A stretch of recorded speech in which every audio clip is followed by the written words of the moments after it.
problems and all my bitterness just seemed passe.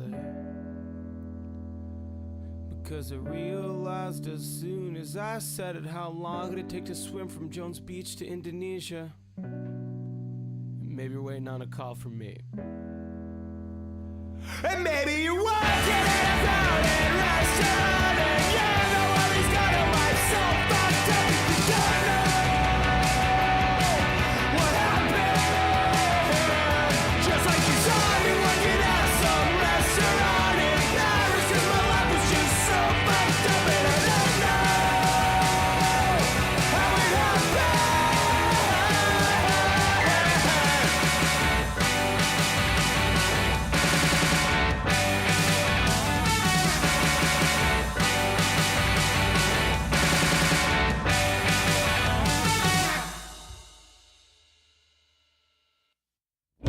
I'm hoping that I'll be somebody one day, not just a lost cause halfway house. I want a big green lawn that goes on, and a family that loves me, yeah, that would be so sweet. Lemonade in the shade, and cold brew iced tea, yeah, I can picture it now. I'm gonna make it somehow, I'm gonna make it somehow.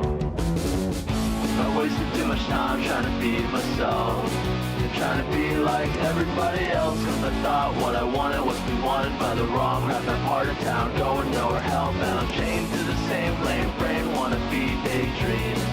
Just a loser with a bad scheme, yeah, but that's all in the past now. I'm going fast now, going fast now. I've been knocked down, kicked around, losing my footing all over town. Fell flat on my face right into the ground. I've been lost all my life, but I finally found out of the storm and into the clouds. I'm homeward bound, I was lost and found.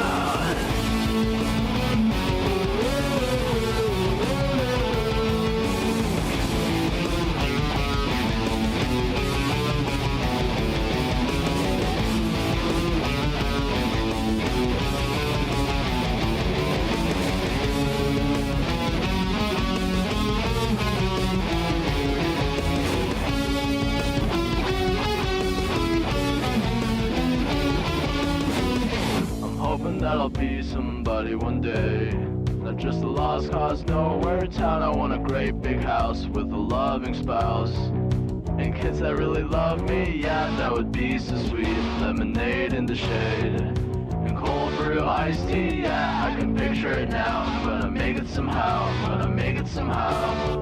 I've been knocked down, kicked around, losing my footing all over town. Fell flat on my face right into the ground. I've been lost all my life, but I finally found out of the storm and into the clouds. I'm homeward bound, I was lost and found.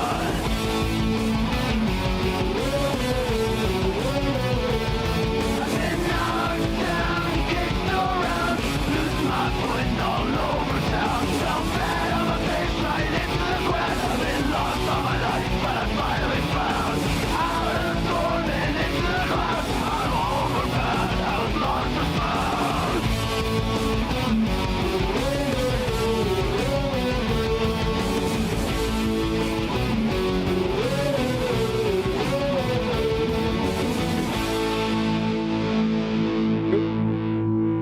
Good evening, good evening, good evening, good evening.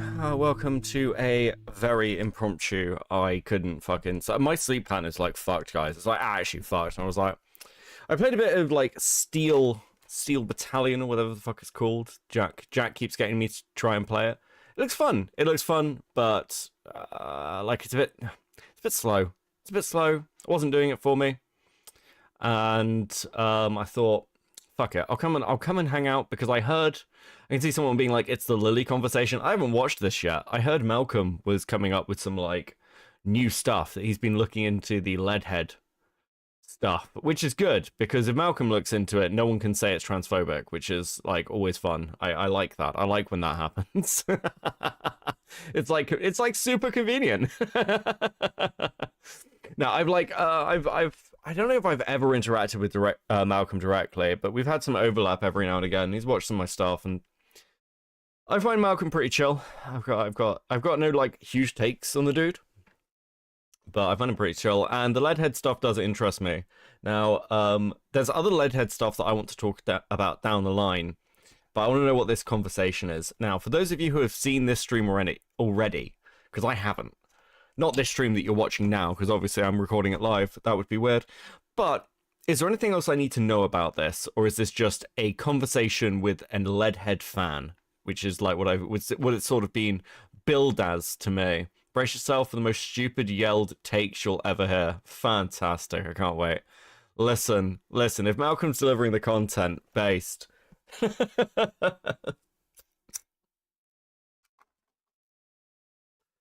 Yeah, I thought we just have a little watch, a little look-see. Now listen, not only do we have, and yet for those of you who missed the chilled after show stream last night, we have a new goal award. So if you would like to see the new goal award, which is like an animation, I'm so impressed. Then make sure to hit that goal, and you also get chat on screen, because yes, I'm going to continue charging you for basic functions of what it's like to be a streamer. So Chris, how we doing? How we doing, guys? Linda Hour, how we doing? Honeybee, how we doing? How we doing? How we doing? How we doing? Okay, Vance. Have you heard of melatonin? I mean, like, as a concept, sure. Like, listen, I don't get a lot of sunlight, okay? Listen, I'm very white. I'm really surprised we managed to colonize places, because, like, why as, like, a European, like, especially, like, sort of British Isles person, like, why are you gonna go somewhere hot where it's really sunny? You just get set on fire. Fuck this shit. Send me somewhere cold. I think I'm the only person on the planet where someone is like, hey, we're gonna send you to Siberia. I'd be like, based. That sounds good. Oh my god. Fuck. Okay. I'm trying to think if there's any other housekeeping before we get started. I suppose I'll do like a short like rundown for those of you who aren't familiar with Leadhead content. I've done like 2 streams on Leadhead so far. And Leadhead is a video games reviewer. That's what they're kind of known for. A kind of older game video essayist. About a year ago now, they started to move their content more towards life stories, I guess, about their kind of experiences. Now, during the course of these stories, they started describing stuff about their relationships. I'm gonna nutshell their relationships. Somebody Leadhead met online from a small rural area, moved out to live with Leadhead and their then girlfriend. And this person, I believe their name is, I want to say Ashley, something like that. I think they get named in Leadhead's cheating video. Began an affair with Leadhead. Now, that affair eventually got like outed. Ashley left the house. Leadhead lost the apartment with their partner and moved it back in with their parents. And over the next several months, Leadhead and Leadhead's partner tried to repair that friendship, which grew into a found family relationship with another person who's like 18, 19. And basically, Leadhead and their partner serve as like the parents, whereas these 2 teenagers serve as the kids of this found family. Now, this isn't confirmed, but my understanding is, from just the dynamics they've described, that the girl that Leadhead had an affair with, and subsequently, like, kind of tried to fuck over. It's a bit nondescript, and I don't really trust Leadhead as an accurate narrator. I think they lie a lot. Seems to be the daughter, I think. And this found family relationship that Leadhead has is incredibly controlling, highly manipulative, in my opinion. Essentially, she treats these young teenagers like they are fucking 12, 14-year-olds. She controls their, like, daytime habits, their work schedules, when they go to bed, their screen time, everything, essentially. And the arguments are that these are really inexperienced, vulnerable people, so Leadhead needs to mother them. This is fetish shit. Make no mistake. Hey, Gets Out, how you doing? This is fetish shit. Make no mistake. And Leadhead herself is a highly manipulative, controlling sociopath. In my opinion, I think she is possibly one of the worst manipulators I've seen on live in quite a long time. And one thing that's probably worth noting is that Leadhead's defense for this is how sort of like trans households and the LGBT community like functioned back in ye olde days. That's not a particularly good argument, because as anybody who sort of knows their LGBT history will tell you, those environments were incredibly abusive, and kind of I'm trying to word this carefully, but it's pretty well documented the amount of sort of abuse and pedophilia and shit that occurred in those environments was fairly fucking high, for a variety of reasons. You get the sort of defensive take, which is people are vulnerable, and it's vulnerable to be part of the LGBT like grouping, so it's better that they learn sex ed from like older members of that grouping than like random people, which is still pretty fucked, but somehow that's the charitable defense of it.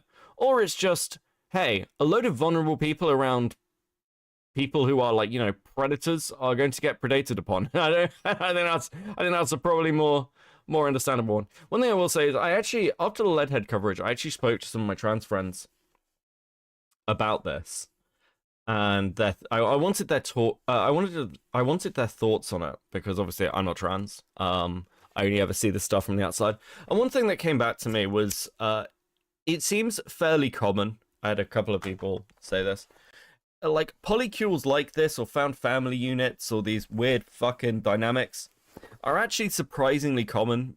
Seemingly, again, for a range of reasons. Your lifestyle is already sort of outside the norm.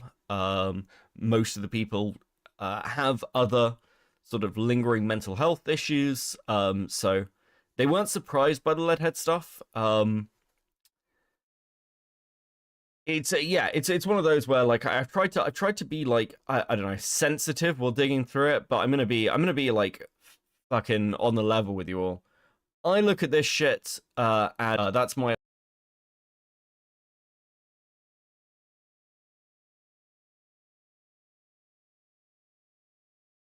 this. I'm just going in blind. I know Malcolm's been sort of covering this, but I haven't reached out to them. I haven't talked to them. So we're sort of just going from there. But I think that's probably enough of a grounding, right? If there's anything that's like kind of like new information that gets revealed, then we'll kind of look at it as it gets revealed. I'm also aware that certain people have been looking at Leadhead's Discord, and certain like pieces of information. And I have seen bits of that. I've seen the archives of it. I know that Falgi went over it on the op block. So I'm not like completely in the dark. I'm not completely in the dark. But it has been a few weeks now since I looked at this. So before we begin, does anyone have any questions? Any thoughts? Any thoughts or questions? I'll give you like a couple, like a minute or two if there's anything from chat, because I know other people have been looking at this. Audio? Is my audio fucked? It looks fine on my side. Is it me, or are you getting cut out? Ah, fuck. Did my thing go? I think I got cut out a bit. Stream buffer? Okay, cool. Yeah.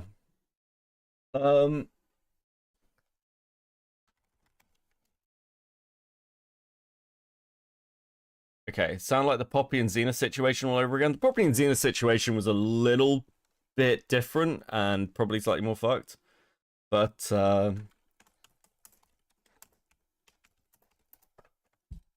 I think it's YouTube. Okay, is my audio okay? Am I okay?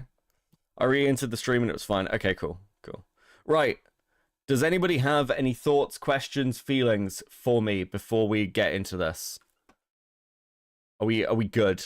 Is everyone sort of caught up? The Poppy and Xena situation is slightly different because you're dealing with an actual kid at one point. And also, I don't know, I see the similarities. I see why Malcolm's interested in this, because he was very into the Poppy and Xena stuff. So there are people out there that would take advantage of found family and LGBTQ people for their own sick games. Yeah, I don't disagree with you there. I think I will say this. I don't think Leadhead understands how fucked up they are. I got a question. The hell is going on now? Oh, this is... Damn, I just did a whole fucking conversation. I don't know. Malcolm's continues to look into it. He's done several streams on it. We'll have a quick look, actually. So, like, he's done a couple of streams, but this was his last one. I should have got a thumbnail pic from this. Were you able to get those logs? It's a lot. Did you send them to me? Did you DM? Operation Crash Out. But he's got a couple of videos up. He did this one a couple of days ago, and it's another fucking polycule, him just going over the videos, which we've done. I'm ahead of his curve. Can we have more Leadhead content or Downburst? I haven't looked at Downburst in ages. But yes, I think the Leadhead stuff's interesting, so... I've heard rumors that Leadhead is producing a new video. It sounds dramatic. Where is that actually? Hold on. Somebody sent me something that perfect for this. So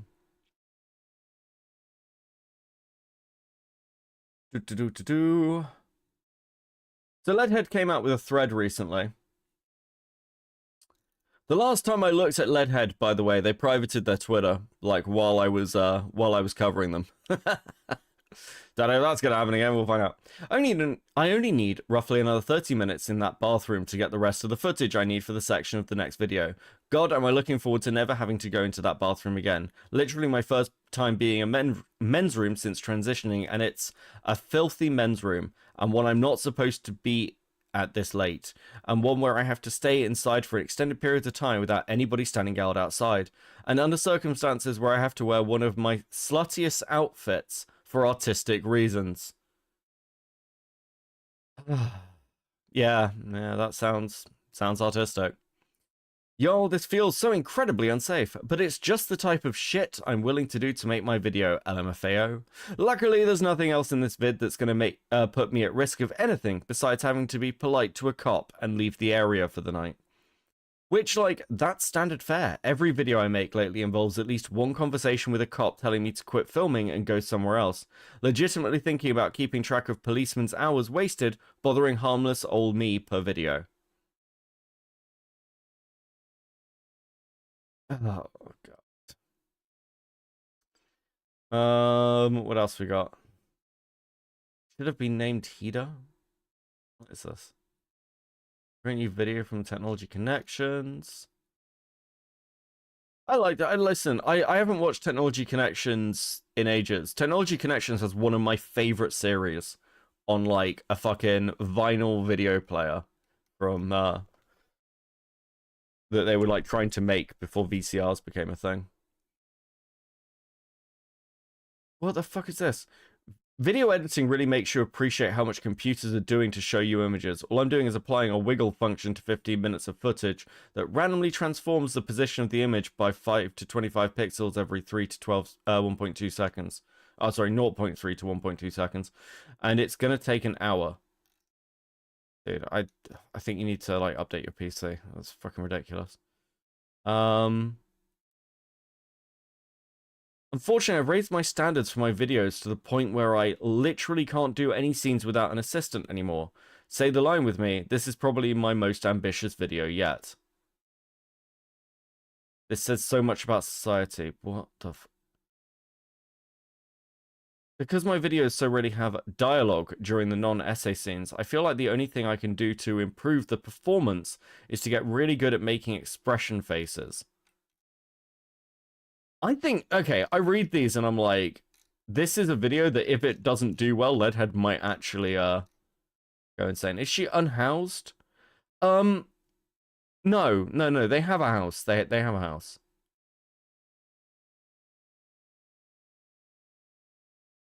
What the fuck is this? Oh god, I'm boy moding for the first time since I transitioned. I'll do literally anything to make this video happen, and I look so fucking weird. Oh, I'm glad I transitioned. Okay, let's have a look at this fucking debate. Because it sounds to me like Leadhead might be a little bit, you know, fucking unhinged. We really do live in a society. We really do live in a society. So fucking true. Okay, let's go.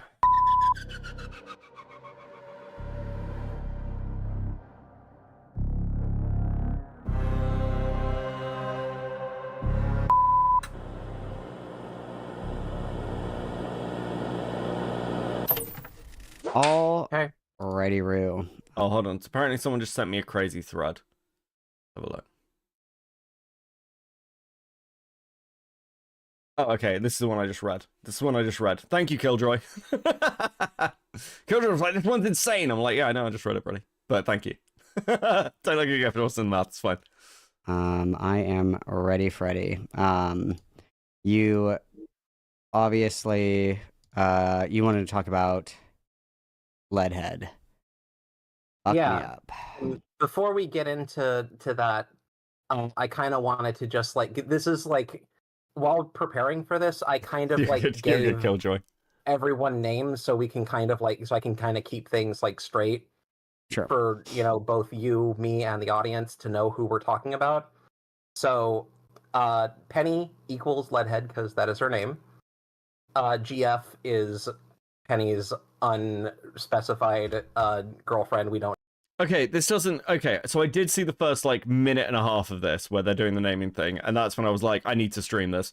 But I don't understand this, because this is meant to be a Leadhead fan, but Leadhead got married in January. Leadhead got married in January, right? They're not the girlfriend anymore. They're, like, literally the wife. Leadhead is married. Sorry about that. I'm fucking squeaky arm.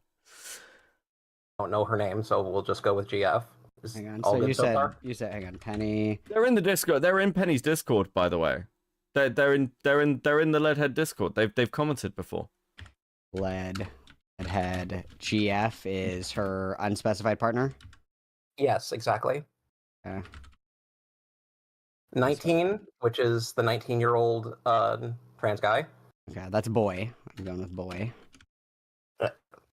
Trans child. Okay. And then I'll. It's not a child, though, is it? It's a 19-year-old. Listen, I think this, like, the boy is, like, obviously really fucking vulnerable. Like, insanely vulnerable. But they're still 19. They're not a fucking child. So we're just gonna call. Well, you want to go with boy instead of 19? Well, that's what she calls him. She calls him boy in like every fucking video. So So how about boy and girl for other two? Okay. We're good. We're bird boxing it. Yes. Trans child, and I think that the other one's like MTF or trans femme. I guess I could say trans femme. Okay. Okay, here's my question with the girl one. I don't know if that's true. I don't know if that's true. I get the distinct impression from Leadhead's coverage, Leadhead's talking about this, that the girl is a cis. Is one of them cisses. Sorry, I don't know what the fuck I'm talking about. But, like, I've never got the impression that girl is trans. Like, the way this gets framed feels like they're not. And I don't know why. Maybe it's just an impression. I don't think it matters, but it's always struck me as a bit weird. So we have Penny, Okay. boy, girl, and then GF. Because one of the other potentials... Ashley is one of these people, yeah. So one of the other potentials that got discussed was whether... Kairos with the 2. Boy, I'm getting cine flashbacks. Ooh, true. One of the other potentials is boy is actually Ashley, and they transitioned. But there's some things in the timeline that don't really make sense for that. I spent way too long fucking trying to work out the relationships of these people. It's also important to note that there is a 5th person in this grouping. It's this tomfoolery. No, this is Malcolm. Malcolm's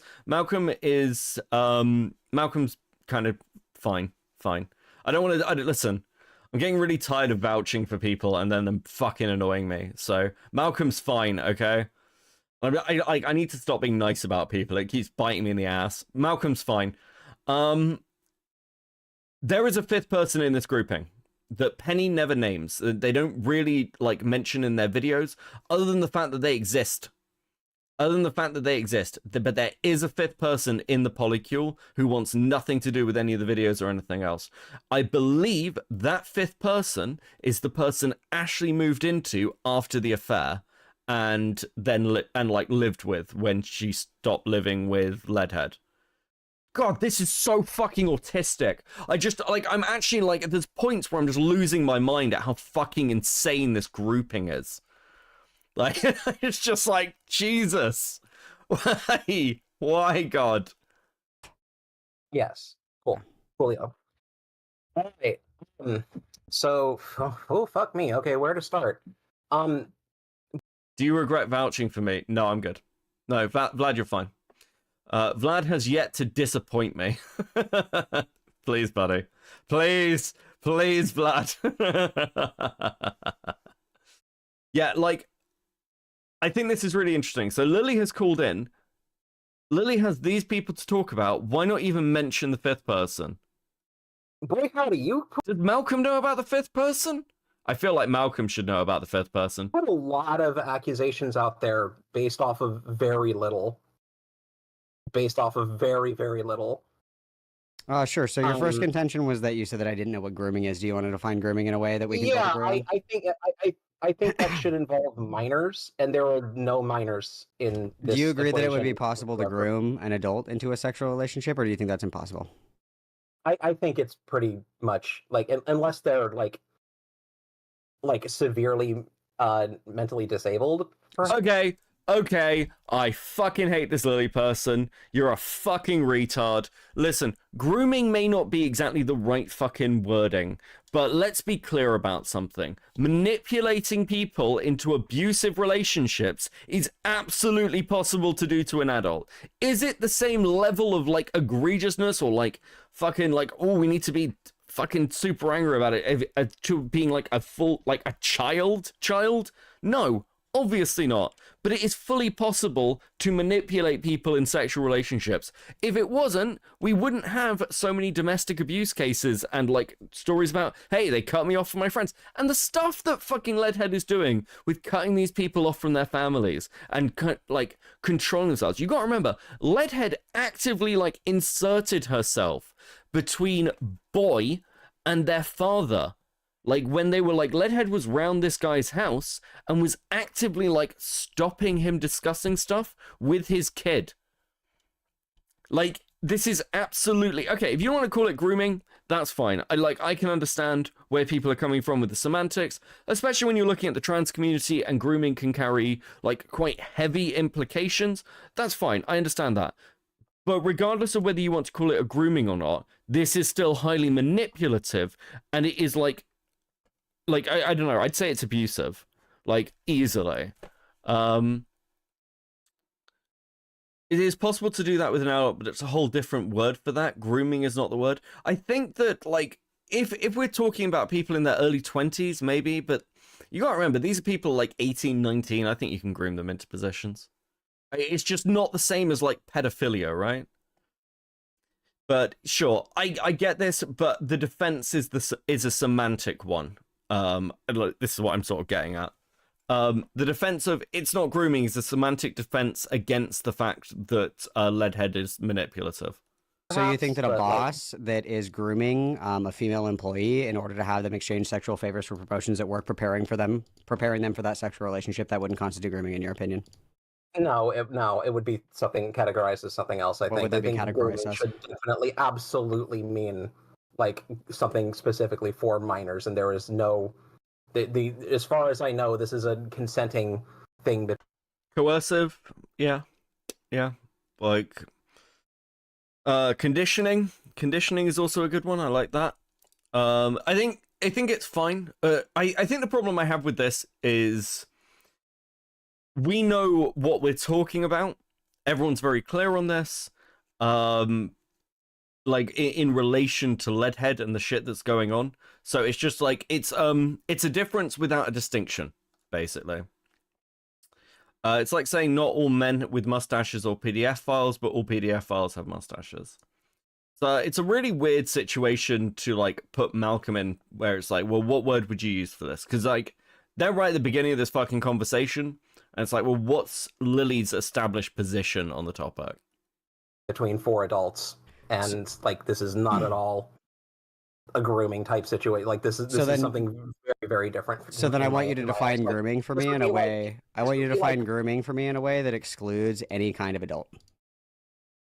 Any kind of, I mean, like sexually priming a minor for sexual contact probably would be my definition of grooming. Would you? And again, you would make a caveat for somebody who is intellectually disabled. I mean, potentially if they had. Oh fuck. Okay, cool. Right, I was actually going to say this before. The thing to remember about these kids is, sorry, give me a sec. Gilded, it's like, I agree it's semantics, but it's important here because grooming has very specific meanings and connotations. If I coerced an adult, I wouldn't then want to be called a child predator. Yeah, sure. Like, I agree with you. I think there's an extra element here that I'm aware of, and I'm just forgetting to mention. When Lily is saying vulnerable adults with mental disabilities, to be clear, the reason why this is slightly more egregious is because the two like younger people involved in this are very, very, like, by Leadhead's admission, very, very sheltered, very, very inexperienced. And in the case of Boy, Leadhead's original intention was to start a sexual relationship with them, and then moved from a sexual relationship, like in intention, to this weird motherhood intent kind of relationship. So part of the issue around that is you're not dealing with adults who are like well-rounded. You're dealing with people who are, I'd say, stunted, heavily stunted. And that kind of, like, I'd say that like that level of vulnerability puts it in a different light. Maybe not like developmentally disabled, but like certainly like not mentally altogether, right? And I think like it's fine to say this for like sections of the LGBTQ community. A lot of the membership are kind of fucked up. I don't think that's actually a contentious topic. I think everyone pretty much accepts it being like sort of outside the norm is going to have impacts.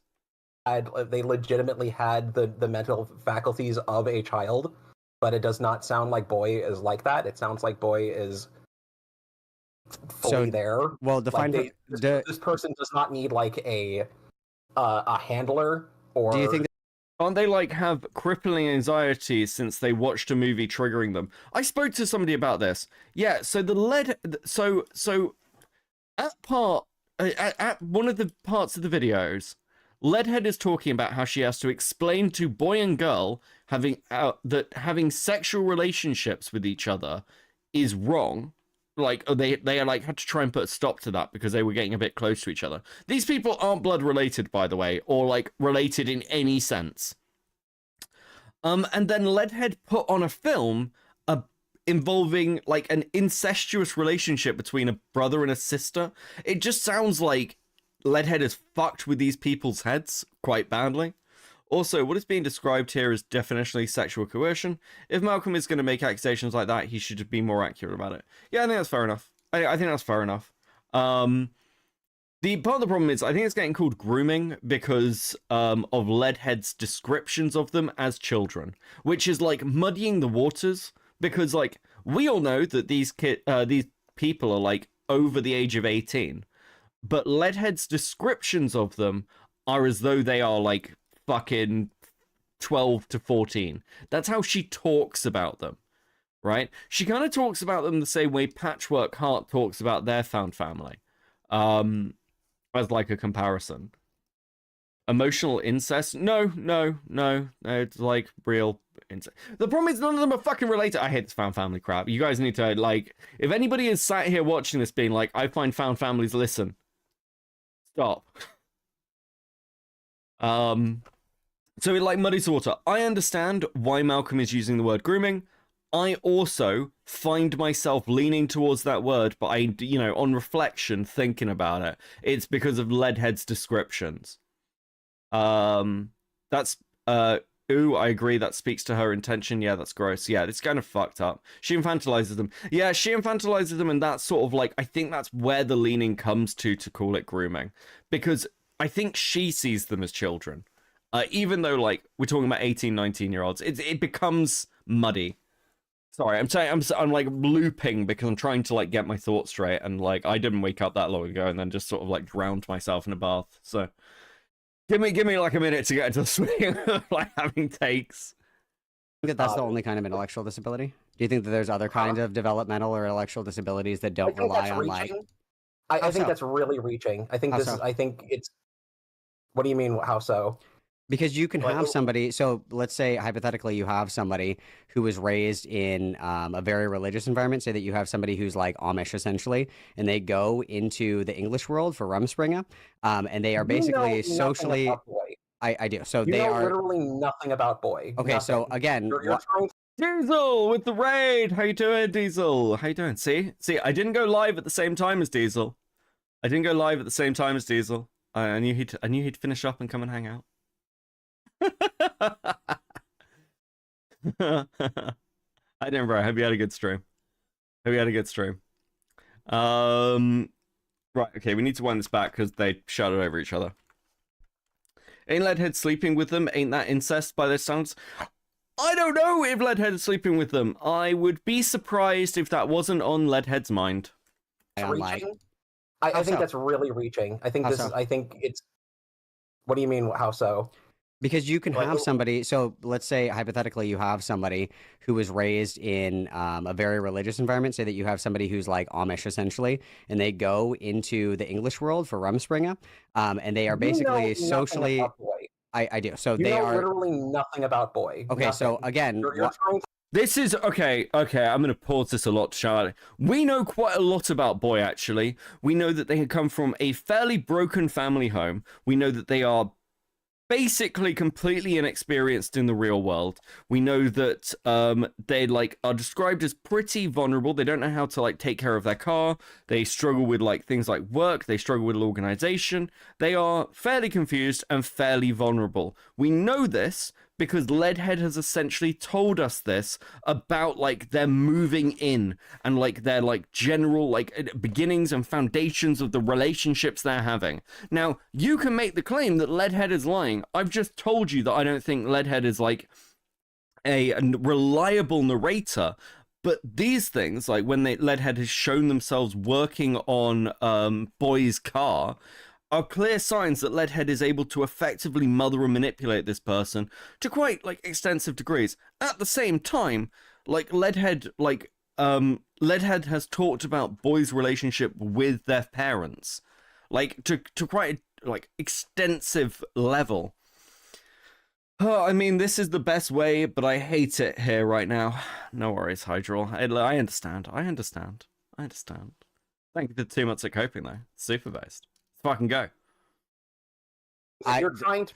So we are not agreeing. Was Boy trans before Leadhead? Boy was transitioning as they began to interact with Leadhead. This is why I said that I think girl, like Malcolm makes the assumptions that girl is trans. I don't get the impression that girl is trans. Boy may be Ashley. It's a whole thing. I still haven't made sense of it, and I'd really like an answer. I've said this for a while. I'd really like to know who Boy is. The other question I've had for a while is, did Boy and did Girl meet Penny because of YouTube? And my impression originally was, no, this seems to be real life. But actually, the more I've looked into this, the more convinced I am that these are people that Penny has met online and has basically moved them into their home. In the case of one of them, in the case of Ashley, whichever one is Ashley, over what seems to be a significant distance away from their family. We are not agreeing on the definition of grooming, so we're going to stop and we're going to agree on the definition of grooming. Would you agree that if there was somebody who was Amish who came into the English world for Rumspringa, that that person would be so socially stunted or maladjusted that they would be a target of somebody being able to... I don't think Boy is Ashley because she already slept with Ashley. Yeah, I completely understand, but also the way... I understand why you think that, and I'm to be clear, I'm very much on the side. I lean towards girl being Ashley. That would make the most sense. But at the same time, the ages of boy and Ashley seem to match up. And just because Leadhead says that, you know, I was looking for a sexual relationship and it grew to something else, Leadhead never says that nothing ever happened. And she's quite cagey about who these people are in relationships. And I can piece together that Ashley is part of this polycule, or this, like, found family shit, from the wider context and timelining, but Penny never says that. Penny never mentions that Ashley is one of these people. She just alludes to it through the timeline, so it'd be easy to miss if you weren't looking for it, if you weren't, like, trying to pull this apart. So why are we obscuring who we're talking about? Because Penny has obscured it. Because I don't know which of these are Ashley. I just know that Ashley is part of this. And I also know there is a fifth person. There is a fifth person involved in this polycule who never gets mentioned. Fuck, this is such a mess. I'm just looping on it.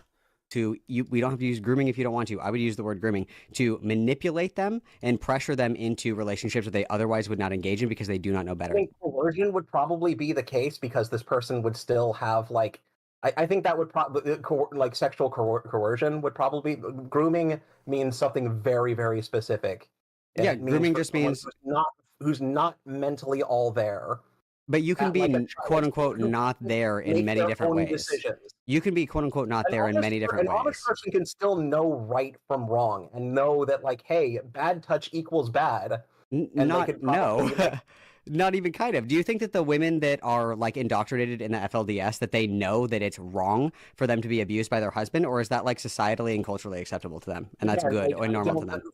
For this cases, I don't think that grooming is applicable for this situation. That is my answer with that, and I don't think I'm going to be budging on that. And you'll have to, like, show me that boy is in fact meeting those criteria. Well, so again, I'll ask do you make caveats for people who are socially stunted in areas of development where it would be easy for somebody to either manipulate and or groom them into engaging? Ashley is the newest addition. Nope. Ashley is one of the... Ashley is actually the first person involved in any of this. Ashley is the first person involved in any of this. Ashley is the person who Leadhead had an affair with.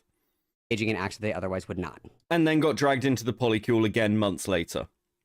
It's, like, again, going through Leadhead's videos on this, and, like, it's weird. You watch them in singularity, and you're like, some of these are crazy. You watch them as, like, a composite piece, I guess, and it's just fucking horror cow levels of this shit, I'll be honest with you. No. Why? What do you mean, why? Because they're still all there. They know what is good for their own preservation of person. They don't if they're socially stunted and maladjusted in development, like, socially speaking. Like, intellectual disability isn't the only kind of disability that would prevent somebody from being able to read these signs and stay away from them, right? Okay. So I still don't. I see that as, like, perhaps coercion. Again, not grooming. Like, I think grooming should be a very separate thing. So I know what you're trying to fucking wedge boy into somehow being like trying to, like, somehow talk about this person and, like, assume that they are somehow a fully grown adult, but somehow being groomed, like, literally infantilizing this fully grown person. Well, so I would consider it to be infantilized. But Leadhead infantilizes them. Leadhead has infantilized this, but oh my god, this is what this entire fucking conversation is going to be like. I'm going to fucking kill myself. Jesus. To take on a parental role. It doesn't sound like that they're heavily neurodivergent. It sounds like that they know. Yeah, so I'll reject that entirely because you don't have to be neurodivergent to be groomed. You can also be groomed in, like, non-sexual ways, like, in order to be, you know, you can groom somebody into a position to later do a task that you want them to do. So, for example, a lot of times in low-income communities, young children and young adults are groomed into selling drugs. Not because they want to. They know it's bad. They know it's... Okay, listen. I actually, like, I understand, and I think we all understand why grooming is a word that's being used in this. looping on this, if Malcolm sees this, it's not worth it. It's not worth it. Ultimately, you can sort of cede the position of, okay, you don't want to call it grooming, it's a semantics argument, that's fine. But the reason we're calling it grooming and the reason we have issues with it is because of the actions Leadhead are taking towards these individuals. Now, like, we could come back to that conversation, but like, let's get into like the deeper weeds of why these accusations are being made towards Leadhead, because that's what we're actually talking about. Even if you're like, well, Leadhead doesn't meet the definition of grooming, it doesn't fucking matter. What matters is the fact that Leadhead is clearly like manipulating and controlling the lives of young people around them into some fucking family unit, and that's an objectionable thing to do. That's like the core. And like, Malcolm can just move off this point, and at the point where someone's like, I'm not going to move the position, it's like, well, I just agree with you. Okay, let's go to the next thing. Ryan Brain with the 499. Hello. Hope you're doing well. I got to yell at some bratty kids at work today, so it's been amazing. Based. Thank you very much, Rotting. You're very welcome into chat. I hope you had a good day. Don't do it, Beckett. We love you. Oh, thank you, Evelina. It's wrong, whatever the fuck, however you want to quantify it, they are groomed and they are prepared to do this task for other people who know better but take advantage of like their needs, their deficits, and their material needs as well in order to get them to do a task for them. So I think that it's kind of short. My running theory is that Leadhead sent letters to leverage their suicidality, and it feels like that worked enough to force a relationship open. Oh, what, with the partner? I don't think it was that. I don't think it was that. I think Leadhead selects for vulnerable people. So I think what happened was this. The partner couldn't effectively move out because they had nowhere to fucking go. Like, they literally had to move into like Leadhead's parents' house. They continued that conversation and relationship with the other two friends, but eventually the way that conversation went is that the other friend, not Ashley, broke down. The one Ashley was living with, and was like, not broke down, but was like, okay, cool, well, Leadhead's sorry, we can probably all be friends again. Ashley eventually got the fuck over it, and then Leadhead got her claws back into it. So yeah, I think it's actually the partner. I think the partner, like Leadhead's partner, is an enabler. I think that's most probably the case. Decided to only describe it as, you know, the kind of metric that you're setting here is. That coercion. I wouldn't call that grooming. I think that's a very like you're trying to definitionally grooming. I disagree. So if you want to do if oh, I just got some information as well, just from somebody I know who's been sort of like along in the situation. Boy was with Leadhead for 2 weeks before being fine with Leadhead and wife calling them son. So it does seem like, actually in this case, I don't know, that does actually seem like grooming. Like if you're constantly calling someone, oh, son, over and over again until they sort of get used to it, I'd call that grooming. Is that okay? Actually, fuck it. What would we call it if it was a cult? Would we call like inducting somebody into a cult like grooming? I think grooming is fine for that, actually, as a word. I think that's okay. I think that works. I mean, it's not perfect. It's not like perfect, but I think it's fine. If we cannot come to a consensus on this, I will defer then to the Oxford Dictionary. If we can't come to a consensus to agree that there are, one, non-sexual types of grooming, and two, grooming that also targets young adults, not just intellectually disabled individuals. If we can't come to a consensus on that, if we don't have a colloquial definition that we can agree on, I will defer to the actual text definition of what grooming is. Okay. Fine, whatever. Like I feel like you're just like massively pushing the bar in a like weird direction, like literally trying to say that this fully grown adult who has both of their fucking mental faculties, and trying to say that these fully grown adults who are like these are all the young adults that we're talking about in the same rough age bracket. Do you think that you're trying to tell me that they're all being groomed by Do you think that the women that work for Andrew... I want to be very clear about something, by the way, actually. I don't know what Malcolm's claim is, but I wouldn't make the claim of grooming for girl or girlfriend, or the, like, now wife. I would probably say the stuff that's happened around boy sounds like grooming. Or sounds like indoctrination, or sounds like manipulation. The stuff with girl is slightly different. that seems like I'd say that that's like highly manipulative, but it doesn't seem like grooming to me. If that turns out to be Ashley, and that relationship between Penny and Ashley, at least in the online sense, began when Ashley was underage, which is possible, by the way. Like, I was looking at some of the timelining of Ashley moving out, and that seems to have occurred when they were like 18.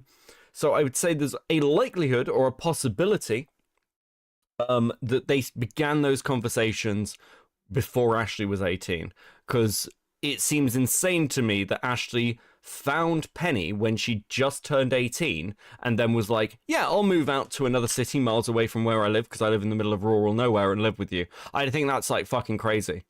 I don't know if I like that. Just seems weird. But again, that's just my impression. I don't want that to be like a hard accusation because I'm just sort of spitballing timelining takes here. The stuff with Boy is slightly different. The stuff with Boy feels much more like a focused and continuous manipulation. Andrew Tate were groomed into working for his pimp cam business. Is Leadhead even remotely close to like having Andrew Tate's like? I never said it was. I never Oh my god, it's not. No, I'll let it play. said it was. I'm challenging your definition of grooming. Can we just on Leadhead, Malcolm? Yeah, I'm asking because we're stuck here because we can't agree on grooming. Hold on. I never said it was. I never said it was. I'm challenging your definition of grooming. Can we just on Leadhead, Malcolm? Can we focus on Leadhead? I mean, I wish Malcolm would. I understand what he's saying, but I wish he would. Yeah, I'm Go on, asking because we're stuck here because we can't agree on grooming. So I'm asking you, do you think that the women who work for Andrew Tate's cam business, do you think that they were groomed in that position? Or how would you describe that? I would say they were sexually coerced. Yes. I would say coerced, not like grooming implies fucking minors. And you're trying to fucking you were also trying to say like you like borderline you were ready to call Leadhead a pedophile. Yeah, which, I think that the DDLG mommy shit no borders into that. pedophilia happening here either. I think that definitely borders into it. Like the DDLG mommy shit definitely borders into that for sure. No, what? So okay, kinksters are pedophiles. Cool. Anyone who's in Malcolm's audience, if you're a kinkster, you're a pedophile. Just want you to know that. If you're somebody who gets off on the empower balance of being in a position of authority over a young person and you have them like wear diapers or pretend to be a child for sexual satiation, yeah, I would say that that's like pretty pedophilia. So all kinksters are mentally ill abusers that want to fucking. Okay. Let's talk about the DGLG stuff. DGLG? Am I like fucking breaking? Yeah, like fucking. Let's talk about the daddy dom shit. Generally speaking, from what I've seen on the data on this, people who have a fetish of role-playing as a child have a very low, like, pedophilic, like, rating. Like, the point is to be dominated. So, like, most people who want to dress up in diapers and shit seem not to be pedophiles. That's what the data seems to indicate from, like, the studies I've read. However, on the other side, the people who play daddy or parent in those relationships seem to have like a much higher propensity.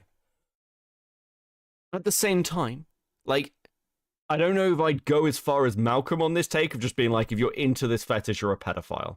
I think that's probably a little bit fucking extreme, but I don't know. Maybe he's a bit loose with that fucking word than I am. Are there kinks other than DDLG, or is that the only kink?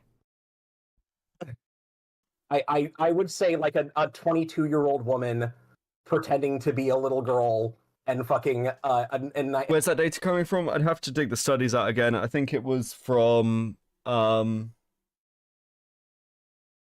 I can't remember which fucking book it's from. Oh, Shadow, because he grabs a lot of my data for me. It's a long time since I looked at this when I was because I was watching some documentaries on it. And so there's one documentary, it's like a British documentary, and like one of the couplings, this guy was dating this girl who was like already into this fetish, and she like described herself as like being into like she liked role playing as like an 8-year-old. He made her role play as a 4-year-old, and their entire relationship was so fucked up that at one point the fucking interviewer, they're like talking, and he makes like an offhand little comment, and she's like, wait, what? And he's like, oh no, it's nothing. And even the interviewer was like, no, what did you say? Why are you looking at her like that? It's like intensely fucking creepy. There is something wrong with that guy. So like, yeah, I don't know. Gilda's just like agrees with Malcolm. Yeah, listen, it's whatever. Like, I think there's definitely elements to this shit that's weird. I'm not into it myself, but whatever. A 26 or 27-year-old and calling her daddy is absolutely. I don't think that you heard. That's pedophilia. I don't think that you heard my. That's literally insane. I don't think that you heard my question, so I'll ask you again. Do you think that DDLG is the only kind of kink there is? No, but it seems like you have a weird, like, sticking thing with you see you have. Potato, the daddy shit is weird. Last 2 girls that called me daddy caused me to go to the corner store for cigarettes and milk. I never called them back. Thank you for the 5. Yeah, I'll be honest with you. If someone called me daddy, I'd be like out of that relationship in a shot. It's I think it's really weird. It's kind of like being oddly normalized as well. I think it's very strange. Have this weird like ick to kink in no, general. I don't at all. Not even kind of. You want to say you were literally screaming out dog fucker when fucking Penny was talking about her puppy play stuff. Yeah, I think that if you quite literally pretend to fuck a dog when you're having sex, that implies very heavily that you find some aspect. Wait. Did I miss that in the fucking puppy play video? I didn't watch all of it. The fuck? Yeah. I think that's probably a pretty reasonable take. If that's what she said, and I'm sort of taking Malcolm's word for it here, but yeah, I think that's a pretty reasonable thing to say. Of animals. Can't a girl have a hobby? Human. What was that? I'm sorry, that cut out from fucking human is zoophilia. Make it make sense. If you are someone who is attracted to the features, like you if you know what imagination is, Malcolm? I do know what imagination is. So I'm asking you, say that you have somebody, do you think that people that jerk off to lolicon are pedophiles? Jerk off to lolicon pedophiles. I mean, until they actually fucking commit the act, that means something very specific, but I would definitely raise an eyebrow at it. Yeah, so a pedophile is somebody who is attracted to children. I would say that if somebody is getting sexual arousal and needs that sexual stimuli of like a child, I would call that to be a pedophile. Except for the fact that Penny is not fucking jerking off to drawn dog porn. We certainly don't know that. I wouldn't put that outside of the realm of possibility. But do you think that like if somebody has their partner dressed as like a literal baby? Ideal answer. I'm not drunk enough for this tonight. Thanks for the 2. I know the feeling. I am considering starting drinking at this point. Like Vlad's just like, please stop making me agree with the trans man. Vlad's uncomfortable by this. Yeah, listen, Malcolm's just weirdly based here. I think this is consistent. I think he's being entirely consistent. I don't know what to tell you. Okay. Do you think that if somebody has their partner dressed as like a quite literal baby and do like the goo goo gaga shit to fuck, and that's the only way that they can get off, do you think that it's fair to assume that they think that some aspect of like children is sexually enticing? I don't think that I think it's 2 adults like doing weird sex shit that I don't personally like, but like whatever. I don't. Then why would they do it if they weren't attracted to it? I don't care. Why would they do it if they weren't attracted to it? I don't know. Maybe it's the fucking like actual fucking like I don't know. I don't know the whole dynamic with that stuff. I would assume it's the power imbalance thing that kinksters often like to do with that. Then again, I'll circle. That's very interesting that you said power balance that kinksters often want to get off to, which is exactly what Leadhead is doing with these people. It's like Leadhead is entirely obsessed with power balance. They literally admit this. They call themselves a highly manipulative person. Why?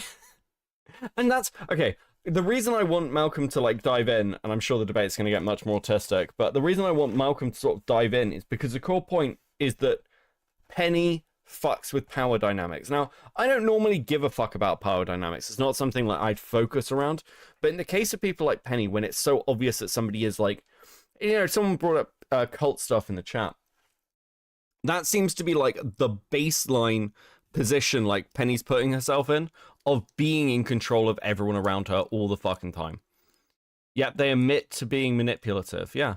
I don't understand why this is. It's like unless Lily's position is Leadhead is highly manipulative and that's cool, I don't really know how you like walk back from that. Like you're sort of soft admitting that like Leadhead's doing the thing that most of us who've been critical of this like on, because you know I had one of Leadhead's community come into chat. They were fine, by the way. They were all right. But like they were like, well, this is just transphobia. It's like, well, you can accuse me of like transphobia, that's all right, I don't mind, but it's a dumb accusation towards me. That's obviously not the fucking case. So it's like that doesn't really work on me. And you certainly can't make that accusation towards fucking Malcolm. Circle back. Literally, one feel big, other feel small. I'll Literally, circle. like maybe it's the infantilization that makes them. Yeah, there you go. them So off. that's the pedo shit. So I can circle all the way back. Do you think that there's forms of kink? Do you think? Can I finish the Anyone who sentence? is a little in finish the sentence? Malcolm's audience, you are also a pedophile. Can I finish the sentence? Is that okay? I mean, yeah, I think you're just like talking out of your ass, stuff, dude. I barely spoke at all, actually. Really weird conclusions. So I'll circle back to the question that I asked earlier, though. Do you think that there are other forms of kink that play on power imbalances and power dynamics that are not dressing your partner up as like a literal baby and pretending to fuck them as a baby? Do you think there's other kinks than that? Absolutely. Okay, so if they're attracted to the power imbalance of somebody like pretending to be a fucking child, there's obviously an attraction there. Her position is Malcolm was too mean to Penny, and it's not really more coherent than that. Oh, fuck. Okay, it's going to be one of those debates. An underlying attraction to someone who is either appearing to be, acting as, or emulating like a literal child. I would say that that's pedo adjacent, certainly. At the very least, I would call that person a pedophile, yeah. No, I can't. Like when you're literally having consenting adults fucking each other like in their own like that's an insane position to have. I'm sorry. Like that's like. Well, what do you think? How can you... Easy. What do you think a pedophile is? It's only power imbalance because she's trans and the victims are autistic, and no one believes us autistic people have any autonomy. That's insanely retarded as a thing to say. I regularly sit here and say that autistic people have loads of autonomy. It's nothing to do with them being autistic, retard. It's to do with the fact that they're very, very sheltered and have no real life experience. These are people who just exist on the internet constantly. Penny selects for them. It's nothing to do with being autistic. What the fuck are you talking about? You guys are just being mean to the autistic people. You don't think they have autonomy? No, Dreamer, no. What the fuck are you talking about? No.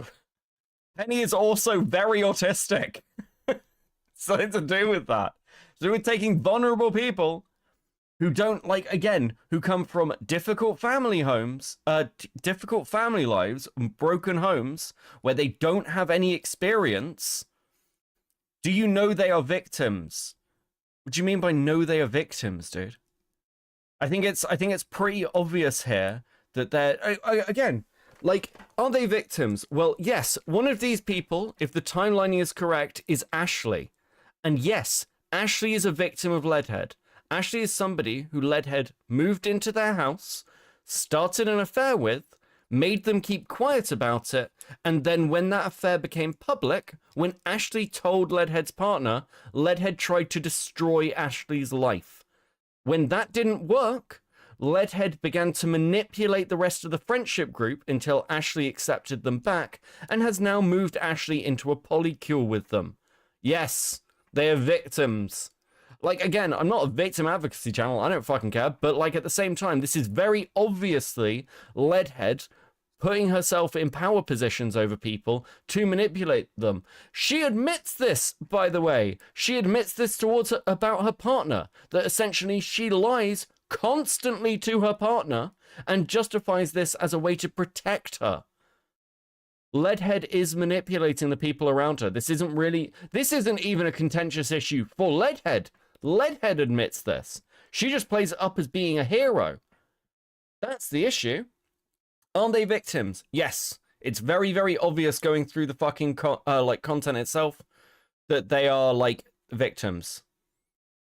Like again, you can just go and watch the videos. I mean, if you go and watch Leadhead's videos and you're like, well, this seems sane and normal, I don't know what to fucking tell you, but there's nothing healthy, sane, or like in place about any of this.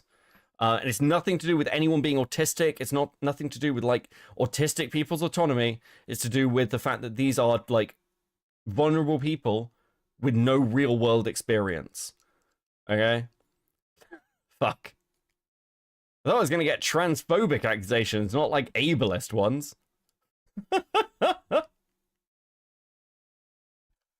We're going to shut that shit down right away. Someone who fucks children? No, a pedophile is somebody who is attracted to prepubescent children. Do you think that it's possible for somebody to be attracted to prepubescent children without fucking them? Or do you think that they all are offending pedophiles? Do you think that all people who are into DDLG are attracted to minors, or are they I can just... answer your question when you answer mine. Do you think that that's possible, that there are people that are attracted to children, the features of children that do not offend, but they would colloquially and definitionally be called pedophiles, even though they never fuck a child? I know there's another fucking term for it. I don't want to use the term map because, like, fuck that shit. There's another. Yeah, the term is a pedophile. A pedophile is somebody who's attracted to children. Yeah, if they actually are attracted to the bodies of children, I would say that, yes. Yeah, I would completely agree. Do you think that you can infer people's attractions based on the type of media that they consume? Are you talking about lolly? Yeah, like I would probably say like people who are into fucking lolly are like that, yes. Well, not yeah, certainly. So I would. Trying to lead me down. No, certainly. So I would consider those people to be. I'm not trying to lead you. I'm not trying to lead you anywhere. So I would consider those people pedophiles because they're very obviously attracted to children, and that's what they're acting out. Yeah, so they're attracted to the actual forms of small children. If I sound like I'm getting annoyed, it's because like whenever like Leadhead comes up, like several people do this thing where they sweep for this shit because Leadhead is trans, or there are people who are like internet people involved, and it's like, well, you know, they've still got autonomy and things, and I'm just like, bro, it is fucking cope. It's insane fucking cope, and it's really frustrating. I just want, like, if people want to engage with this, if people want to be like, hey, Leadhead actually isn't manipulative, like, actually Leadhead has done nothing wrong, and actually, like, for A, B, and C reason, I'm fine hearing that. But just being like, well, actually, autistic people have, like, fucking autonomy. No one's disagreeing with you. Stop deflecting from the substance of the arguments because it's uncomfortable having this conversation about, like, fucking trans people. Like, that's where I'm sat. It's just frustrating, and it's happened over and over and over again, where people making excuses around Leadhead and around the people they're in this relationship with, based on the fact that they're like in some way like a minority grouping, or like I'm judging them based on it. I would be saying this about a cis heteronormative relationship like this. In fact, funnily enough, I have said this about relationships like Mr. Girl has with people. The way like Mr. Girl has relationships with people is my direct comparison to Leadhead. It's just really fucking manipulative and weird. And the found family stuff and the fact that people can't escape it is where I'm like getting like frustrated with it. Like, I don't mind people having other takes, but it's like, don't try and make my arguments or anyone else's arguments something that they're not. Otherwise I'm going to start getting pissed off at you, because like, it's just, with this topic, it keeps fucking happening. Like, it's just like, engage with what's being said, and I'm fine with it. Here, Becky, have some money for your worst. Thank you, Pinker. Thank you for the 5. I also took your popcorn pictures, by the way. Like the popcorn avatar pictures. I'm going to use them for something. Thank you for those. They're really good. Can I ask you something? Do babies have literal fucking giant fat tits? No. No. So, like, a fucking girl who decides to dress up as a baby and puts a bib over her breasts or whatever, like that's not a baby. That's an adult wearing a fucking bib and a bonnet. We were really close to that a second ago because you described to me very accurately what those people are attracted to. It's the power imbalance and the feeling of control over somebody who is emulating that of a child, because that's the closest they're going to get to fucking a child. Equation, Malcolm. What? Children's bodies. These Yes. are adult bodies, Malcolm. Do you think that the Adult guy? fucking bodies. Yeah. Do you think Do that you the think guy? a fully grown guy in a diaper with fucking giant muscly arms, a balding head, and hairy arms, does he magically become a fucking baby, Malcolm? No, he doesn't. Yeah, part of that is fantasy, but what does that fantasy allude to? If you agree that we can infer people's attractions based on the type of media they consume and the type of things that they like to act out. Having one person feel big and the other person feel small. So autistic. Listen. I'm not going to stop fighting with people in my fucking chat, okay? But I shouldn't have called him a retard. I feel bad about that. I shouldn't do that. Like, I shouldn't be like, like someone identifies themselves as autistic and I call them retarded. But at the same time, I'm like, fuck. And infantilizing. Yeah, the infantilizing part. What does infantilizing mean? Embarrassed about wearing a diaper and going goo goo gaga is probably makes him fucking feel ashamed and like whatever. Like again, I'm not. Are there not fucking into this other? shit. Are there other kinds of kinks that don't involve dressing up like a literal child to satiate a sexual fetish? I don't know, and I don't fucking care. The answer is yeah, about obviously. doing adult shit. Yeah, I mean, obviously there are As long other. as children's bodies or emulated children's bodies, like fucking drawn porn or fucking 3D animated porn, isn't involved, then I don't care. It's It's literally fucking clothing at that point, and people going goo goo gaga. Like I don't care. It's adults doing this shit, Malcolm, not actual fucking children. I understand. Making us feel small back up. I'm sorry. That's it. This topic gets under my skin, okay?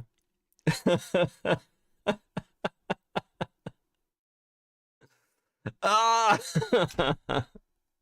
The issue that I'm having though is that I can look at people's interests and why they are into those things, and I can draw like very clear lines that dictate like what they are into. Like if somebody only watched like BBC porn, I would be like, oh, that dude probably likes BBCs. Pretty just easily. like literally just pulling it from your ass. Like, oh, I can just see the correlation. Do you think that if a man claims to be straight but he is only able to orgasm and consumes only homosexual porn, do you think that that guy's straight? Thanks, Teddy. Do I think that guy's straight? Probably not. Okay, so And you again, agree, agree with me. We're going down the route of this stuff. So okay, we'll go about it this way. If you have someone who's in who has a fucking diaper, like he dresses in fucking diapers because it makes him feel embarrassed, and that has like a fucking degradation kink for him, but he doesn't fucking consume any kind of like pedo shit. Like, does that make him a pedophile? I was Holy fuck. And thank you for the SGD. I don't know what that is, but that currency sounds cool. For the 5, take my money. You earned it after enduring the hellscape of FCK and now this. Yeah, I thought this would be a nice break, but actually this is just painful. Not because of Malcolm. It's fine. They're just looping. So this is a weird thought experiment. Would this argument be applicable if the person being the little was dressing as a teenager and acting as a teenager? Like, obviously, your fetishes in some way lean towards things that you're into, right? Like, I don't think that's a controversial conversation to have. That said, I think that depending on what the kink is, I think that like puppy play, for example, is not just like someone who's into bestiality. Right? People who are into furry stuff don't necessarily want to fuck a horse, whereas somebody like Vosh actively wants to fuck a horse. Like, there are, like, lines and differences and levels to this shit, okay? Singaporean dollars, SGD is based. Listen, I might move to... Well, would I move to... No, I'm good. But Singapore's based for their currency. I'm trying to think what the fuck goes on in Singapore. I think my line with fetish stuff is if it's not illegal and you keep it to yourself and have some shame about it, I don't really care. I don't really care that much. Do people who are into the like daddy-daughter shit, like, I don't know, the amount of people who watch like stepsister porn, do they want to fuck their sisters? No, of course not. It's just been pushed as part of the conspiracy to break Western civilization through porn addiction. I'm like, how close can I toe the line in this statement before I get like clapped by YouTube? Oh fuck. Gilded with the 10. It had nothing to do with what you said, Beckett. Dreamy yelled at me for going after personal lives, but in the same person that went at me through my kid on the Kumo stream, they lied about it. Oh, okay. And Dreamer responds, it's so easy to defame people in this community. You just say shit and people believe. Keep being a weak man that likes pushing others around. I don't know, isn't there a screenshot of this? I feel like the person, I remember this being said in the Akumu stream, Dreamer. I mean, I don't know if the chat's still up. Stop trying to bully Dreamer out the... Listen, guys. Stop bullying Dreamer out the chat. If Dreamer wants to argue with Vlad, or Vlad wants to argue with Dreamer, I'm happy to facilitate a conversation. I'm happy to take the content. But also, listen, if people want to fight in chat, fucking let them. I don't care. It's whatever. Okay. Oh, fuck. It's risky, it's upper entertainment. Yeah, listen, I don't... This conversation. I want to talk, I want to hear about Leadhead. I want to hear Lily defend Leadhead. That's what I want. I don't want to have a conversation about fucking kink. I'd say Jason. I would say Just- Jason just at least. Stop the fucking acting, like being seen as a baby and looking and being embarrassed by it and having his ego be shattered or whatever. I'd say that's pretty adjacent. It's about their fucking ego. Dreamer agreed to come on your stream with me. Wait, really? I don't use screenshots because that's either fakeable, which is why I believe they believe it without verifying it. Okay, cool. If you guys want to come on, I mean, we'll pick this conversation up in a bit. Like, I can do an intermission. You guys can fight if you want. Just, Vlad, get the, like, I don't know. Dreamer. Fuck it. Dreamer, Vlad. Let's do this. Invite people. Join the Discord, go to waiting. Join the Discord, go to waiting. Vlad and Dreamer. Vlad and Dreamer. Calling Vlad and Dreamer. Please go to the Discord and come to waiting. Come to waiting in the Discord. And I will pull you into said Discord. Because if I have to listen to more of this fucking conversation about DGLG or whatever the fuck it is, I'm gonna kill myself. You can come and fight on my stream. Just join waiting room. Just join waiting room. Or you can just jump in, Vlad, I guess. Fuck it, okay. I forgot you had permissions to do that. Hi. Hey, buddy. How you doing? Oh, I'm doing okay. Yeah? I am currently going through Kumo's stream here. Or trying to find it. I don't remember which stream it is. It's the one with, I believe, it was the one that happened just after the Lio documents came out. The Peaches document calling Lio abusive. Found the stream. Okay, give me 1 minute.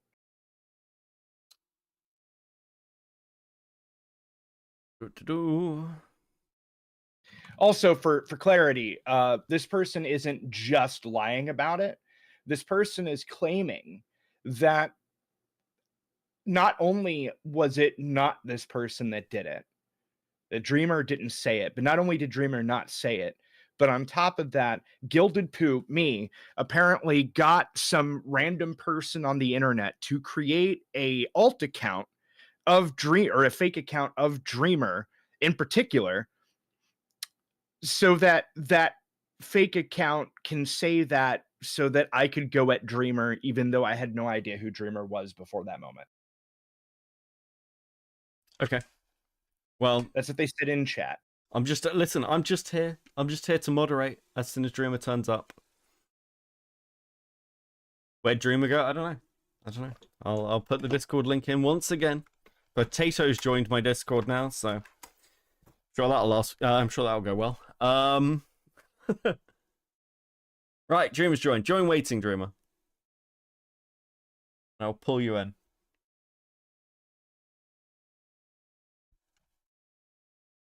Also, it wasn't a screenshot. I was in the stream. Throwing that out there. I need to give them any. I don't think so. I think they can just join waiting. It was like, yes, I've joined. You could have joined at any point. You chose this. I am well behaved. Yeah, I know you are, buddy.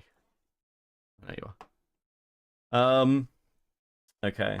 Listen. You're my interval content. Oh boy, what's going on now? We're having a little break from Leadhead content so that Vlad can fight with Dreamer. Is the chat still up from that stream, Vlad?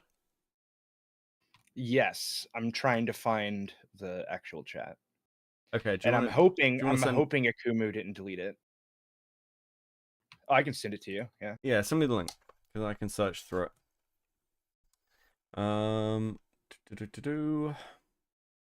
Because I have an extension for this. So do I, but I don't remember the keyword. Did my extension not work anymore? Does my extension die? I think my extension died. Sad.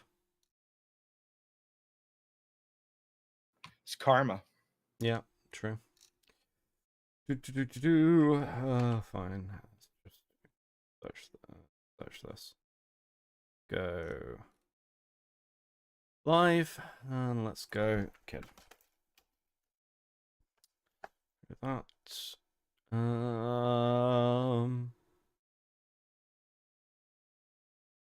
Using their kids, divorce, definition. I like the Discord PFP. Thank you. I've been using more of people's artwork for random Discord PFPs.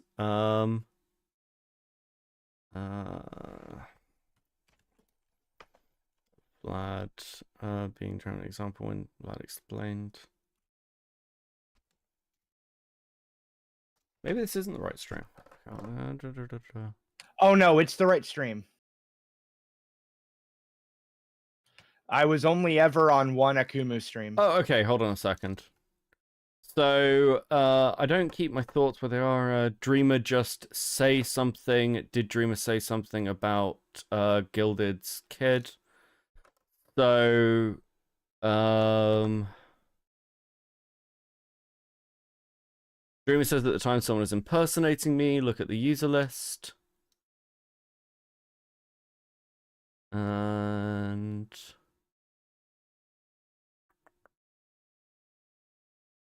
Yes, impersonating them in particular. Yeah, it was around 4:25. Doing live fucking investigation of fucking comment sections. What time to be alive? They're currently verifying their phone. Okay, I can take the time. That's all right. So I think the comment might have got deleted. Get the user list. Streamer 72.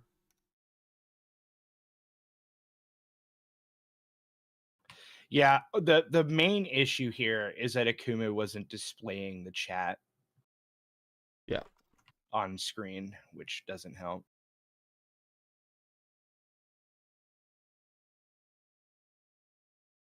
Yeah, I'm just going back a little bit.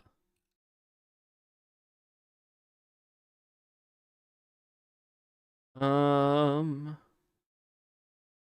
mean, it's still break from the FCK. Kind of.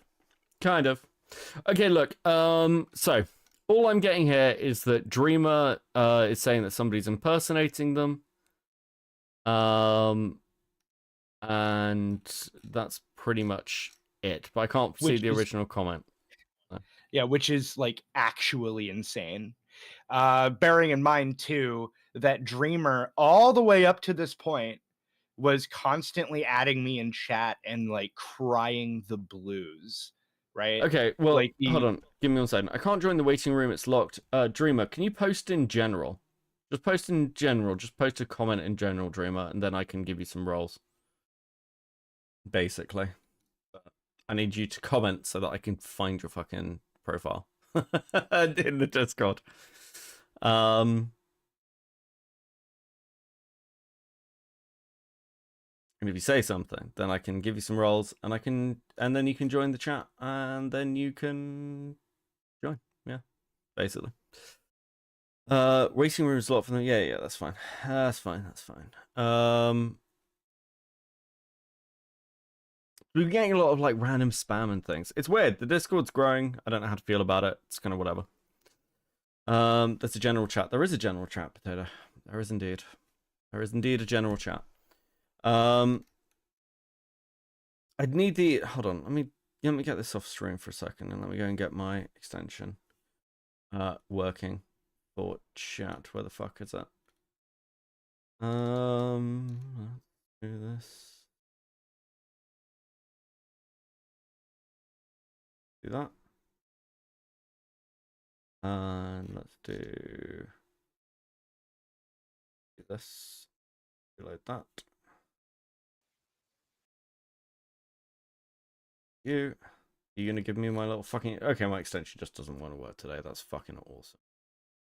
So, a bit of it's he said, she said, but unless somebody can show me something a little bit harder, I can't even see the general chat. I'm locked out of all channels. Interesting. Do I need a mod? Maybe I need a mod. I am a mod. Hold on.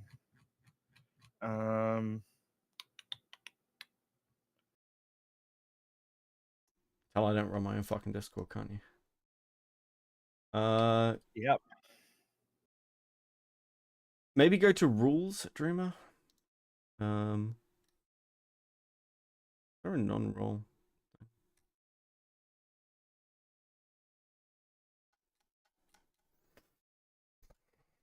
What in the hell? Discord is so gay right now. Right?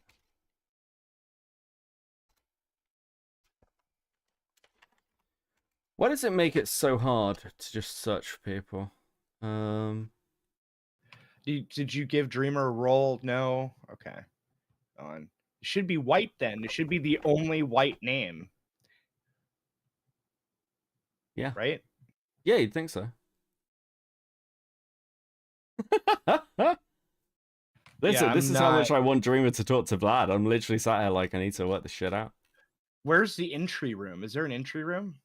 No, Dreamer, if you can see rules or announcements, just go and like go and tick a thing in rules. And see if that works. Interesting.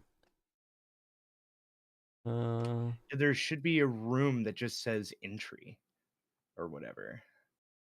Oh, coming and going. Here we go. Hold on.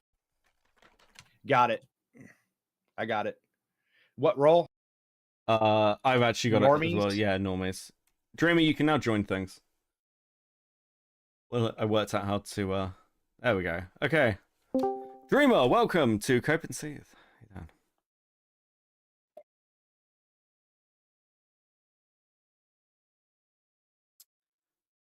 Hello. Hello. Hi.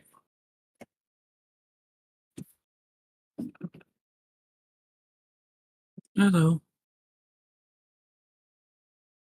How's it going? Doing good.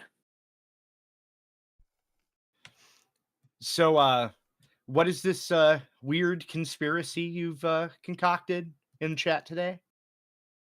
Well, I was talking on your live streams or whatever, and halfway through it, some guy with the same profile and name showed up saying like inflammatory shit and kind of just pinned it on me, and everyone just kind of believed it. Even though my past comments did not sound anything like the comments said from the impersonator. I don't know about that. Like things that were being said from you prior to that moment were pretty aggro into themselves. Like the whole thing. Like in fact, you were focusing entirely on me that entire chat. So yeah. So like they were aggro, but they weren't violent. I mean, I don't think that the person said anything violent. They did. They said something about like killing your kids or some shit. And I didn't even know you had kids. Well, I mean, nobody knew until that stream because my kid was in the background. But you remember it better than I do. I don't remember the exact wording, but you know, whatever. Ultimately, the point is though, is that funny enough, it was just it's a little bit of a coincidence to say that somebody would focus on you in particular, making a bullshit account about you in particular, when or of you in particular, when nobody at this time period, like nobody in this, well, except maybe hidden, nobody in this stream knew that I had a kid at all until they heard my kid talking to me in the background because I wasn't able to mute in time. And Yeah, that's the thing that's fucked up. and prior to the claimed impersonation, they hadn't said anything. I mean, had they of, I would assume if you're being impersonated that you would have said something, right? And on the other side of the coin, it wasn't until that moment that in particular was it all said. So I'm That a was the little second time I confused. was impersonated, was on a Kumo stream. Because before I was on your live stream and I also got impersonated. And that time it was way more obvious. I don't remember that at all. In fact, It was the live stream where you're first talking about Ephrometer. Ephrometer. Why would anybody impersonate you in particular?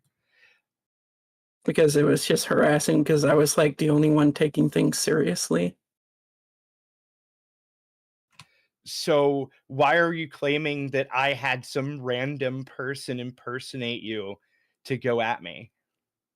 Well, okay, so I did blame you, but that's because like I didn't know you had kids and no one else knew. So I had to be like close to you, but it could be anyone.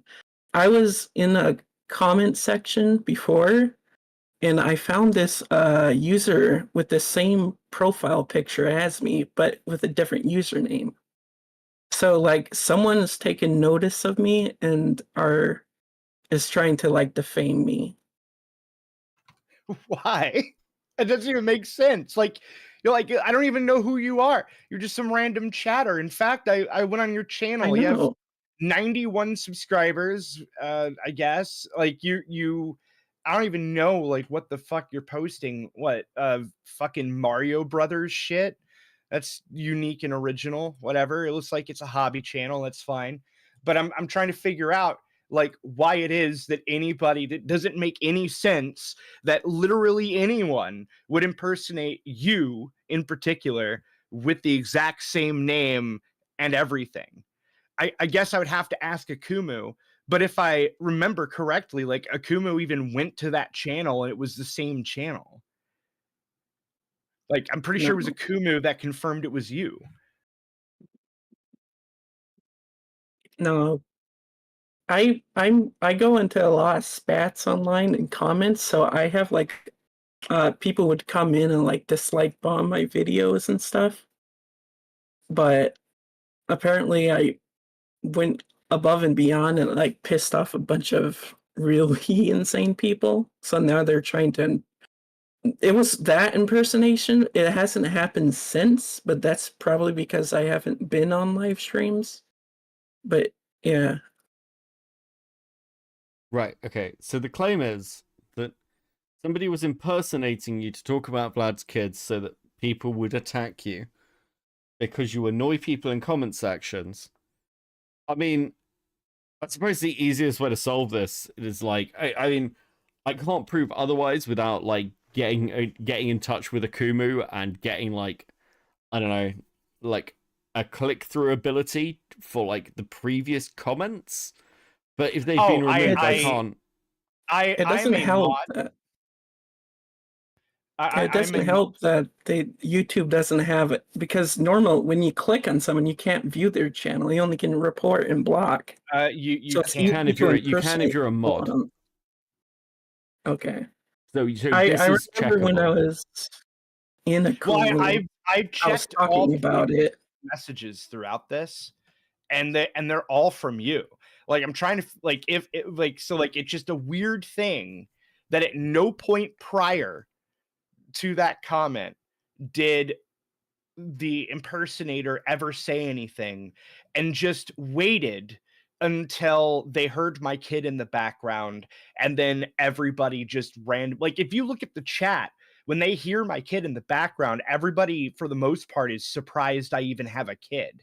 Frankly, it's terrifying that you've bred. Very funny. I don't even remember that part. I'm looking at it right now, right? And but at no point prior to this revelation in the chat did your quote unquote impersonator ever say anything. And yet for some reason the impersonator takes it upon themselves to only in that particular moment impersonate you specifically, to go at my kid essentially, after just now learning that I even have one in that particular moment. Like, I don't know, that's a wild claim. Well,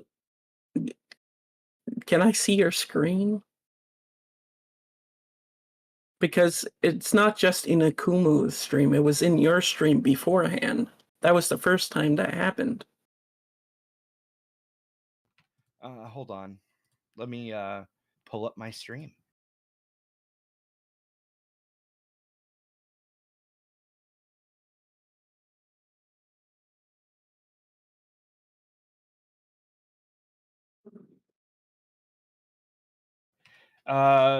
I'm going, fuck, I don't even know which one it was. I did 2 streams on him.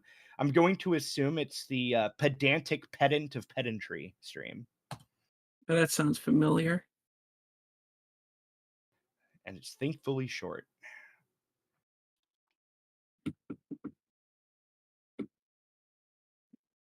While he's doing that, did you know that you can buy a membership or gift a super chat or just like and subscribe? And all of these things massively help the channel. I deeply appreciate all of it. It's an incredible experience and journey that we're all on together here today into my insomniatic insanity. So any support is much appreciated. Maybe at some point I'll buy something nice for myself, like a dinosaur or some flowers or... A dinosaur, you say? Yeah, dinosaur. Mm. No, Beckett didn't know that. That's wild. Yeah, you can. You can give the channel money and stuff. It's crazy. Did you know, Beckett, that Candace Owens does not believe dinosaurs ever existed? I did actually. I've seen that. I've seen that video she did. Yeah, I think it's silly. Can't believe you, kid. Here you go. Thank you, Running Brain, for the 5. Very nice. Much appreciated. Yeah, so I'm looking at the chat on my stream too. Can you stream it to the room? Yeah, give me one moment. Because then Dreamer can see it as well, and then it's sort of like... Yeah, so it got like instantly. So basically, Dreamer derailed the entire stream, successfully one guide me, I guess. Yeah. And everybody in here is responding to Dreamer specifically. A 10, and therefore she wouldn't. People can't argument from a. You said for anybody else. I told point out you Albert is actually, okay. So 2 things. First thing I want to point out is I guess we should ignore them until they wind up dead. Then based, yes. Yeah, I'm not. Where did I even pull that from? It would have been a Kumu stream, right? Oh no, this is mine. Dreamer's claiming it was my stream. That was my comment. Oh, I see what you mean. Yeah, Dreamer isn't even showing up in the side chat here. That's weird. Neither does. Anna, welcome to Coping. Thank you. 07. While Vlad's looking for this. Rip the anglerfish for the 5. I've looked here long enough. Get some dinosaurs, Beckett, to explain us the FCK drama with toy dinosaurs. I might do that one day. That'd be fucking so retarded. And cool anime girls with a 5. Don't buy anything for yourself. Pay max. Based. Also a base possession. But you know what's funny is I'm not noticing an impersonator either. There was an impersonator there.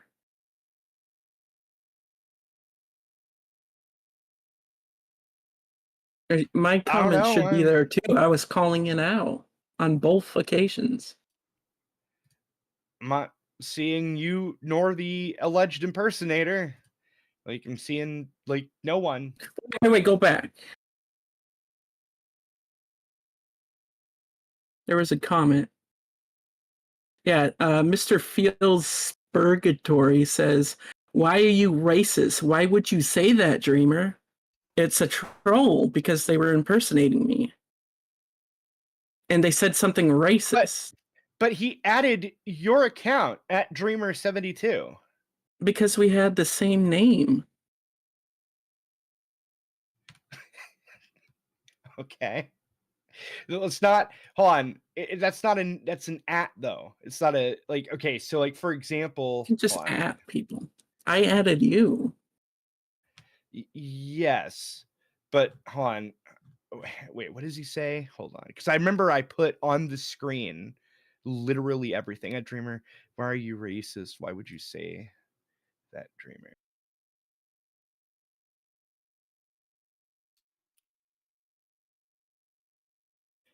Just a real question. Do you happen to have schizophrenia by chance? No. Okay, just checking. Could hold on. This is weird. It happened again, but it's just like a one-off thing. It wasn't on a live stream, but I found this account that had the same profile and that was made like less than a month ago. I think it was like less than a week ago. So what you're telling me is, if this is true, there is a person who is dedicatedly A-logging specifically you in random chat. I don't think it's A-log. Well, not A-logging then, but like following around, impersonating you. How many, like, Dreamer, how many subs or like what following do you have? Because like 91. I have none. Because like I don't understand how you've annoyed anyone to the point where like they're impersonating you in chats. That's kind of, Well, I like when I talk, I piss a lot of people out. Like I got Gilded Poo to say some insane shit on that stream, just for like being quote unquote moral fagging. Because I was like questioning his like terribleness. You were whining. Okay. Wait. Can hold I on. post What something here? terribleness? Go ahead. Like you're just mocking someone, like calling them retarded and some other shit. And like about that, I think it was cutting thing with Kumo. You said something about like cut sideways for attention, upwards for results or something. And I think even Yes. in-law got pissed at you at one point and he had to dial it back down a bit. And you actually sounded kind of upset that she would say that. Well, that's get you people to piss piss off and you say shit, crazy shit. Yeah, but to be fair though, Inla always pisses me off. She's kind of retarded. But either way, what I would like to point out here is that none of that makes any sense. Like I don't see anybody in the chat on my stream, because if they're impersonating you, they would still be here too, right? Actually, you would be. I don't understand why you're not in the chat. I have no idea what's going on. Did you block me? I can check to see if one of the mods did it. I don't usually do that kind of thing. Yeah, look at the block list. All right. But I'll get around to that later. But it's not going to magically make your messages come back. It deletes them all. So. Well, it might show the impersonator too. Maybe. I'll look. okay. I mean, my take on this is it's gay and retarded. It is gay and retarded. No, I just don't buy this story at all. I mean, why would I talk about like bullying people and then bully you back? What?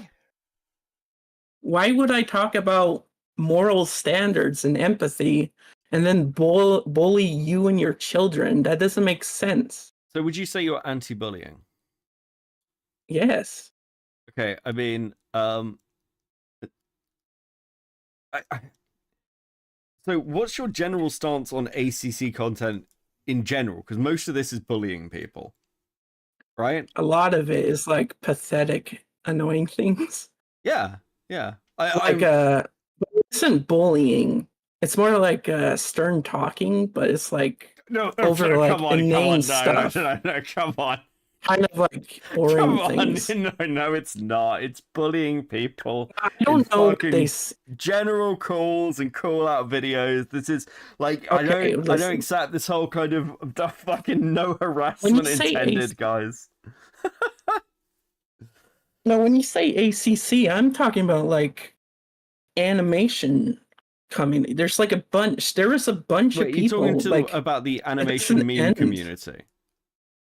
Yeah, that's also a part of the ACC, and they talk about like sure. art and things. Well, mostly I've been they're watching just those like videos for years. yeah. I mean, the animation this meme community. whole- I mean, it's a degenerate shit heap full of people like Birdie and Cinnabar, but like It's for neurodivergent people and mostly children. Okay, in general chat, I just posted the entire hidden user list, all of them, and everybody that's hidden there is either a fucking pedophile of some kind or a spammer.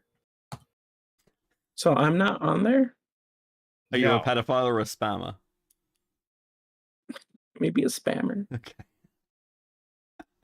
But no. Okay, when I want to specify what I mean by spammer. I mean people that are spamming like people's addresses in the chat and stuff like that. So, No. but yeah, no, like I don't know why you're not showing up in that chat, but fundamentally speaking, I have serious difficulty believing this story. Like this story just it sounds made up. Well, you'd have an ulterior motive by lying about it. That's why I don't trust you. I have an ulterior motive about lying about Wait, what? don't you also have an ulterior About motive if you were lying about about me it? saying, Yeah, but yeah, also like if I was lying about it, but Okay. I'm not. okay, but like we can't. There's not even proof of it now Well, because I'm like mysteriously FBI'd out of the chat. I mean, I don't know. You remembered what was specifically said better than I did, which is Yeah, interesting. it just comes out. I mean, you could say there's no proof it happened, but you The mentioned that person it happened. was like mocking at me back, like, no, I'm the real dreamer.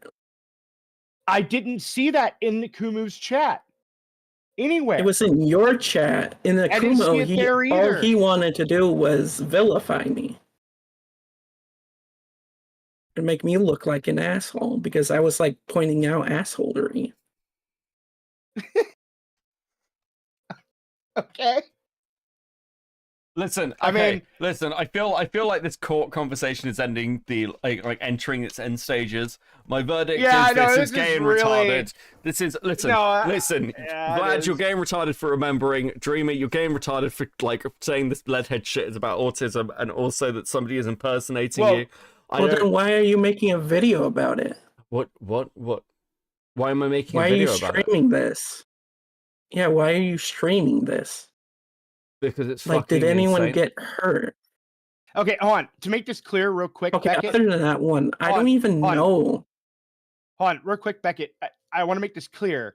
You're a little confused. This isn't like me holding a grudge against this person for what they had said to me in some chat.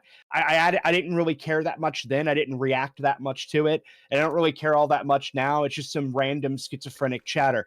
However, what I am pointing, the reason I brought it all up in the first place is because her opening chat message in your stream was disparaging you for daring to, quote, go after their personal lives.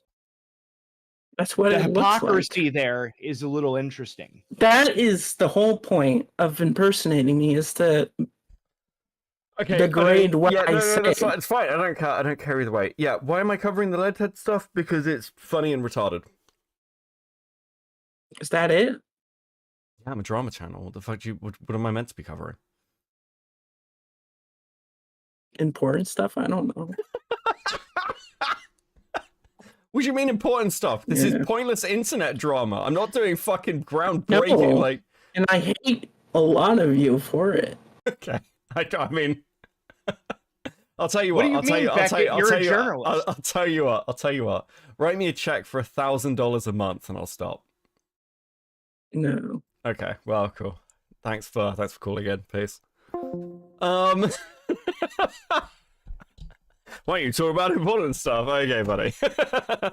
I've been down this hole before.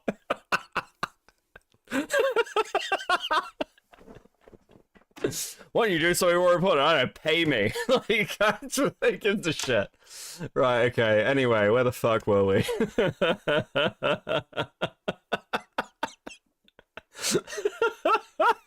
What an absolute waste of my fucking time, Lamau.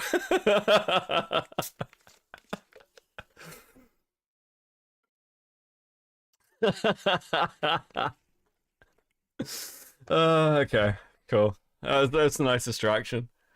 This is either good bait or someone lost the pill bottom. Thank you, Fernando, for the 5. Yeah, it's either or, I don't mind, but... Listen, I've heard that fucking stretch before of, oh, why don't you cover something important? Like, yeah, no. Listen, it's probably a troll. It's probably a troll, it's fine. Fucking Lanza, good evening, by the way. Good evening. How you doing, bro? I had, like, filter papers somewhere. Right, we're gonna start this up again. Malcolm is debating this Lily person. I really, can't it be both? It can be both. So I really hope they're going to start talking about something that isn't fetish shit before too long. Let's get back into it. Being crushed and having someone like having a power imbalance over them in a very specific way. Yeah, and the specific way that's problematic is that it's emulating like a child, an infantilization. That's the word that you use. So it's adult bodies, and as long as children bodies aren't involved with it, I don't care what people do. I mean, if that's where you want to draw the line, you can. That's fine. But I'm challenging like Morning your from conceptual Sweden. understanding of like what it means for somebody to possess a certain trait or like a certain level where I would call that person like a pedophile. Fetishes when Penny's not into this shit at all. Well, because I'm challenging you on your understanding of what grooming is. If you remember, we started all the way from the top because you tried to tell me that grooming grooming only involves children. It doesn't, and that grooming only exists in sexual connotations, and it doesn't. So we can agree to disagree on the definition of grooming. I will defer to the actual text. You like that, Teddy? Okay. Fuck me. Definition of what grooming is if we can't agree on a colloquial definition, and that's fine. We can move past that. We'll just disagree on that point. We can put a pin in that. So what? Morning from Finland. Good morning, Nicandros. How you doing, bro? What after the grooming thing? Okay, what after the grooming thing? Like I would say like literally calling Penny a dog fucking sex demon, a pedophile, grooming. What? Oh God! What other fucking things did you do? Well, let's start with sex demon. We already covered the grooming thing. Let's start with sex demon. What's your issue with me calling her a sex demon? Because polyamory is not fucking, No, Lily, no, fuck off. Do I need to start pulling Leadhead's videos up about this shit? In fact, I'm actually going to. We're gonna listen. Penny's not a sex demon. I don't know what you're fucking talking about. Like, because she's polyamorous, right? Hold on, if I search Leadhead, am I the things that fucking come up? Okay, I know there's a bias towards my own content, but that's like fucking ridiculous.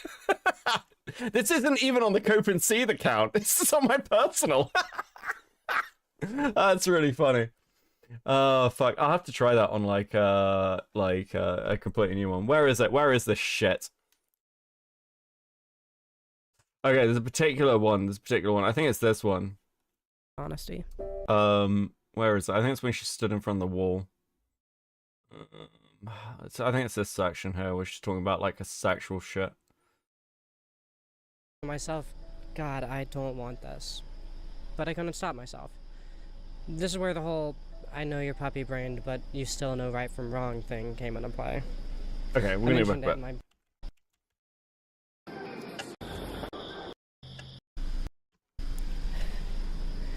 See, there was one question that neither of us really had an answer to at the time.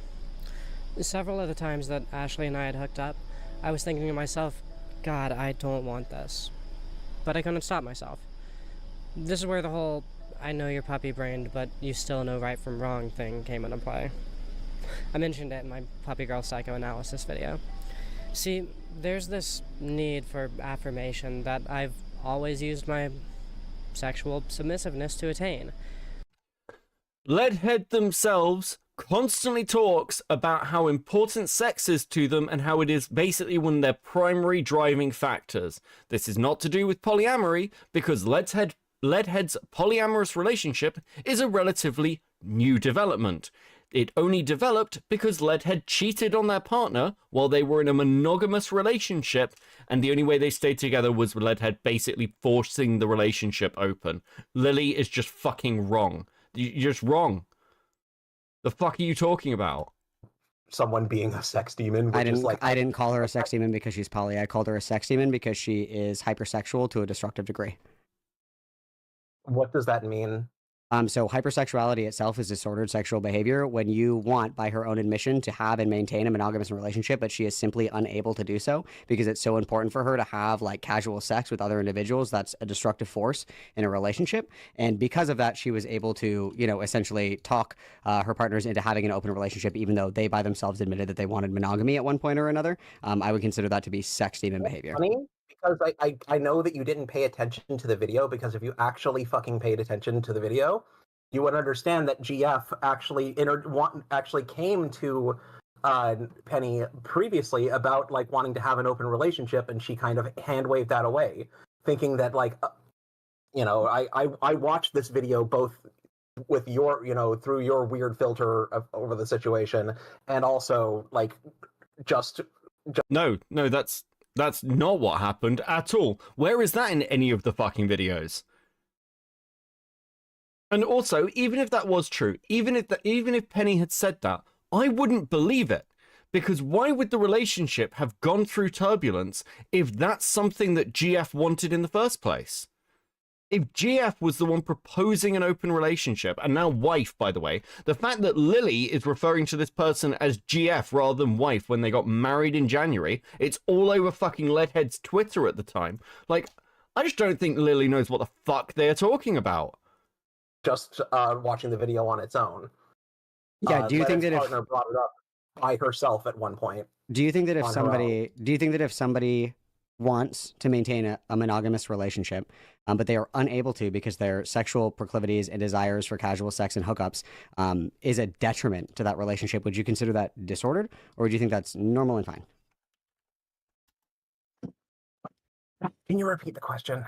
Yeah, do you think that if you have somebody...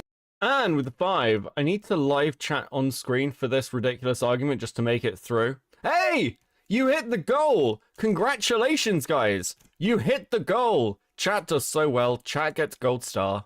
I'm so proud of you guys. Well done. Good job. Goal hit. Let's fucking go. Okay. I got chat on screen. Fuck.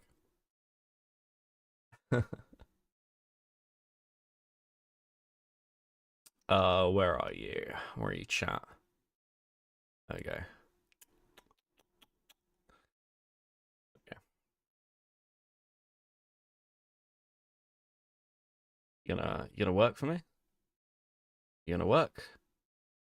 No? Okay. Fair enough. Fine. Fuck you. Put you here then.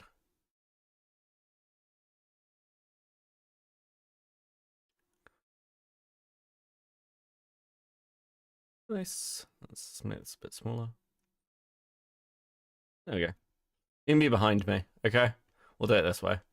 I'm just glad you dropped the VTuber thing. I'm gonna do the VTuber for like artsy stuff specifically, I think.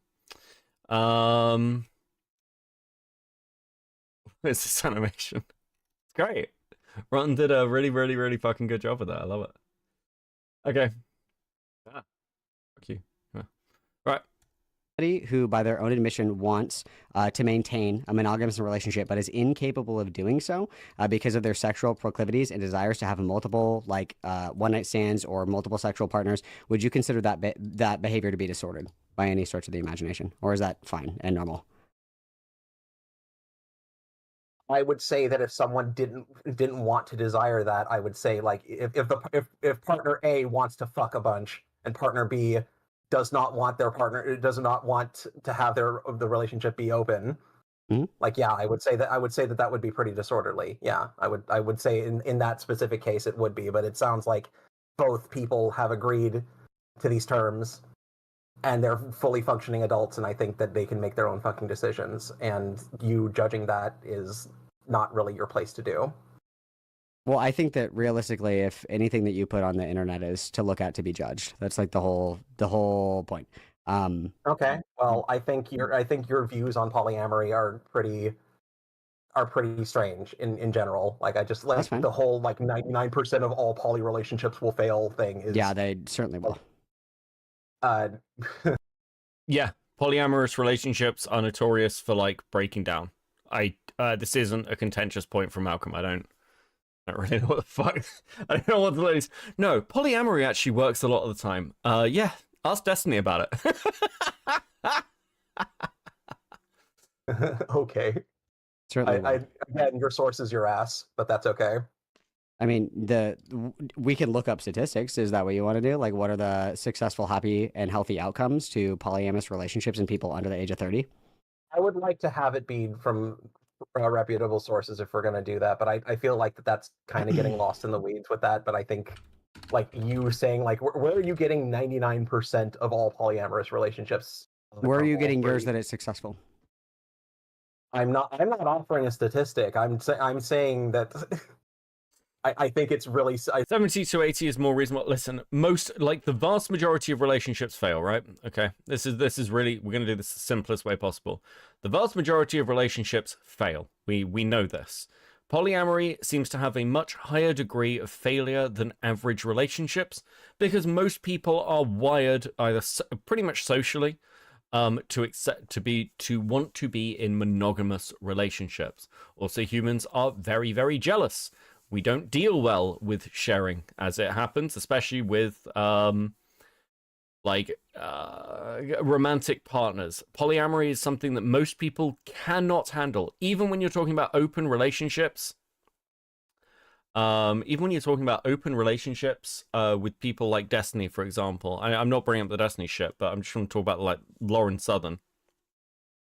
His wife at the time seemed fine with him being in open relationships, but really couldn't deal with the fact that he'd been with Lauren Southern. She did not like that at all. It caused a great deal of emotional and relationship stress for them. Ivana, with the 2 Canadian, support towards the next goal, lol. Much appreciated. Much appreciated. I think it's really silly and reductive to try and say that, like, if you think you're poly, you're probably not. I think it's like very like probably not. Yeah. Yeah, I think fucking much like with trans men saying, like, if you think you're trans, you're probably not. Like, I think like you're probably just confusing your gender with your gender identity with your fetish, or what, like saying reductive shit like that is pretty harmful. And much like with that, I think that you're weird to say, like, you are a fucking you're the op block polycule going strong. Don't make me talk about op blocks polycule. Okay, don't do that to me, Ash. What you done? What you done? You're monogamous, and you obviously, have That's a a huge bold assumption of me. cheating. Like, you're very. That's a pretty bold assumption about my lifestyle. You've said you're monogamous. You don't. I'm in a monogamous relationship. Yeah, I've said that. I've said that. I've said that I'm in a monogamous relationship. I'm in a monogamous relationship. Yeah, I'm in a monogamous relationship. Okay, then you're monogamous. So you're a monogamous person. So if you're polyamorous and you only have one partner at the time, you're not polyamorous? If you're bisexual and you're dating a guy, does that make you straight? Are you polyamorous? I don't talk about that kind of shit on stream. Your assumptions make an ass of you and me, bud. I don't talk about that kind of shit on stream. But... Like, this is actually like something to know about. Are you polyamorous? Why do you feel entitled to that information about me? Because this is literally a fucking conversation about polyamory. Yeah, me being polyamorous or not, me being polyamorous or not has nothing to do with my opinion on it. Why is Malcolm being so, like, again, Malcolm's right, it doesn't fucking matter, but you don't stick on these points. Like, the real question here, the polyamory of the relationship doesn't fucking matter, because what Leadhead is pointing towards is not a polyamorous relationship. It's a found family control unit with, like, elements of fetish shit thrown in. Whether Leadhead is, like, having sexual relationships with the, like, boy-girl characters in this polycule is kind of irrelevant. The sex demon standard is just something that Leadhead has stated. Like, they are, like, they are obviously hypersexual. This is by their own admission. I don't understand why this is a point. Like, you're pointing to, like, Malcolm's pointing towards, like, statistics, towards polycules and shit. It's kind of irrelevant, and, like, he's getting lost in the weeds with what Lily's pointing at. Which I understand why. Malcolm's very debate bro-y, so he's, like, trying to hash the fucking point. But, like, I don't know, this conversation, for me, I would direct kind of towards the kind of core accusations towards Leadhead. Leadhead is somebody who is manipulative. I would actually argue as well, like, the sexuality stuff with Leadhead is secondary. It's not to do with the fact that Leadhead is destructive in has a destructive relationship with their sexuality or like their hypersexuality. It's to do with the fact that Leadhead kind of slots in control mechanisms in basically all of their relationships. And they seem to like admit to this even with their friend groups, their like core partner, the like found family kids. And like that's kind of like where the focus needs to be. So the question is Leadhead manipulative? Yes, sexuality, like their sexuality or their hypersexuality, is one way this manifests. But the core problem isn't like, I don't care if Leadhead's fucking a load of people. I don't give a shit. What difference do they make to me? But like from the perspective of this drama or this story, it's like the problem is not the sex stuff necessarily. It's the control stuff. That's what matters far more, right?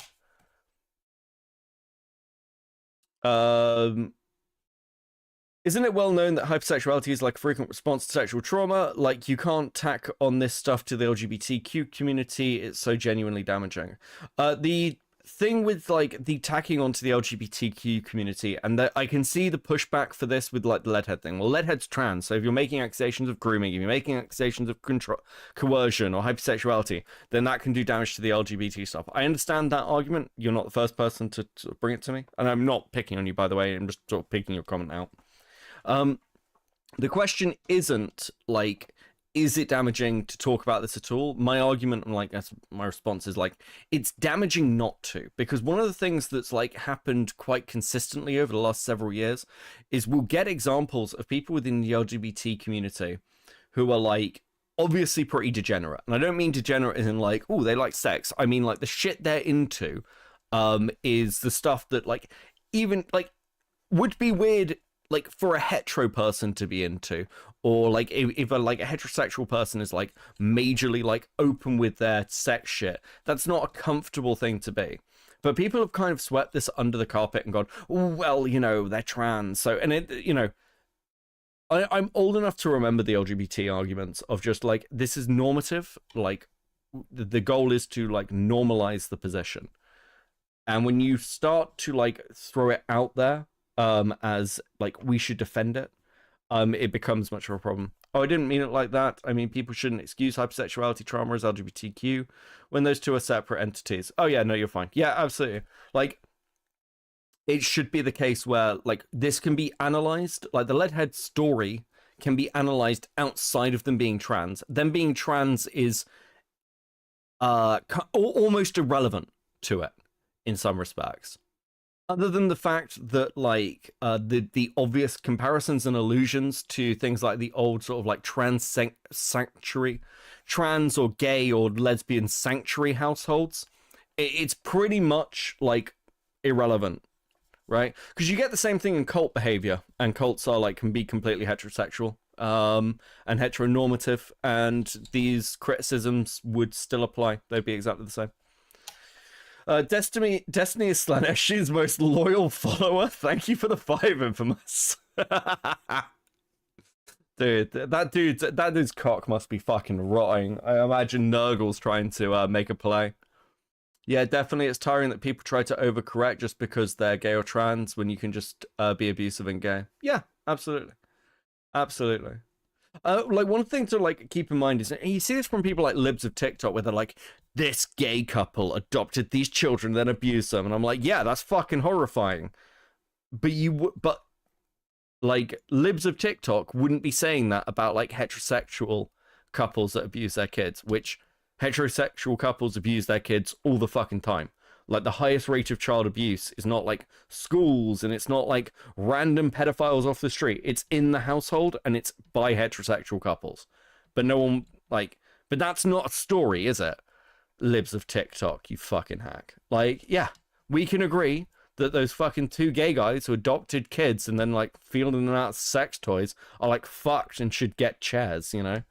Like, we can agree. I agree with you. It's just, it would be nice if you actually thought that about, you know, people in general, and you weren't just interested in child safety when it's to do with the LGBT community. Fucking monster. There does feel like an aspect of brainwashing and cult-like behavior, especially towards the younger ones who are just lost and looking for family. Yeah, and this is why I say that and this is why I think that stuff like this is worth talking about. Because there is a predatory element, in my opinion, when you're talking about people who are obviously fucking vulnerable, because many members of the LGBT community are vulnerable. They are people who come from very difficult homes. They're people who like feel like they don't fit in, or they can't be like, or the people around them don't understand them, because you are in a minority. One thing that's like pretty interesting, whatever libs of TikTok is bangable, you're not. Dude, we need to have a talk about, like, need to have a talk about your taste in women, because what the fuck, bro? You can do better. You can do fucking better than libs of TikTok. Anyway, yeah, like, ultimately, like, it's a really interesting study on, like, the American public of how much, like, the proportion of gay, lesbian, and trans people in the, like, society, and the numbers people think, like, the like general number of gay people or trans people that the public think exist versus the reality is staggering. I think one of the statistics was out by 15 points, which is crazy. And it's to do with media exposure. Largely, it's like you see gay and lesbian people in so many different shows. This is also the same for like people of like different races, you know. Realistically, most places on the planet are racially homogenous.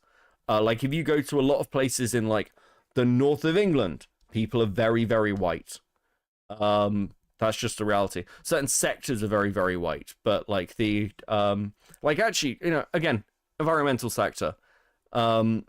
Environmental sector is really, really white dominated. It's got a pretty good split male to female, but it's very, very white. Whenever I see training, like videos or whatever, whenever I'm on a training course, the videos and the people in the videos are very racially diverse. And it's like, I have never worked in a department, I've never worked with a department that is as diverse as any of the training videos anyone has ever fucking shown me. Because generally speaking, the sector itself is just very white dominated. Anyway, let's continue. We should relinquish that information, otherwise you might come across as an asshole. I Otherwise, don't I'm just care gonna if- assume that you're monogamous and you're just talking out your ass. You can assume whatever you would like about me. That Cool. is That's great. no sleep off of me. I'm looking at this. Sorry. So you would agree that somebody who wants That's why I want to go to Scotland, so I can impregnate white women with a mouthful of haggis. Bro, listen, if you go to Scotland, the one getting impregnated is you. I don't know if you spend much time around Scottish women, but good luck, buddy.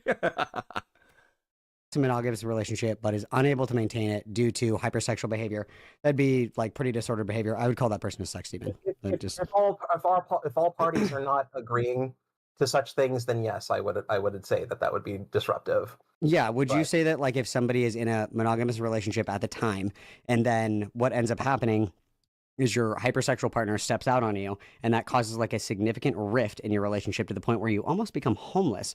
Do you think that that would be kind of like sex demon? Hey, goat. I mean, you're in sex demon behavior. I mean, okay, you're. Can you repeat that one more fucking time? Like, Yeah. So the fucking. Yeah. So if you have someone who is in a monogamous relationship, they step out of that monogamous relationship to the detriment of their relationship, which causes tangible, lasting harm for both people involved.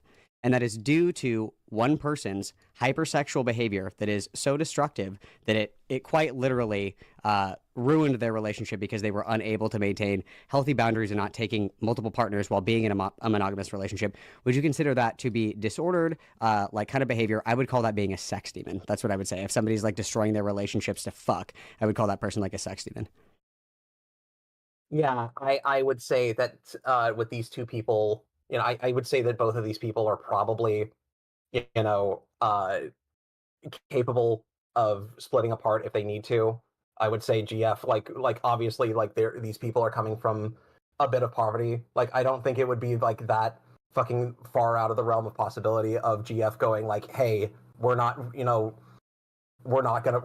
gonna break up with you at this point. Like, I'm hoping that you're not gonna be such a fucking asshole to just throw me out on the street.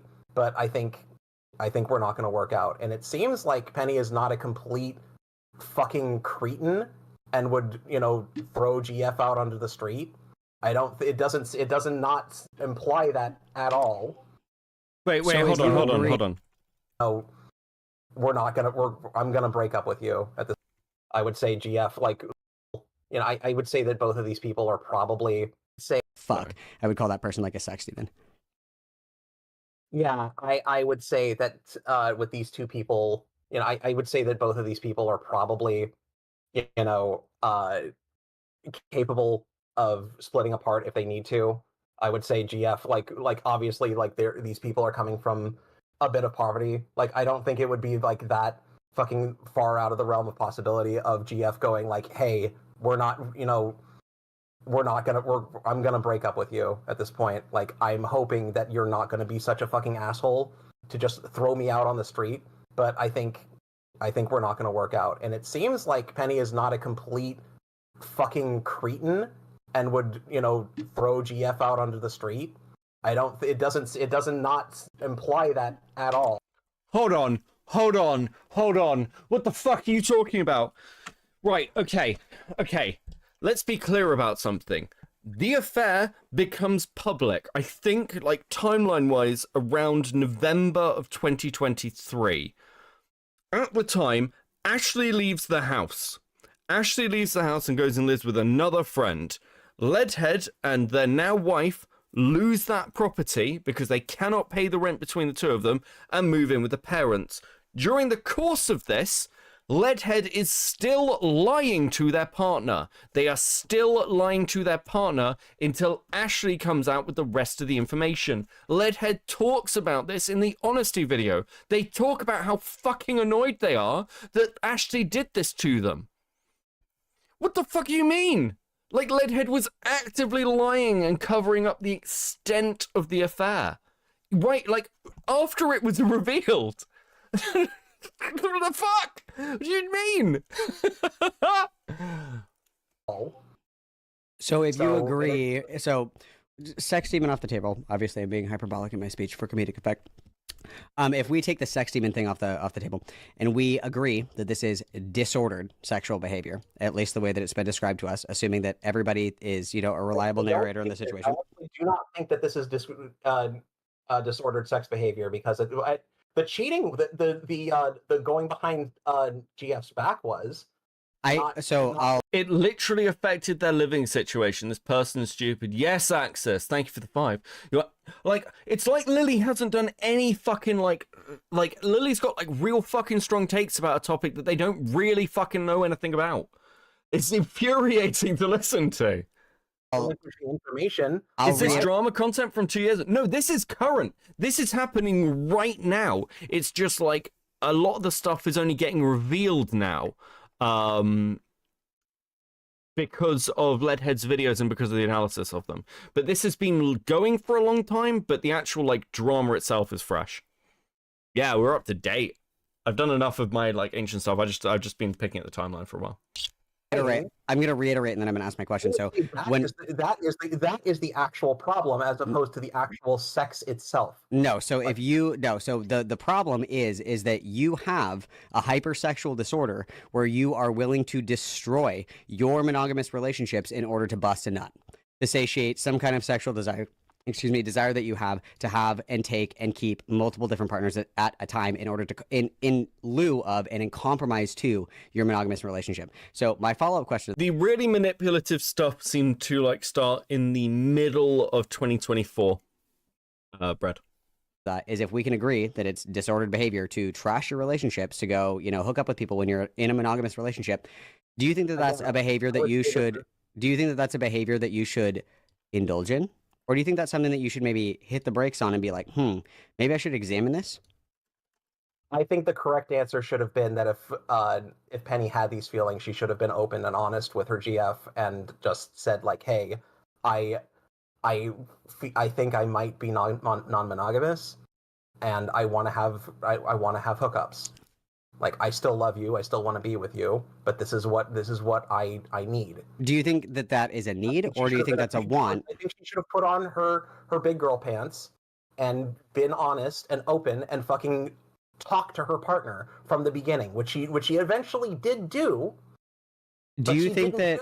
Do you think? No. She was forced to do that. She didn't just randomly choose, hey, I need to come clean to my partner. She was forced into that position by Ashley and hated Ashley for doing it. It was the lying. It was the deceit. It was hiding the truth from her. No, it was the behavior. It was the behavior. Infamous, if you'd like, I've got 2 previous streams on this topic, which is why I'm not sort of like rehashing huge amounts of it. Dickers, thank you for the raid. Hope you're doing well. I saw you with a conversation earlier looking very snazzy with some decent concurrence. Nice to see, bro. It's nice to see you growing. Hope you're good. Yeah, I've got 2 previous streams on the Leadhead stuff. The second one is like, I think they're both pretty in depth actually. So like, I'd suggest having a look at those, but this is like the next stage of the drama, I guess. Leadhead's bringing out a video soon. I think we will probably do a deep dive analysis of that shit. Take it to the grave. That is the issue. No, the issue is that the issue is the behavior, which is stepping out of a agreed upon monogamous relationship. It doesn't matter if it was a hidden secret treasure trove. So my question for the ninth time now is, if that is what we can agree, disordered behavior, you're ruining your fucking relationship to do this, which is wrong, you choose to do it anyway. Is that a behavior that you should indulge in, or is that something that you should get help for? Is this person lying or being open and honest and telling, saying like, I want to fuck other people? In the exact Leadhead situation, we are dating GF, we cheat on GF. In the process of trying to rebuke our sins, we are continuing to fuck other people other than GF. And on top of that, we are wanting, craving, doing anything to maintain this monogamous relationship and continue to engage in destructive behavior at a detriment to yourself and to your partner. That is definitionally disordered sexual behavior. Do you indulge in that, or do you slam on the brakes and get help? I think the issue is still the lying. That is still my case. You're trying to frame this in a very... No, I'm asking you a very simple question. What you're trying to get me to answer your gotcha question, and I'm It's not a fucking gotcha question, you mouth-breathing fucking retard. Leadhead cheated on their partner. The only way to sustain that relationship was to open the relationship up. Leadhead manipulates their partner into doing this, who is probably, we don't know much about them, which is in some ways pretty fucking telling. But the only way to really I guess analyze this is from the relationships that Leadhead herself is already talking about, which are highly fucking manipulative with everyone around her. It is highly likely that that has continued, or is like the through line of all their fucking relationships. They cheated on their partner. They forced them into an open relationship. The partner, by the way, at the time was living with Leadhead's family, had nowhere else to fucking go, so what real options they had. Leadhead themselves are talking about how they don't like their partner going to see their other friends in case they turn the partner against them. I don't know how you're defending this shit. It's unfucking believable. I'm not falling for it. It's not a gotcha question. I'm literally walking with you to this conclusion. If we agree that it's disordered behavior, the answer to that is to not indulge in it. And indulging in it is a mistake. I think indulging in Lily sweeping without understanding the original video. Yeah, and it's driving me up the wall. lying and deceit is the mistake to be done. Do you think not that the it's fucking. possible for somebody to have sexually disordered behavior? I don't think that that's really a thing. I think that's a weird expectation put on to us by society. I think that there's all kinds of relationships that people want or need. Some people have. Some. Do you think people sex addiction is are a thing? monogamous, some people are not. Do you think I sex think that- addiction is real? Do I think sex addiction? Yeah, to the point where they can't like literally get anything done. I think Oh, to the like point where destroy your intimate relationships to pursue hookups and one night stands, even to the point where you are remorseful, trying to fix the relationship that you have, but you still cannot stop. Okay, I think Malcolm is fucking up here. The really simple question to ask is, do you think that like being so sex obsessed that you fuck somebody who is your housemate in the same house as your partner because you're like, no, I've got to have sex, is like clearly destructive behavior? Obviously it fucking is. Holy fuck. Fucking other people. You think that would maybe border into the territory of sex addiction? Maybe. I think the lying and the deceit is the issue, not the fucking. Yes, Infamous. Yes. Based, it's a non-monogamous person defending non-monogamy without knowing the situation, some saying dumb shit because of it. Yeah, like they're taking shots at Malcolm and asking about like the trans guy shit as well. Because the core defense I keep hearing of Leadhead is, well, Leadhead's trans, it's complicated. I'm like, sure, yeah, that's fine. You can say that, but it doesn't change the fact that this is a fucked situation. And I don't understand this. It's kind of like, you know, when like white liberals do this really gay shit and they're like, well, we have to stop voter ID because black people are too poor to have IDs. Like, a black person couldn't figure out or afford a driving license. And it's like, dude, that's more racist than the right-wingers are. What the fuck are you doing? It's the same shit with this. It's like, oh, well, we can't expect trans people to have any accountability in their sexual relationships. That would be crazy. It's like, that is more transphobic than just being like, hey, this trans person has weird sexual relationships with people. You're doing the thing. And with the two, SGD. Arguin win, zero media literacy, get in the parasocial bin. It's fucking bizarre. I don't understand. I don't understand why you'd turn up and make these arguments to a random streamer. I don't get it. Like, I think they're trying to turn the audience a bit. I don't think that's gonna work.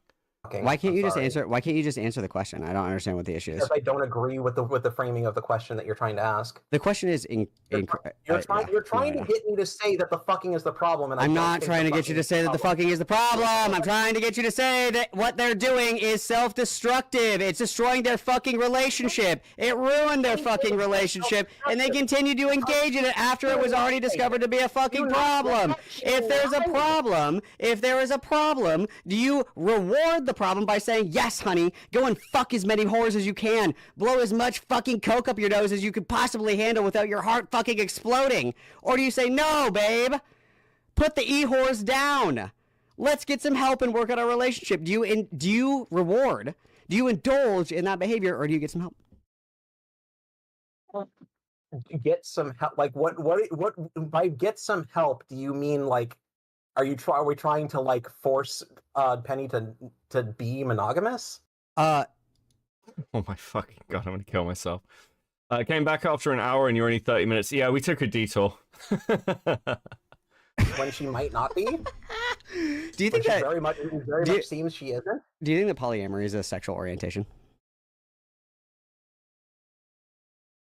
I think people have the capacity to have different relationships. Do you think that People have- polyamory is an immutable sexual orientation? Possibly, I don't know. There hasn't been enough stuff on it. I don't fully know that one way or the other.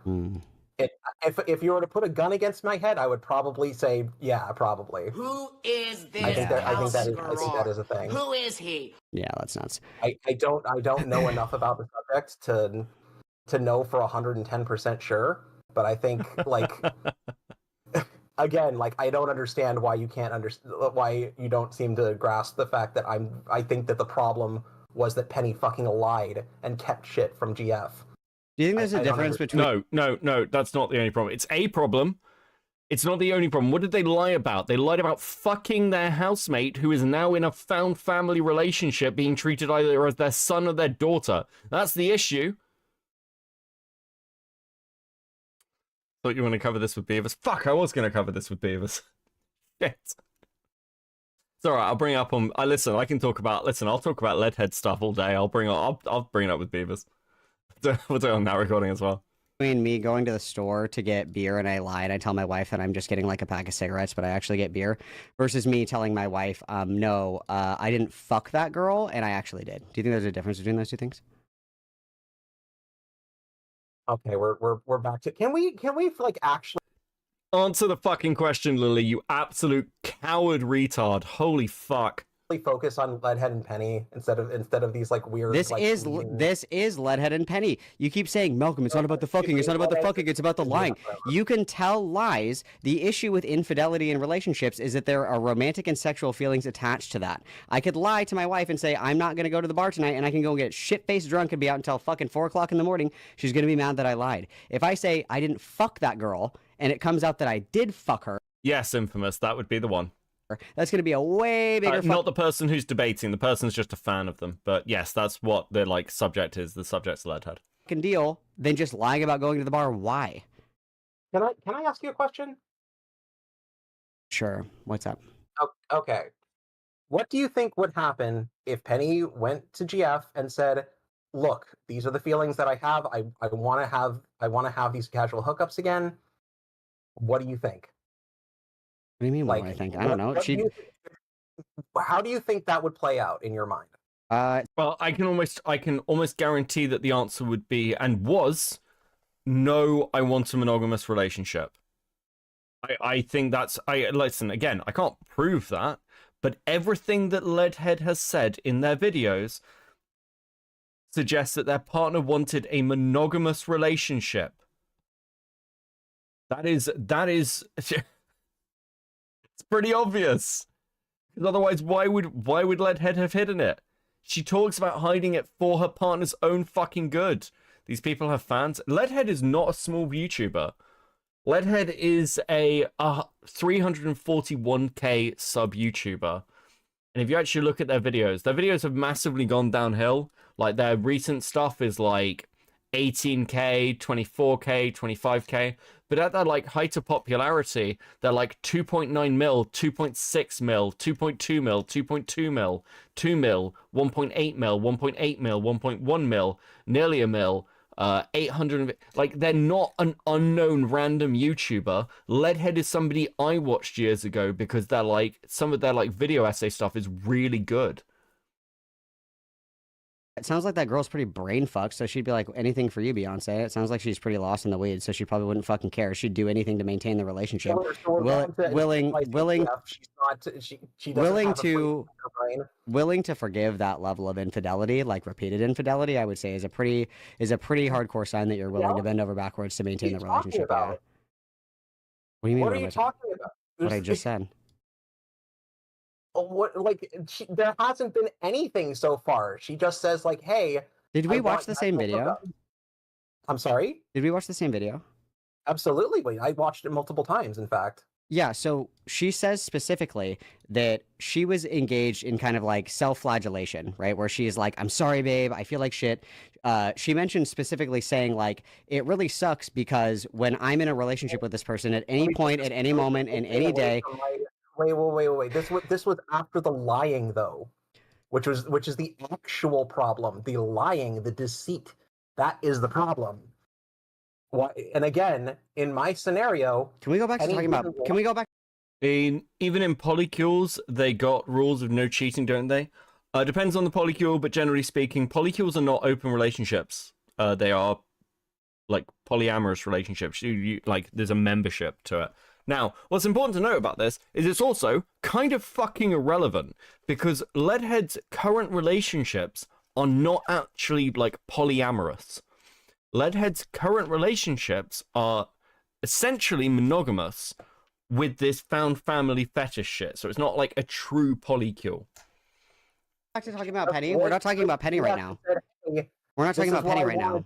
We're not talking about Penny right now. Can we get back to talking about Penny? You have to either go, nah, babe, this isn't going to work out. Why are we not talking about Penny? Huh? Why are we not talking about Penny? What do you mean, why are we not talking? I'm literally talking, what? You literally just verbally abused me live in 4K because I was talking about this exact fucking scenario and you were like, oh, can we get back to Penny? A hypothetical that still involves Penny and GF. Like, that's literally what I was doing. You're talking about going to the store and talking about cigarettes or whatever the fuck. Like, I don't really... Bro, I'm gonna crash the fuck out. I need you to listen to me when I say this. If you need to write it down, please write it down. Do you understand that there is a difference between lying about something insignificant in a relationship, whether it's lying about going out to get beers with the boys or going to the store to get pop when you get alcohol and you do that instead of getting pop, that is a lie, that you could have an issue with that lie. The problem is that if I say, babe, I did not fuck that girl. I swear to God in my life, I didn't fuck her. And then it comes out that I fucked somebody else. That lie, the problem with that lie is the infidelity. Obviously, Malcolm, that is a thing that can shape the fucking relationship. No, not shape the relationship. That there is a tangible difference. Stuff like that. I would also say like, hey, you lied about this. What else are you lying about? I would probably raise an eyebrow at that. Like this person is fucking retarded. I think this conversation is actually making me transphobic in real time. Holy fuck. Like, you ever, like, watch something and you're like, yeah, I'd vote for the right wing. I get it. I understand, like... I'm just like, please stop. Listen, guys, I need to be here as a representative of the community of the polyamory and talk about how important and normal trans people are. By the way, let me defend this absolute fucking insane degeneracy over and over again, and then refuse to engage in any of the fucking topics you're bringing up. Like, it's... I'm actually, look, I've got criticisms from Malcolm in how, like, he handled this, but, like, I get it. I'd be fucking... I'm fucking legendary for keeping my cool with shit and, like, being fairly chilled out. I'd actually lose my mind talking to this person. I don't blame him for shouting. This is so frustrating. Why are you lying about something so small and insignificant like getting cigarettes versus getting pop or whatever? Like that seems like a pretty big, like that seems like a pretty small thing to lie about. What other bigger things are you lying about on top of it? I probably would fucking raise an eyebrow at that and question that. I didn't ask you if it raised. Don't group us sane trans people with these fucking freaks. Yeah, no, don't worry, I'm not. It's just fuck. There needs to be a podcast of just like normal trans people, like who are not online all the time. Like, I've never needed media propaganda more in my life. Holy fuck. Raise an eyebrow. I asked you if you can understand the difference. That the problem with the latter is that it's a question of intimacy. It is a question of intimacy. It's not a relationship warping thing. Exact. Thank you. Jesus Christ. 20 years later. Yes, it's because the intimacy is the problem. When you violate that intimacy, that is exceptionally devastating to a relationship. Yes? So the fucking is actually part of the problem. Yes, sure, she told a lie. That sucks. People lie all the time. Yes, infamous. The problem is the fucking, that you stepped out of a committed monogamous relationship to fuck somebody else. That's the problem. And again, so now that I've answered your weird leading question, let's do mine now. Okay, lead me. Okay, so we've gone back in time. The corridors of time have shifted, blah blah, whatever the fuck. Yes. Penny decides to not lie about her thing and decides to say, hey, look, I have someone that I want to hook up with. Amber, I don't remember the name of the person. I think that's what her name is. I want to hook up with her. Like I know we're in a committed relationship, but like I've had like open relationships with people for a while. This is how I am. This is how I feel. What do you think? And she would either say like, nah, I'm not cool with that, or she would say, yeah, I think we could. If we set boundaries, I think we can be cool with this. Sure, I would say it's a coin toss. It could go either way. Sure, depending. Obviously, there's plenty that we don't know about the dynamics of the relationship, but assuming all is well and Oz or whatever the fuck, yeah, I'd say it'd be like a coin toss. Sure. Okay, so now that we have that established, so like, do you think that like things could have ended a lot more cordially, and like if now that people are on the same page and there's no fucking deceit happening, and if they decide to break up, maybe they could at some point, like, yeah, we wasted a lot of time on this, but Penny could be happier having the more non-monogamous relationship that she would want, and GF could be off like doing her thing, and they could probably end up being friends, and everything would be all gravy, and everyone would be happy. Instead of the fucking lie. And again, the thing that correlates this whole thing is the lying. Lying in a relationship's kind of... Why is this relevant? Why is this... I don't understand why this is... why is this relevant? The question isn't about, like... And the cheating's a thing that we can, like, put at one side and go, yes, that's bad. That's what sort of the conditions that led to the wider stuff. But, like...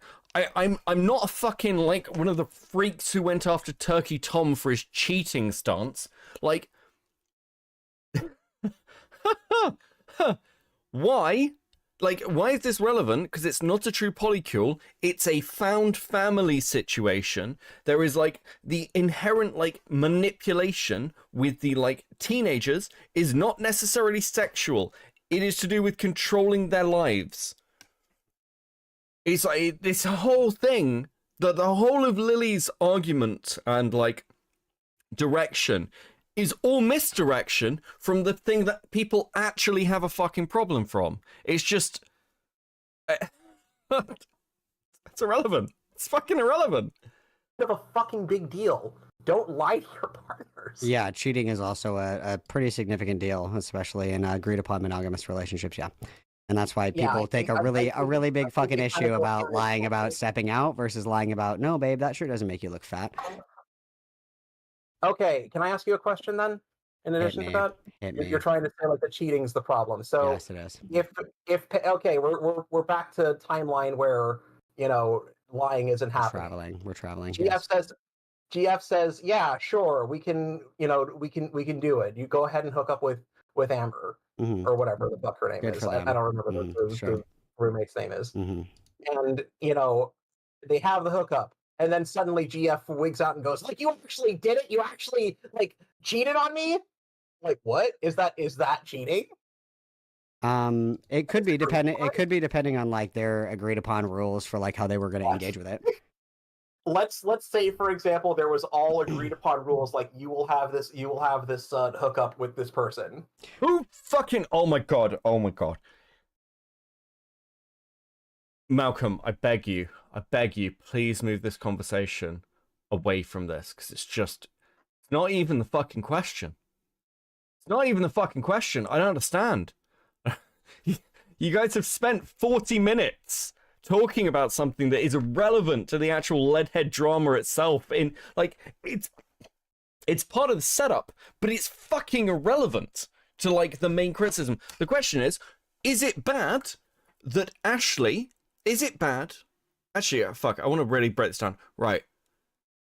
This debate is focused around the GF right now, and has been for fucking ages. But that's not the question. The question is around these two. Boy and girl, because one of these, for a start, is the very roommate that Lily is like glossing over here, and secondly, the other one is like a very vulnerable person. Like, it's insane. I fucking could kill myself. Infamous with the 4.99. I'm about to become an Eversor assassin in a fugue state because of this. Redacted. Even the 5. Yeah, I'm losing it. It's really annoying. Well, yeah, and so if I can sidebar for a second, this is one of my big problems with monogamy. Polyamory is that a lot of people think that they are built different, and they are not. They think that they're okay, with their partner sleeping with other people. It's hot, it's fun, it's exciting, whatever the fuck. I get to fuck other people, you get to fuck other people, and they don't really understand. It's boy, by the way. I can't confirm that Ashley is boy. It's definitely one of them, but I can't work out which one. There's some stuff with the boys' timeline that doesn't make sense. And that, you know, that's quite a difficult thing to burden, and very few people can do it successfully. So the idea that, you know, you would allow somebody to enter, if you would allow somebody to enter like a non-monogamous relationship like that, it's actually completely understandable to me to say like, I thought that this was all, you know, just like talk, and then it actually happened, and now I'm feeling like really fucked up about this, and I don't think it was a good idea. That's actually something that happens like more common than not when it comes to people that try. Okay, we're actually gonna skip ahead. No, it's non-comparable at all. The people said that about trans people and gay people once upon a time, and I don't. That's cool. I don't, People say that about pedophiles too, Lily. They say that about pedophiles too. What about it? Yeah, I think Hitler also drank water. Hitler drank water. What? Do you drink water? That's crazy. That way. Some people are just inherently fucking pedophiles, and they're fucking human fucking garbage. Sure, that doesn't. The wood chipper. I don't care. That's super cool. The problem is polyamory is not a sexuality; it's a lifestyle choice. Because you can be gay, straight, bi, transgender, lesbian, guy, whatever the fuck. Taking multiple partners is a lifestyle choice. Anything outside of that is you just wanting to fuck, and that's fine as long as it's something that you're able to handle. 1, 2, you're with somebody who allows it or somebody who's okay with it, and 3, it's something that you understand the consequences of, and you are comfortable like lying your relationships in ruin in order to pursue this. I think as long as couples are honest and don't fucking lie and don't go behind their backs, I think everything should be fine and gravy. And if someone says like, "Hey, I want to stop this," then oh, my brain cells, they hurt. That's an instinct about. Yeah, I mean, like again, this is all deflection. The brakes need to be pumped, either by, you know, no longer having the relationship be over. I really hate the phrase "pump the brakes." This is a sideline. Please, can people stop saying it? Like, it's like nails on a chalkboard when people say "pump the brakes." I'm just like, stop. Please stop. Please. I don't know what it is. It's fucking infuriating. Open or fucking like having them separate. I think that should probably be the. Yeah, I don't see why it has to be more complicated than that. Because people make it complicated. That's why. Okay, like you talk as if you know have expertise in this. Like you talk that you have expertise, that you've experienced this in some way, shape, or form. Why is my experience relevant to any of my opinions? Do you think that I could give like an opinion on like the Amber Heard Johnny Depp case without being a lawyer? Explain how my experience is. I think it's fucking. I don't care about your quote unquote lived experience. I don't give a fuck. I don't fucking care. Dr. Ben Carson has experience being a neurosurgeon, and he's one of the dumbest fucking people alive. I don't care. I don't care. It's not an argument. I'm sorry. It's a fine argument. Do you care what Blair White has to say about trans people? Who are you to invalidate her lived experience as a trans woman? What she has to fucking say, because she has a giant fucking platform and influences a lot. Oh, well, you're people. Invalidating her lived experience. That's really fucked up of you. She has lived experience as a trans woman. Who are you to tell her otherwise? It's her lived experience. Id-pol judo does not work on me. She's an incredibly harmful individual. Id-pol judo does not fucking work on me. I don't fucking care about your lived experience. You're assuming mine, which is your mistake to make. I lose no sleep over it. But continually lying upon, this is my experience, this is my experience, this is my experience. All I have to do, and I could be lying out my fucking teeth. I could say, well, you know what? I have a polyamorous harem. Boom! Then what?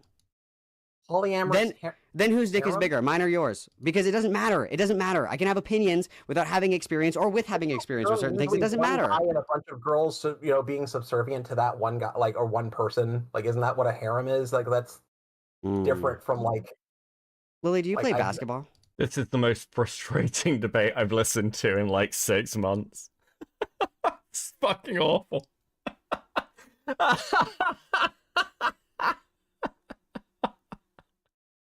I'm like picking points to like interrupt because I'm just like, I don't understand. Like, I know Malcolm has deep dived this. Somebody mentioned to me that Malcolm has been doing like a lot of work on the Leadhead stuff. And I'm like, I was interested, and I'm still like, I'm not like trying to take a shot at Malcolm. I think this is like, it's whatever. I get that not every conversation is going to be the conversation I want it to be. But I feel like Malcolm has watched this. He's gone over the like fucking topic. I remember this stuff, and I haven't looked at this in weeks. I haven't looked at this since December, and I remember the details of the Leadhead stuff like quite clearly. And I'm like, you should know, Malcolm, that this is like a distraction. The polyamory stuff, the sex demon stuff, is a distraction to some degrees. These are minor points that are like not the core issue. You're focusing on the GF and cheating rather than the fucking like people like Ashley, who are like are far more, I think, of a focus point. And with the two, I missed the Sena days watching a Kumo's 9-hour FTK vid. Yeah, fucking hell. Shit sucks. Pay the damages. It's fucking ridiculous. Can we speed it up? Fuck yeah, right. I'm sorry. Do you play basketball? I don't play any sports. I'm legally blind. I was gonna say that pivot was fucking. I'm legally blind. Is that why you don't seem to have like watched the videos? Because you're legally blind? Can you not see Leadhead's facial expressions? What the fuck is going on? Insane, dude. Anyway, so what I was saying is one of the problems is that you're when saying words and you're trying to you're saying No, like I'm not. you're using these weird sorry. words. Like Hyperbole harem. is dead. I'm sorry. Allow me to put on my good filter. I could be polyamorous. I could have multiple partners. I could have a whole fucking poppycool in the next room. You wouldn't know, and it's none of your business. And even if I did or didn't, all I have to do is lie to you right now and say, yeah, my 4 other girlfriends, 2 boyfriends, and the dog is actually in the next room laying down right now. Then what? Who's right? Me or you? Yeah, so like a bunch of fucking cis male doctors like getting together and basically saying like, well, I don't know what it's like to be trans, and you know, it like I get a disgust response from that. So like these people who have this must clearly just be like completely mentally ill because like I don't feel that way. I don't know. That's, like I think that's completely what I said. Like not listening to fucking like why should we even listen to trans people? I don't care about their experiences. Why listen to them? I think it's gross and weird. Therefore, it's gross and weird. That's exactly what I said. You got me. That's true. That's exactly what I said. Yeah, I mean, true. I mean, you're trying to say you don't care about lived experiences. You don't care about. No, I don't. Okay. Yeah, I don't. I can have an opinion about plenty of different things. That doesn't mean that I have to have lived You through think them. lived And then experience your means your position is assuming my lived experience, and that's fine. You're free to do that. I'm not gonna pontificate on my proclivities in public because I don't think that's appropriate. You're building that on your assumptions. Literally, for the 8th time now, if I said right now, yes, I'm polyamorous, I have a polycule right now, I'll go and get them and bring them on camera for you. Who's right and who's wrong now, Lily? Me or you? Okay, we're going ahead. Hyperbole, like you saying like sex cult, sex harem, forcing GF, a fully autonomous adult who could fucking make her own decision and tell Penny to get fucked and kick rocks. Do you think, time. so we'll circle all the way back to what we started on in the very beginning. Do you think it's possible for autonomous adults to be like either coerced, bamboozled, tricked, gaslit, whatever phrase you want to use, into doing things? Oh, God. God damn it. Don't go fucking loser. Normally do.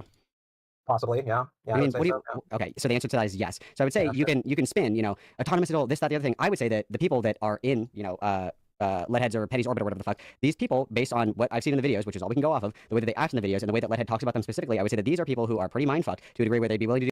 No, wait, hold on. No, it's not all we've got to go off. The videos aren't all we've got to go off. We also have her Twitter to go off, and we have like stuff that's come out of her Discord to go off. There is more information widely available than just these videos. Now, I know that Lily's apparently barely watched the fucking videos, and done any research on Leadhead, but like, yes, there are wider stuff to paint the picture of what the fuck is going on with this person.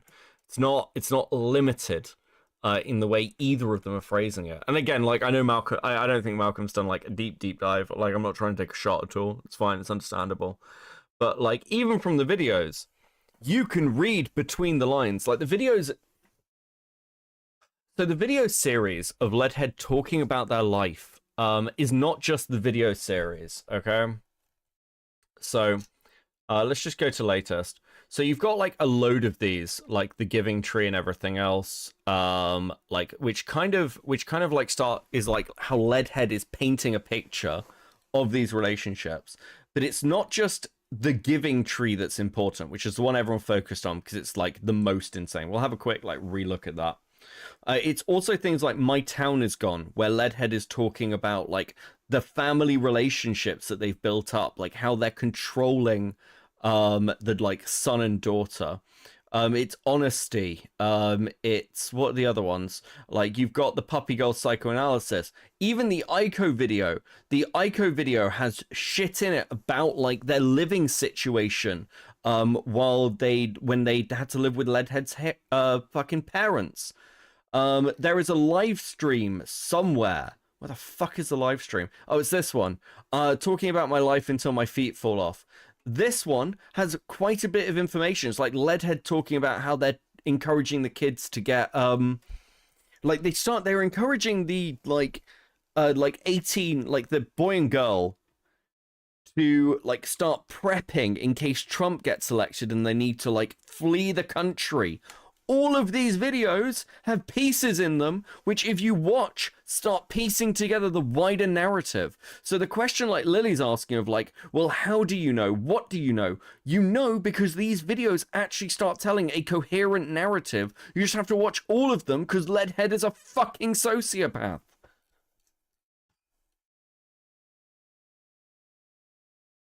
Do anything to maintain the relationship, and that puts somebody in a compromising position where they might do something they wouldn't normally do in order to save the integrity of the relationship. So piggybacking you off forgot of that, one, two Vertigo. here. Yeah, I forgot Vertigo. Holy shit, Vertigo. Yeah, they're all there, but like they're talking about one video. I think that's why I'm getting frustrated. Like a little bit of Malcolm as well, because I don't know how much Malcolm has like watched, but watching one of Leadhead's videos is, or like 2 or 3, isn't enough. You need to actually see the whole picture, and then it starts coming together in like a really like kind of solid way. There is like Malcolm, like again, they've missed off the 5th person from the found family, and they're only mentioned in 2 videos, and they're very easy to miss. Do you think that it's possible for somebody who is polyamorous to convince somebody who is not polyamorous to engage in, at the very least, an open relationship, and that somebody would be desperate enough to maintain that monogamous relationship that they would say yes? I would say yes, it's possible. Sure, why not? Okay. It's possible. Sure. So that's what I'm looking at. That's the behavior that I'm. Oh my god, that's the behavior that I'm criticizing. Why are we assuming immediately right off the bat, even though like Len had told the story from beginning to end, talking about how, like she's had her partner read the fucking script before she put it out, basically saying like, is this okay to post? And she gave the thumbs up to it. Like, yeah, cool. I mean, that doesn't really mean anything to me because, I mean, you people like read ransom videos on YouTube videos all the time and shit like that. Like, just because somebody says like, yeah, this is fine, when, not that long ago they were, essentially distraught because their relationship was fucking destroyed, bro. Like, yeah, I'm going to be pretty hesitant when they're kind of in panic mode and they're I know, with the 40 distraction, my head is exploding and I ran out of cigarettes. Yeah, we'll look a little bit more at this and then we'll do distraction. Save a relationship that they valued greatly, right? Pause. So after a giant fucking bout of lying, a giant fucking thing where, a Penny went on this giant fucking quest to like this fucking spirit journey or whatever the fuck to like figure out like, maybe I shouldn't lie. Maybe I should actually fucking like be honest with my partners. And then blatantly said, I had my partner look over this and she gave the thumbs up. And GF was like, what the fuck? I didn't say that. I didn't read over this thing. You didn't say that. You put all this other stuff in here that I didn't okay. I didn't fucking like. If she just like, that would just be a blatant lie. They would probably go right back to where they were right before this whole thing happened. Yeah, people lie. Probably right now. Yeah, people can lie. Certainly. Yeah. Yeah, and right after a giant thing that broke GF's trust, and Leadhead was able to fucking rebuild it after like finally being honest with it, why would she fucking just go right back to lying again? Because, well, for one, by her own admission. No, I'm not done. I'm not finished. And if that's the case, if she did. Access with the 5. Lily clearly doesn't think cheating in a relationship is as serious as lying in one, so you can cheat on Lily as long as you're honest about it. Yeah, it's fucking...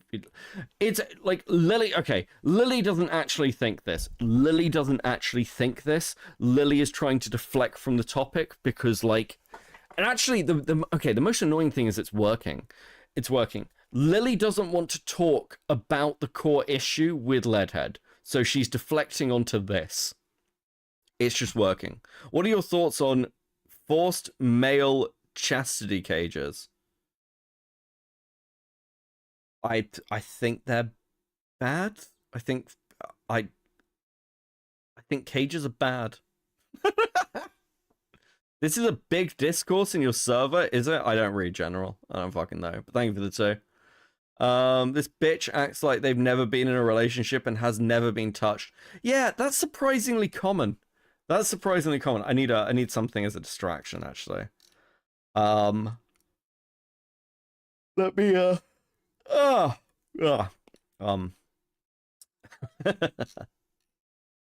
find something to distract myself with in a bit.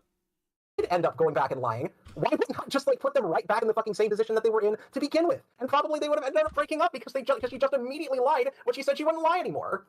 That doesn't make any sense, Malcolm. I mean, it does because because by her own admission in the video, she still is actively cheating on GF after she's self-flagellating by her own admission.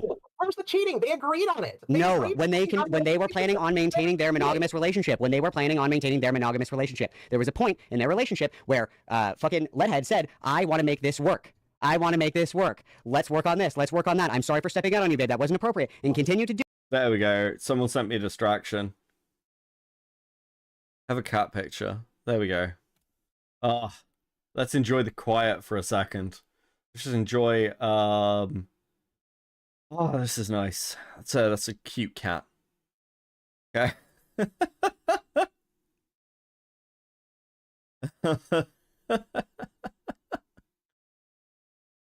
She had a problem with what Malcolm said about Leadhead or something, if I remember correctly. That's why she was yeah. Yeah, I mean, again, I don't think it matters. I like, the problem is that they have a problem with what Malcolm said because Malcolm was insulting, but they're not, like, actually engaging with any of the core arguments Malcolm is putting forward. It's just like, it's just really dumb. And I'm annoyed. I'm annoyed at Malcolm because it's like he's letting them get away with it, right? Like, Malcolm is allowing this conversation to happen. Where's Pinker's cat? There we go. There's Pinker's cat. Who else is pet picks for us at the moment?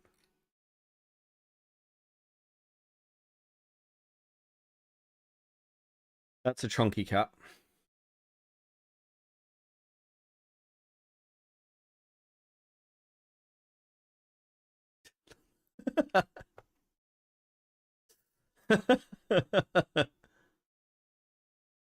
It's okay to admit that you're annoyed at both parties. Yeah. Yeah. Like, Lily's argument would be less retarded if Lily just said, hey, I don't like the way you talked about Leadhead. I think the way you talk about Leadhead is, like, deeply unfair, or it's abusive, or it's whatever. I think that's absolutely fine to say that. And then also say, but at the same time, I agree with you that this relationship thing is, like, manipulative or abusive or whatever. I think you could just choose your language. Because people have said this with me, right? Like, people have been like, hey, Becca, I don't necessarily disagree with you. I just think you're kind of an asshole for the way you've put things. I think you're just kind of an asshole. Nothing wrong with that. I think that's absolutely fine. I think it's a legitimate point of view to hold.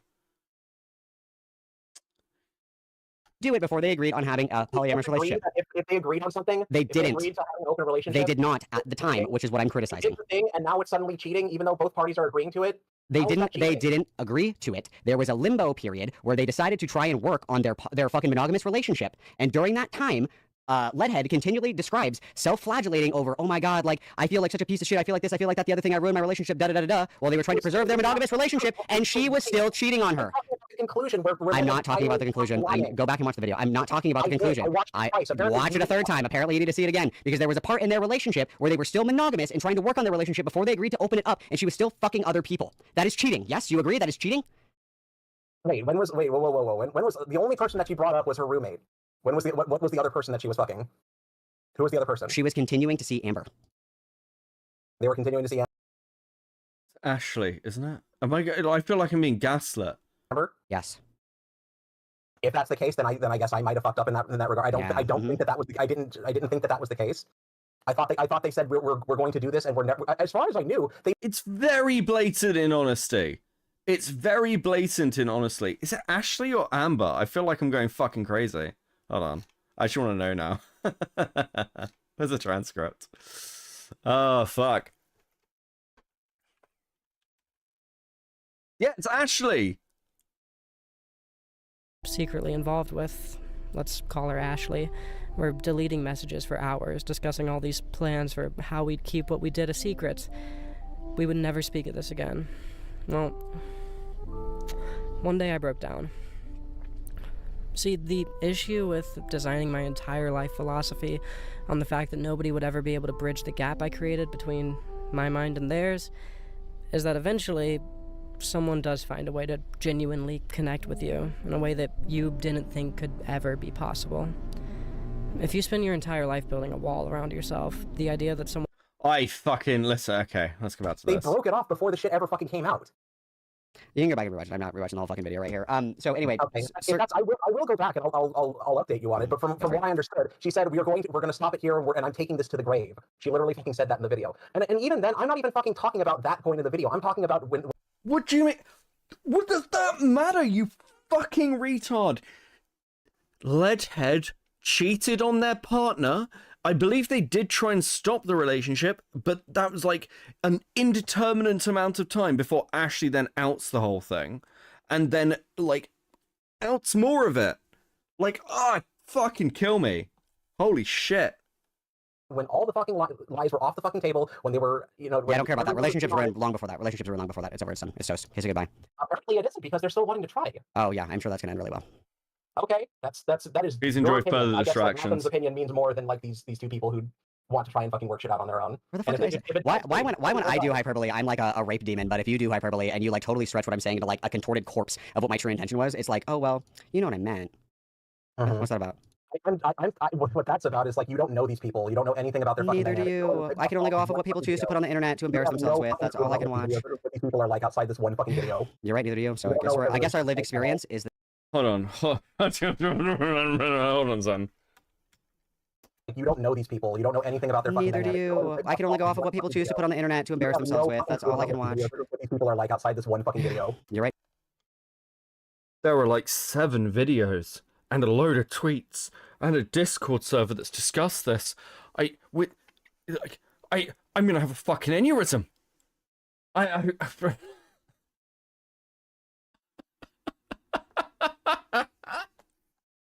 It's actually quite a lot we know. What are you talking about? There's an entire live stream when this shit comes up. Is this a troll? I feel like, listen, Lily, if you're a troll, just be like, yeah, I was just trolling. I was fucking, listen, because if you're actually this retarded, if Lily is this stupid, you need professional care. Like, holy fuck. Right, neither do you. So I guess our lived experience is the same. And it's weird that you're sitting there literally. I guess. Beckett, Ace says he loves femboys. Yet another one who disappoints me. Another one who disappoints me. He was doing so well. I guess our lived experience here is the same. I guess we're an equal footing then. I don't know. Like, this was supposed to be about a story about like, hey guys. The video was like, hey guys. The story was like, I really needed to go to therapy, but everybody around me enabled me into giving into my sex addiction. That's what happened. Literally, that's the name of the video. Honesty. Literally about like, hey, maybe we should be honest with our Notoriously, when people say I'm being honest, they never lie. Very true. It's a failsafe. If you say I'm being honest, you can never utter a lie. It's very true. It's like a curse. Very true. So, quick question. Do you think that you can tell the truth and be honest, but also be manipulative at the same time? Or do you think those two things are incompatible? Say that again. Do you think that you can be honest, but also manipulative at the same time? Or can those two things not coexist together? I mean, I suppose that's possible. Sure. Like you can like lie by omission. No, not lie by omission. Be completely transparent. Be completely open and honest. But still be manipulative and manipulate people into doing things that maybe they didn't want to do, even with true honesty. If you're saying something and you're doing something, you're hoping for a different result. Like that would entail some sort of. Ace Thunder. What did you say, Ace? Someone send me a clip. Lying. No. Like you can have like. Do you know who Mr. Girl is? Give me an example. Yeah. Do you know who Mr. Girl is? Sadly, yes. Okay. Do you think that he's a manipulative person? I know there was a whole thing. Like I don't like. Give me another fucking example. I don't know the full ins and outs of his thing. Do you know what's going on with Destiny right now? I mean, kind of, not really. Isn't he being like Me Too? A whole bunch of like fucking people are coming out and saying like I was sexually assaulted by him or something. Sure. So I'll give you like a really quick. We'll just do Mr. Girl because this is gonna be the easiest one. So Mr. Girl is somebody who is painfully truthful, like intentional and obvious and direct in the way that he speaks. So he could say. So notoriously, a lot of his controversy is around that he treats his girlfriend. Okay. So he said many times, Shaylin, I want to abuse you. Shaylin, I want to hurt you. Shaylin, I want you to suffer because of me. I want you to be in pain because of something that I say to you. And she says, okay, yeah, that sounds fine. And he does it just like he said he did. He was being honest. He was being truthful with his intentions. And then after the fact, obviously, when he, does whatever to Shaylin, which varies from benign to extreme, she's upset. Do you think she has a right to be upset about that? Because he was true and honest about his intentions. He said straight up, Shaylin, this is what I am going to do to you. And then he did it. Do you think that that's manipulative at all on his part? Do you think that maybe he's lulling her into a false sense of security? Maybe there's like a little push-pull, like is he really going to do it? Do you think that it is possible for somebody to be honest and true in their statements, their intentions, and their words, and still be manipulative? I mean, in this very hyper-specific situation with someone like literally trying to like antagonize someone, like actively trying to antagonize someone, sure. Like, so tie this back to fucking Penny, please. You keep relaying on this aspect of honesty, that honesty will set you free. That because she's being honest, because of this, because of that, there's no wrongdoing here because it's all transparent. What I'm getting at is that you can be transparent, honest, true, and direct in everything that you're saying, feeling, and expressing. Not enough Artcom? You want the Hempleton call now? Yeah, go on. Throw me the Hempleton call. Throw me the Hempleton call. I think we might be almost done with this. I feel like this is just annoying people. We'll do some jar tent, okay. and you can mean it with your whole fucking heart. You can still be manipulative, and you can still be vindictive, and you can still get There's people. like 20 minutes left of this, so we'll see how it goes. I don't know if they're going to get to any of the other things. Hold on, we'll go ahead. Is it out of the realm of possibility? I suppose not. Do I think that it's happening? Do I think that that specific thing is happening? If I'd wager to say no, it sounds like fucking Leadhead wanted to like realize that the end was probably coming at some point. Like she probably realized that like something like that was going to fucking happen, and rather than fucking and she even told that story about like the lifelong thing of that one guy who cheated on his wife, and they ended up staying together, but they were just like bitter and foul towards each other. So like she literally fucking said she didn't want that to happen. So rather than like let that shit fucking happen, she just decided to be like, okay, here are all the cards on the table. Here's everything. I'm not. And all the cards on the table can be used in a way to. This whole conversation has been off topic and not discussing the actual problem. This is just another example that leads down another loop. Yeah, that's exactly what it is. It's very frustrating. I was hoping for more. Because, like, listen, I understand why people like this. It's great rage content. And, like, listen, I have fun getting angry at things. I get it. Thank you, Ace. It's based. I have fun getting angry at stuff. But also with the Leadhead thing, it's just frustrating to listen to. Because, like, I know what's going on with this story enough to know this is very, very incorrect. And it's just, like, it's not Malcolm's fault. Other than, like, it's out of focus, basically. To pressure somebody into doing something in order to maintain the relationship. It's this whole debate is like looking at picture of like a place you know really well. Like you ever get this where like like a location really well and somebody takes a picture of it but it's like out of focus or the angle's weird and you're like, I know this picture can be better. I've seen this. I've been where you are, and you've taken the worst picture possible of it, and it's really annoying. I'm like, I've got the nostalgia. I'm like, I like the place. I just don't like what you've done with it. If you know that somebody is desperate to maintain a relationship, you can get them to do all kinds of things in order to preserve that relationship that they wouldn't normally do. So are we just assuming that like GF has zero boundaries and she's just like this incredibly fucking weak-willed person? Like that's the only way that yes, actually, yes. Yes, that's exactly what GF is. Now wife, he doesn't even know that they're married. Fuck, it's annoying. Yes. Oh, absolutely. Leadhead talks about how they manipulate them. Leadhead talks about how they manipulate them in the fucking honesty video. Apparently the only one of these you've seen. Wives are weak-willed people? Huh? You think the battered wives are weak-willed people? Like you're talking about literal fucking like. Yeah, I'm talking about an adult woman that has agency, decision, choice, ability, means, access to get away from her husband who beats the fuck out of her every single night. Is she just like, you're acting like the options are like she's literally fucking Terry Schiavo in a vegetative state, or she's perfectly capable. There's no gray area here for you, where it's very easy to look from the outside into other people's situations and say like, wow, if I was in that situation, I would do fucking anything to maintain that relationship because that person means something to me. And for whatever reason you go, oh, well, I guess she just has soup for brains. I guess maybe if she had no arms and she had no legs and she had no eyes and she literally got surgery to make her into fucking a worm, then yeah, I suppose. That's literally what you're doing. Anything remotely like That's literally what you're doing. That is literally what you're doing. You're like, well, she has agency. I have accepted. I have acknowledged that they have it. We have already agreed that even somebody with agency can be manipulated, coerced, and agree to things that they wouldn't normally agree to in order to save a relationship. We have already agreed on this. Why do we keep looping? Did I actually take mushrooms? Did you give me mushrooms? Did you drug me? What's happening? I don't know my fucking god. You don't get to act exasperated when you drug us here. I mean, you wanted to have this conversation. Like, I just wanted to fucking, like, comment to you. Like, you were the one who invited me on stream. I didn't. Yes, because I'm not doing fucking the debate gauntlet, walls of text back and forth. If you want to come on and dance like a little monkey and make money for me, you're more than welcome to, but I'm not spending hours of my life arguing with you in my DMs. I refuse. Okay. I will not. I don't do it with anybody. I certainly won't do it with you. We will die together in DMs, you and I.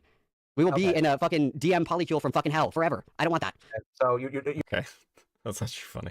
The only answer that you're going to accept from me is like 100% yes. Like we have a total abuser on our hands. That's we literally don't have someone who like like everything that fucking. No, I'm done. Right, okay. Unless they're going to talk about the like kids, we're going to move on to Jartan. And we'll just say we'll make it even. Somebody who screams at their wife every single fucking day when they get home from work, like vicious. Yeah, this is the very fucking end of my day. But go take a bath, go soak, go relax. No, it's all good. I'm like theorizing and shit and like more fucking yeah, I know. Giving your opinion on shit is so boring. Based on literally fucking nothing. Like I'm just getting so fucking tired of seeing another fucking trans woman getting accused of being a groomer, pedophile. Don't groom people. Oh, there we go. I'm getting so tired of seeing another trans woman accused of this. If you keep sweeping for it, if you keep sweeping for stuff like this, people are gonna start side-eyeing you.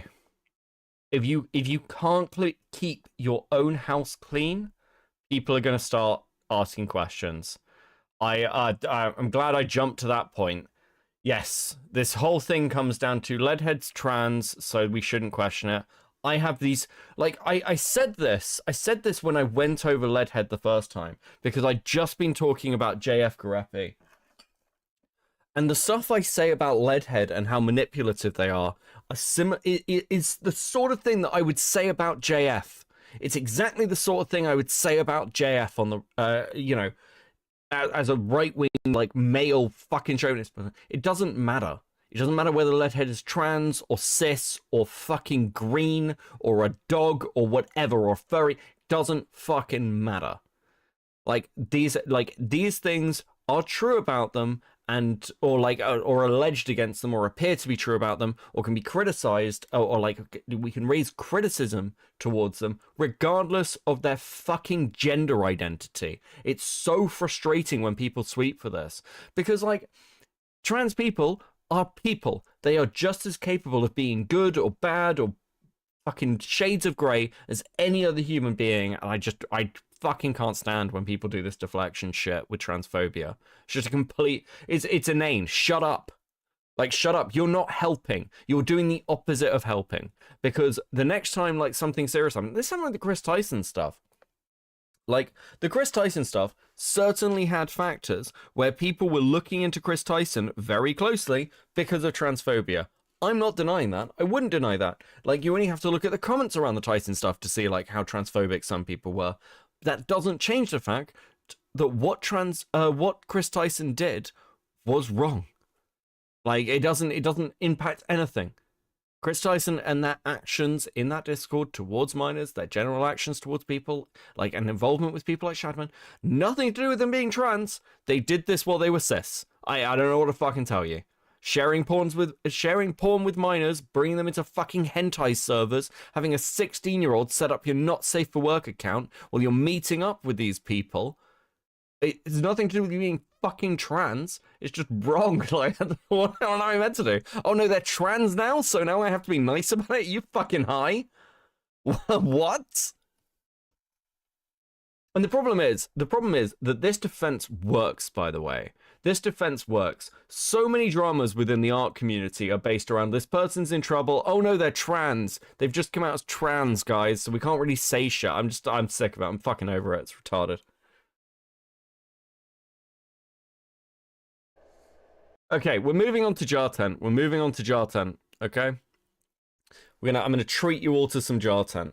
Now, this is Call 5. Thank you, Ace. I appreciate it. This is Call 5. Now, I've been told that these basically are just evolving into sort of therapy sessions almost. Now, I don't think these will be as funny, but I do think they're interesting as a concept. I haven't seen this, obviously. But I am interested to know, like, how this unfolds and what this looks like. Because one of the accusations against Hempleton was basically he was having these sort of, like, fucking sleepy time jar, everything is going to be okay kind of calls. And I want to know, like, how valid that is, right? I want to know how valid that accusation is. Oh, fuck. Oh, right. Actually, fuck. Before we move on, does anyone have any final thoughts on this fucking Leadhead stuff? I think you're only speaking to your audience. I don't know what you mean by that, because these people believe that the validity of information is affected by the accusation being towards a trans person. I don't think that's I don't think that's true. Bell. Sorry, I think I've been able to cover the Leadhead stuff pretty consistently without much pushback on the trans stuff. Certainly not from my own, like, core audience, like people who are here regularly. Haven't had any comments about it. Haven't heard anything about it, so I don't think that's true. No problem. 3 and 4 are like quick bro calls. This will be like a therapy session, and I unironically feel like there is a moment he trauma bonds. Okay. Trans people are people. People can do bad things. Trans or not. Yeah. Okay. Okay, let's go.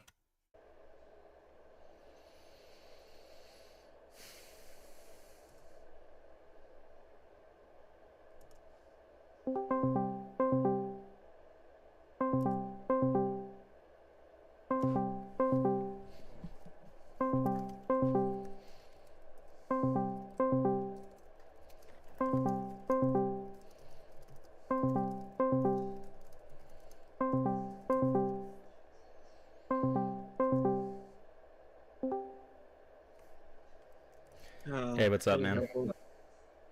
Yeah. So I looked through all the DMs I've ever had with people Mm-hmm. and gathered more evidence. Cool. And I don't have everything I need, but I think I have enough. I just want to ask next time that you release a call with me and you, if you could ask if that's okay next time. Yeah, 100%, dude.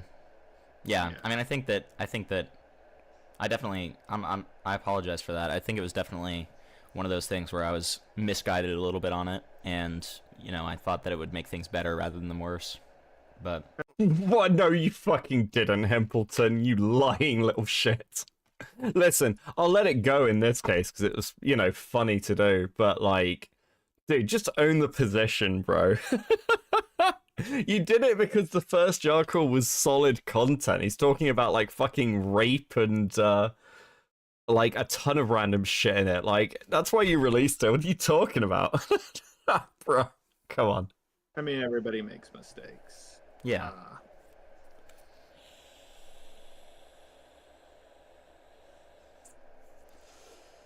Yeah, and I mean, I think that overall, like, there were quite a few people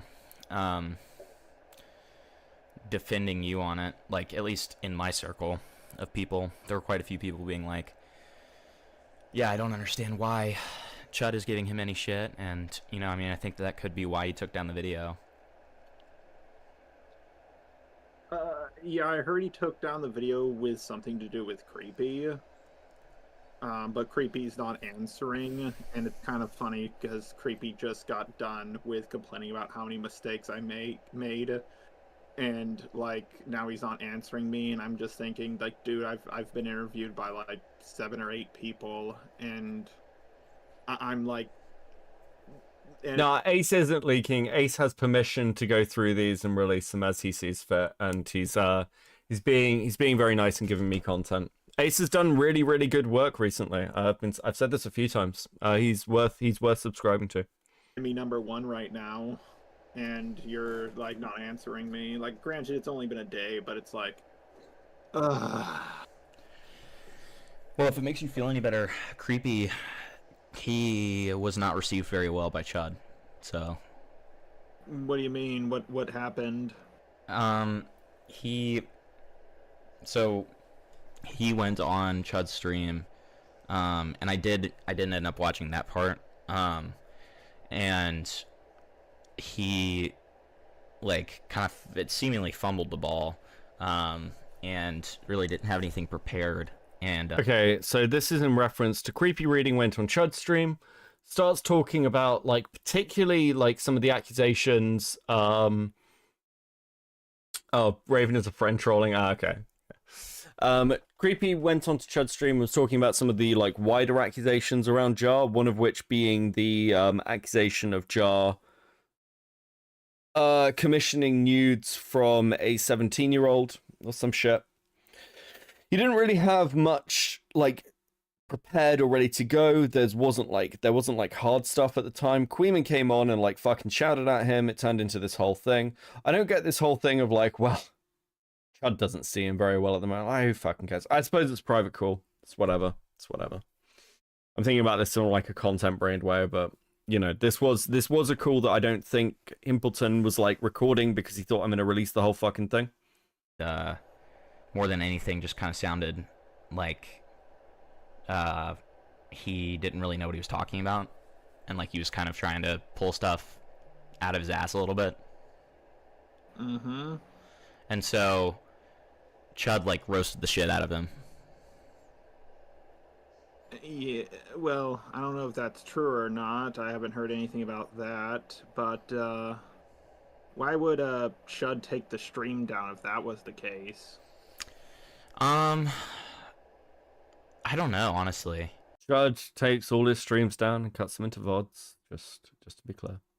I mean, he does tend to, like, he doesn't keep his stream public. So Seem to keep the one on me public. Did he keep it public, or did he have a segment that he published of you? might have had a segment. That's probably what it was, because he takes down the actual streams themselves and then sometimes makes segments. That makes sense. One thing I will say about Creepy is that, as terrible as I am at live debates, We'll speed this up a bit. Yeah, we'll speed up a bit. We'll go 1.3. I feel like the one with Creepy is the only one I've objectively won, and that's because Creepy doesn't shut up. Yeah, I've noticed that a little bit. Yeah, have you seen my debates with him? No, I've not seen your debates with him, but I have talked to him myself, and also like I covered the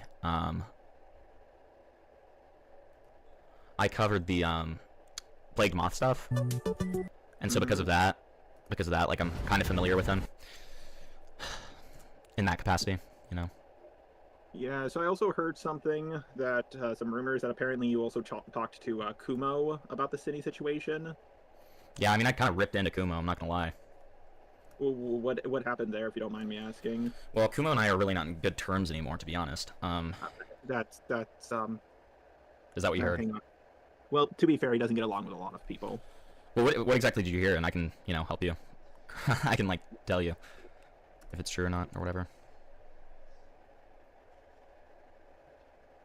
Well, first of all, I would like to bring up that I heard Shud reacted to the call Kumo had with Cine and Goblin, and I was not happy with the title of like it was something along the lines of like Jar is Jar is going to rape Cine or something like that, something along those lines. That's what Chud made. I'd like to just note before we start this conversation, this title about me being a rapist is upsetting. Okay, that's pretty funny. Made his title? Like something. That's what I heard.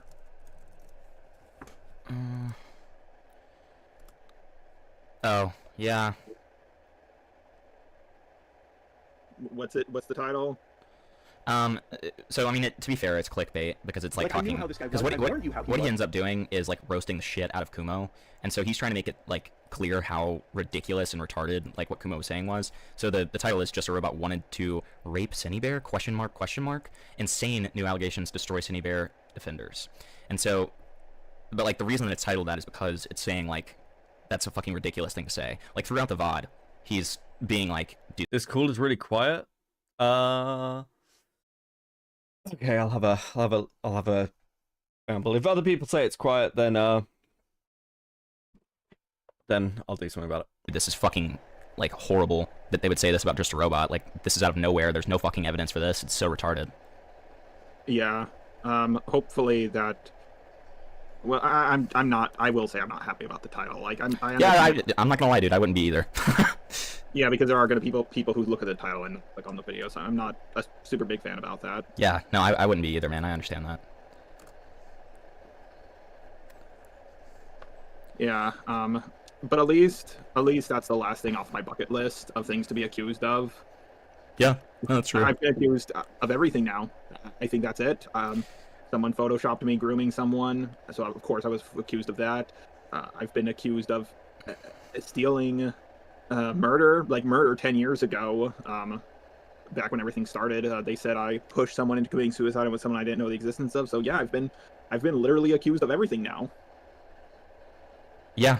I mean, like the thing is too, even the people like Chud who like put that in his title, like nobody actually thinks that you did that. The only person who thinks that is Kumo, and like everybody hates Kumo now.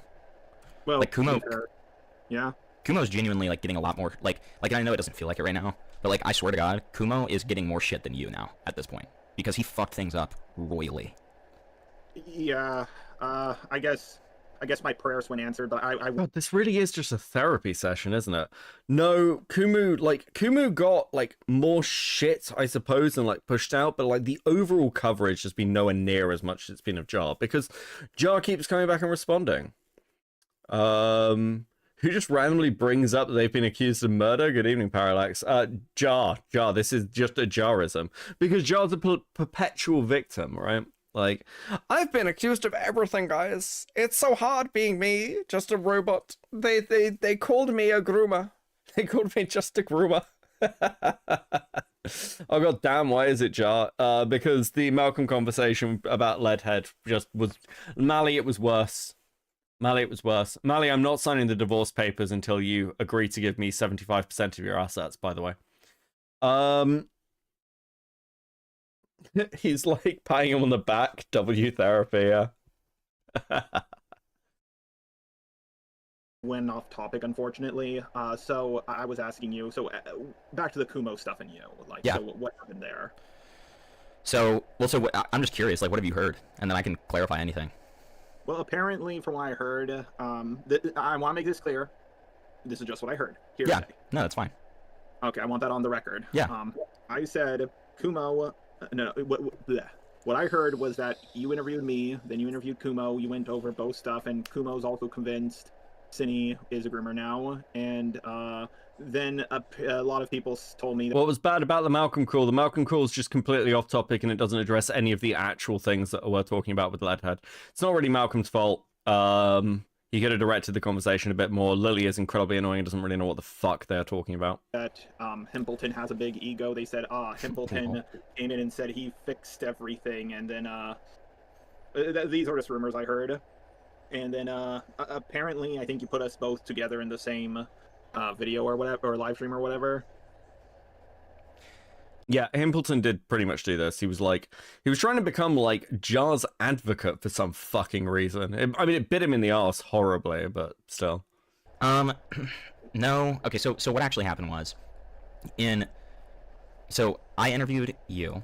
I went over that interview on my live and was basically like, hey, like, with Just a Robot, like, the only thing that happened was that he interviewed, Cinny Bear. Jar hasn't got back to me on the fact that I told him that he was lying and he should talk to me about it, but Jar has been lying through the whole of this fucking thing.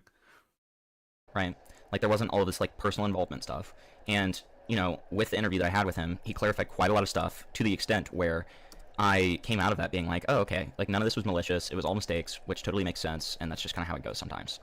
And so, you know, I came out much lighter on you. The only critique that was shared between the both of you was the fact that neither of you, in total, read the logs.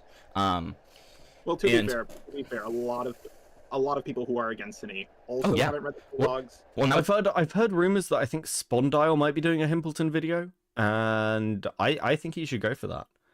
Listen, I'd rather Spondyle makes a video he cares about than me just sort of obligatory putting out a Hempleton video, which I'm just not that into right now. I think it was funnier to tease it than it's going to be to release it, you know?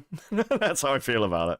That was the thing. Like, if you listen to, like, what I actually, like, said on that live, is I literally say, like, listen, this is a critique that I have, not just for Just a Robot, not just for Kumo. I have the same critique for Birdie. I have the same critique for, like, half of the people accusing Cinny of being a groomer. They didn't actually read the logs in full either, so they really can't talk. But, you know, that was the only real actual critique I had, especially in terms of what was shared between both of you. I was a lot harder on Kumo, especially after listening to the call that he had with Cinny. And I wound up... Sorry, say again? Calling me a rapist, that one? Yeah, exactly. Yeah, I might be a weird guy for saying this, but I'm not a huge fan of people calling me that. Yeah, dude, shocker, right? No. Like, dude, I completely understand that. Yeah, so, I mean, I took enormous issue with that. Like, I thought it was really disturbing and disgusting that he would say that about you, first of all. And I also, like, really took issue with just a lot of the way that he conducted himself in that situation in general, especially looking at it with retrospect and looking at his DMs with Cinny. Like, he was uber critical of you, but then at the same time, he was calling Cinny Bear sweetheart and stuff. So it's like, okay, what the fuck? And... Yeah, I don't mean to cut you off here. No, you're fine. You're fine. You ever heard of mutually assured destruction? Yeah. Could you imagine if Kumo was the president of America or like Russia? We'd be fucked. What the fuck are we? Can you imagine if like Kumo was president and like he'd press the button, Hempleton, we'd all die in a nuclear. But like, Jar's victimhood needs to be studied. It's actually impressive. Like, it's I actually can't think of many creators who are like this. Like, just accept the L, bro. Just accept the L. Yeah, because like when I critique someone, I really think, like, have I done this myself? Fuck it, I'm making a Leadhead video. Or will I do this myself one day? And I think about that. With him, I feel like he'll criticize people for, like, what he's done more. And one of my biggest hesitations with all of this was just how cray-cray Kumo was, and I didn't want to interact with him for that reason. But yeah, Kumo is... He is the most odd person I've ever come across in my life. Yeah, I mean, dude, the entire commentary community hates him right now. Like, the entire commentary community, everybody on my, like, kind of end of things has literally stopped talking about you and is, like, only talking about him right now. Because, like, not only did he, like, the conclusion that a lot of people came to with you was, like, that at worst, it was just, you know, like, a little bit maybe sloppy at worst, right? But with Kumo, it's malicious. There's something seriously wrong. There's something, like, seriously fucked up going on. And, like, yeah, because at least, like, you've seen what I've sent you. I've exactly even more. Exactly. I said, want to see my cock? Nice pussy. A picture of a chicken and a cat. I've done that. Yeah, like, I've sent you that I've done that, and I found more. With him, he called Cindy sweetheart, and from what I've heard, he's only ever called his girlfriend that. Well, and even further than that, he pulled shit like nobody was really cool with him, like, fully re-uploading your video, obviously. So he got a lot of critiques for that. No, I disagree with that. A lot of, from what I've heard, Omegon defended him on that, Chud defended him on that, and someone else who came on to Chud's stream also was like, oh, it's not a big deal. Maybe initially, but I promise you that let me tell you exactly why the narrative is shifted. Maybe initially they were supportive of it. I've never been supportive of it. People like Morale have never been supportive of it. Several others, like, kind of in my community, have never really been supportive of it. But then it totally shifted when he copyright claimed somebody over a thumbnail. Okay, and so after that... No. Okay. That's... like, Hempleton's misdescribing the shift.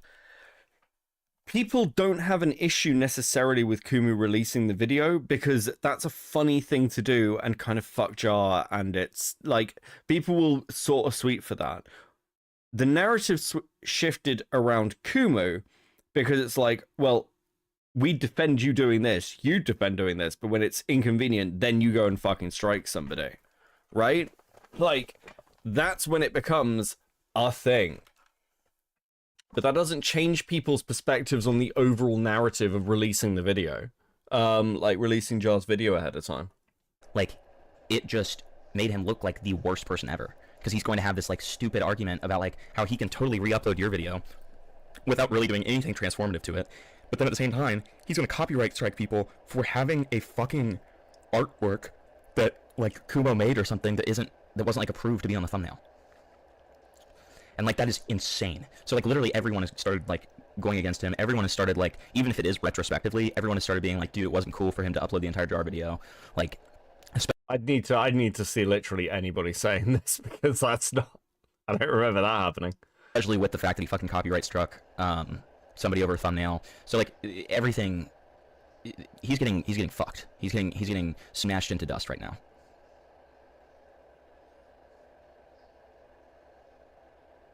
Yeah, because him uploading that completely screwed me over, because I was going to have my roommate and me sit down and go through the logs. I was going to send it to Kumu. I got proof of that. I was planning to send it to Chud and have my roommate look it over, because I had already a few people look it over, but the people I had look over it did it. Wait. Okay, again, I know this is a lie. Because, like, Just a Robot made an original video which was condemning Cine. He then made a second video, and his, like, argument here, and he's doing it to Hempleton, he's just fucking lying. He's like, well, I needed to read the documents, and I hadn't read them. You did read the documents. They're in your first video. They're in the first draft. Like, what the fuck? I'm confused. Was it a strike or a claim? He said copyright claim at first. Kumu struck Flatley's stream over the thumbnail. Yeah, I mean, this was my general, like, thought of what these calls would be. It's Hempleton essentially trying to lull Jar into, like, a sense of security. I'm not sure if it's a false sense of security or that Hempleton actually thinks that Jar could have won this. Like, I don't know. I don't know. I don't know if Hempleton could now tell me, because I don't think Hempleton was in his right fucking mind at the time. Not that he's now, but still. Sorry, got a little bit of gas in my throat. No, you're fine. The people I have had look it over, I don't think really knew the situation all too well. But another thing is that just Kumo is just, I'm very concerned about his well-being, admittedly. Like, I don't know what has happened to him in his life. Well, he claims to be taking a break. He'll be fine. He just, well, you know. Well, it did blow my mind just how much people were, like, defending Kumo at first and thinking, like, people were, even Lio told me that, oh, he has a good sense of morality, even if it's warped. Do you, like, I don't want, I'm paraphrasing here, but Sure. even Lio seemed to be more in favor of Kumo, and I was like, Lio, do you know who you're talking about right now? I didn't say that, but I was thinking that. No, 100%. I mean, the truth is that, like, a lot of people who are supporting him have egg on their face now. Like, they may have supported him at the beginning, but they do not anymore. Like, everyone who supported him feels embarrassed for doing so now. And I say that with confidence as somebody who's talked to some of the people who supported him, you know? Okay, so who have you talked to? I've, like, very briefly, and it's only been over messages, but I talked to, fucking, like, Chud over messages, just about, like, the Kumo stuff, because I sent him, him and Queeman, I sent both of them the, copyright strike stuff about, how he, like, copyright struck somebody. And after that, I watched their coverage very briefly about it, and just how they, like, ripped into Kumo. I talked to Morale and a couple of the other people who kind of hang around my community about it, who initially were in support of Kumo, who, like, have completely flipped their opinions and, like, have very purposefully and publicly burned the bridge with Kumo and, like, made sure that, like, they're basically probably never going to talk to them again. So, just people like that. Well, it does still seem like, yeah, it did seem like initially really bad at first for me, but at the same time, like, I've been in these dramas before. Like, Toby drama happened, a lot of people were against me because of my poor. I every time Jar does this, I've been in these dramas before. It's like, not like this. All of Jar's previous dramas have essentially been against, like, ACC people or DeviantArt people. He's never really had a drama against another commentary community, like a commentary community person. He doesn't really understand it enough. Neither does Hempleton either. Like, we'll carry on. Like, I'm sat here watching probably the most boring of the calls. Just because I'm interested. I'm fascinated in how this guy fucking thinks.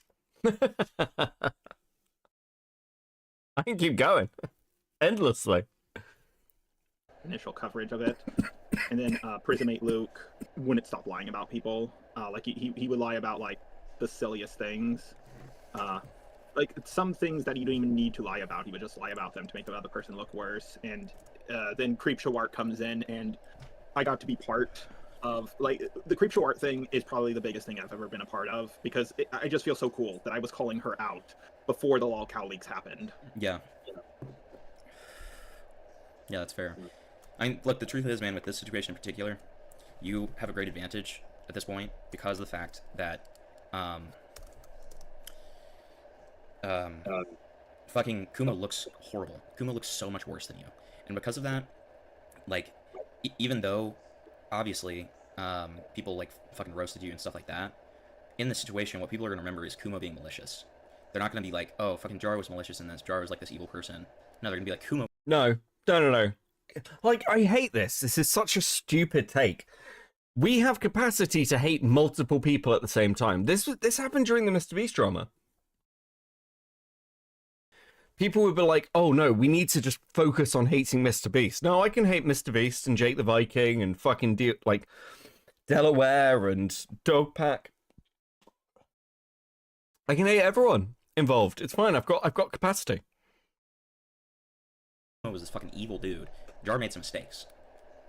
So it's going to be, in my opinion at least, I think that it's going to be a lot easier to just explain and stuff, given the fact that Kumo has, like, self-destructed so hard. Yeah, I mean, I hope you're right. It's just sometimes I do feel like more people are against me than with me, even now. But I think it is starting to shift back in my favor. This is something I've always said. I can be. No, I understand the perspective Hempleton is giving. Yeah, sure. You're just sort of like, I understand why you think that, but like, what you mean from like the broader capacity of the public? Yeah, but then it's down to like where creators function, not about where the public function. Because like Kumu's not content right now. Kumu's not doing anything. Jar is. There is Jar Tent, which means we'll focus more on Jar. Right? Would you show up if Jar was grilling some steaks? I wouldn't trust just a robot to fucking cook. I can grill my own fucking steak. Steak is like the easiest food to make. Okay. Maybe depends on the steak, right? Like, there are some like fucking prime cuts, and maybe. I could like beat Jar up and take his steaks. It's like like candy for a baby, meat from just a robot. It's a weird sentence. I'm gonna kill myself. Beat anyone at anything as long as I have a huge unfair advantage. Yeah. Yeah, it's just, you know, all my dirty laundry is about to be out there, but from what I've heard, I mean, I've already told you about it, and you said more. You gave me a warning of. How do I make steak? I was asking yesterday. I've never had steak in my life. Steak's super easy. Super hot surface, like pan, little bit of butter, salt the steak on both sides, a little bit of pepper, onto like the pan, like let it grill for like 10 seconds, flip it over, grill the other side, because then you're like locking the flavor in, and then basically like flip it back and then keep going with that for like however long you want, depending on how rare you want steak, right? Like for me, I like steak to be like particularly bloody. And then that's pretty much it. Steak's pretty easy to prepare. You can do like more creative things like flambeing shit and stuff, but steak is like a very quick food to cook. Yeah, super easy. Just lock the flavors in. You don't marinate the steak first. No, I don't marinate steak first. Okay, doesn't need it. It doesn't need it, and it doesn't need any of this fancy fucking shit. No, steak, good. Put on bread. Put on mustard. In sandwich. Eat steak. It's perfect. Okay. Rotting Brain with a 999. Jar victimhood reminds me of the person who wrote 45 paragraphs about why I was horrible and how she was the victim. High school was crazy. True. Fuck. Yeah, listen, I said this the other day. I had a fucking, like, there was, when, like, I was at, like, I guess, like, high school equivalent in the UK. They set up, like, a Facebook group about how much they hated me. I thought it was hilarious. I started commenting on it. It's great. Meet from Just a Robot back at 2025. Fuck. Thanks, Matt Mahmoud, too. What else might be coming out with Laka? Well, and I so I forgot to tell you this, but I've heard that no spices. You don't need to, listen, you need a little bit of salt and a little bit of pepper. That's all you need. What the fuck are we, like, listen, it's fine. Steak has a flavor already. You don't need a load of fucking spices on it. Fucking Americans. Everything needs to be marinated and put in, and like a load of fucking spices and shit. You don't need that. The meat's already good. It already tastes good. It's fine. Little bit of cheese on your steak sandwich. It's good. It's good as it is. Stop ruining steak with stuff. Holy shit.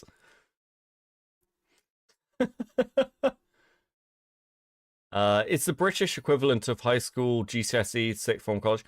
So like you basically got lower school, upper school, college, upper school, and then like sixth form / college, and then university. GCSEs are like when you're like 15, 16. And that's before you go to like sixth form. It's not going to come out. I've heard that Harsh didn't even want that to be put forward. So, and obviously I didn't hear it from Harsh themselves, so like I can't obviously verify that with like 100% certainty, but that's just what I heard. Yeah, because like I showed you those screenshots that was Juice, if you need more than salt and pepper, you don't know how to cook steak. Thank you. Give that man a fucking award, okay? Steak should be so. It's like I watched somebody complaining about like Italians like making pasta, and all they were using was tomatoes and a couple of herbs, and they were like, "Where are all the spices and flavors?" It comes from the tomato and the herbs. Okay, it's not that hard, and you just make good pasta. Do you want to know a secret, Americans? Good pasta has a flavor already. Okay, and you just cook it in some salted water. It's very simple. Rotting Brain 499, you will not ruin my steak with your cheese, excuse me. Garlic, salt, and pepper, all you need. Listen, agree with you, Rotting Brain. I'm talking about steak sandwich with a little bit of cheese on it. A little bit of cheese on it, like a Philly steak sandwich, okay? I'm not talking about, like, just having cheese on a steak. That would be weird. That would be weird. Also, tiny bit of mustard, preferably French. French mustard is just the better mustard, okay? Like, with, like, grains in it. Like, you want, like, grain mustard. I always use barbecue for meat except for fried chicken. Dear God. What's your preferred steak side dishes? Are you a steak and frits kind of guy? Not really. I don't really know what frits are. If I'm completely honest with you. Side on steak. Probably either maybe mashed potato, or chips are good. Chips are good, but like. I'm fine. I love how me bringing up steaks because Hempleton said Jar made some mistakes triggered a mental image of Jar preparing steaks has created this situation.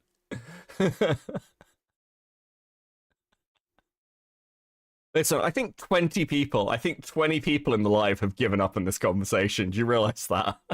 I think 20 people have been listening to this conversation about steak and they're like, I'm actually done. I'm going to bed. German mustard's good as well. I went to a steak place for Valentine's Day, and God, the steak was so crispy on the outside and juicy on the inside. Yeah, that's how you should be cooking it. That's how you should be cooking it.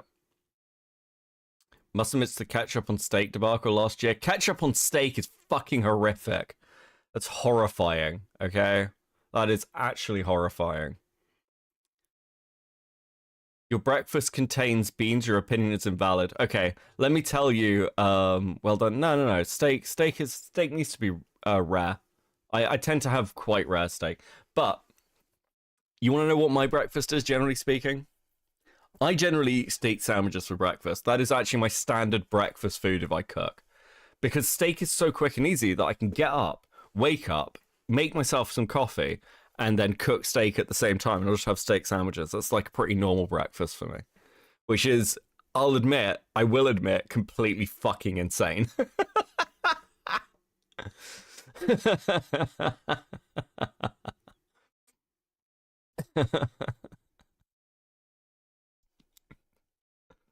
Okay. Good thing Beckett didn't try to read his own Discord when we were fighting over well done steak. I would have banned people. He would have actually caught bans. I would have been like, nah, are you kidding? Steak and eggs. Steak and eggs is great. Great breakfast food. Animal? I really am. Listen, if you saw how bloody the steak I eat is, you would be like, this guy is actually an animal. It's the steak I eat is nearly raw. It's so bad. I look like I've just murdered something. It's so fucking insane. I have never recovered from the trashy state they gave us at Scouts. I will never eat it again, even the good stuff. Yeah. Listen, you need good steak. Good steak. Steak and ramen. I have tried it, but I'm a celiac, so I have to be really careful about gluten. And like noodles are not good for me. So I don't really eat ramen much anymore. How are we still talking about steak for like 10 minutes?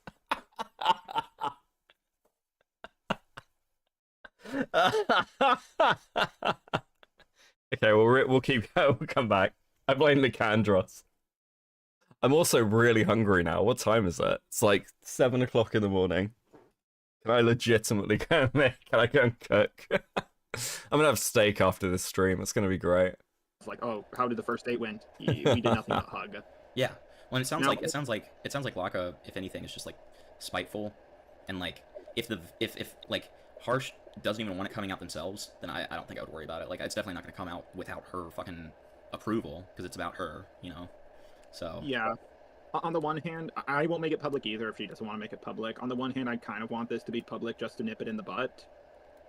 But, you know, when people, men or women, feel like a relationship didn't go the way they've planned, God, I'm hungry. When people feel like a relationship didn't go the way they wanted to, whether that's because of illegal stuff happening or not, or accusations being thrown, the accuser, or the victim, depending on what wording you want to use. Steak adjacent, but thoughts on Sunday roast? Sunday roast is fucking great, but it needs to be like a good roast, okay? Should come out themselves. Sometimes your derails amaze me. It's yeah. Listen, derails are very much part of the brand. Yeah. Sorry, I'm very, very lightheaded from the hunger. No, you're fine. You should eat soon though.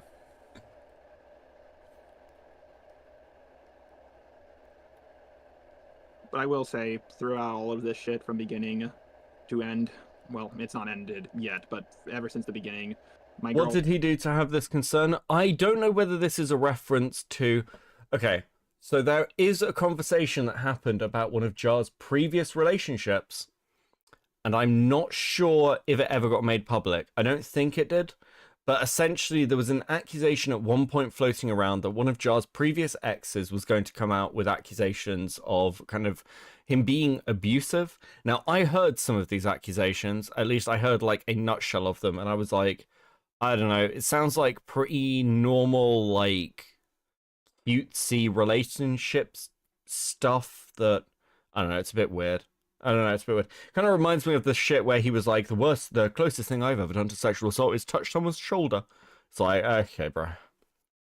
So, but it never got brought out, so I can't really comment. But I imagine he was worried about it.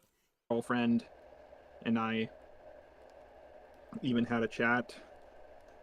And we let our emotions, and she broke down, making me break down, and I think it brought us closer together. Well, that's good at least. Yeah, like, I don't know why a girl like her would go for a guy like me. Wow. I feel like she... Going to accuse you of emotional abuse in the divorce? No one's going to believe that, Mally. No one's gonna believe you. They're gonna be like, Beckett, emotional abuse? It's like the nicest guy ever. What are you talking about? It's lovely. Judge will be like, no, I don't believe this of him. I think you should give him 75% of your stuff. You sound so depressed, I am fucking, wouldn't you? Clipping this for court. They'll be like, yeah, he had to defend himself publicly. It's understandable. Listen, he was being harassed by his, like, soon-to-be ex-wife in the chat. It's fucking crazy. She's Scarlett Johansson, Black Widow, and I'm, I don't know, Quasimodo. I mean, I don't know about that, but, like, I understand, like, where you're coming from with that. Like, I've definitely been in relationships like that before. Yeah. So I understand, like, how important it is to you. Yeah.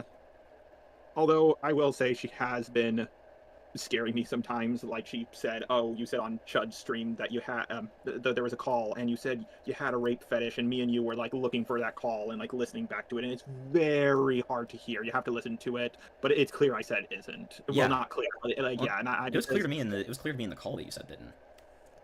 Yeah, me too. I thought I said that because I was like, oh shit, did I misspeak? Because the difference is there's like, okay, have you read the Berserk manga? No. It is the greatest. It is the greatest manga of all time.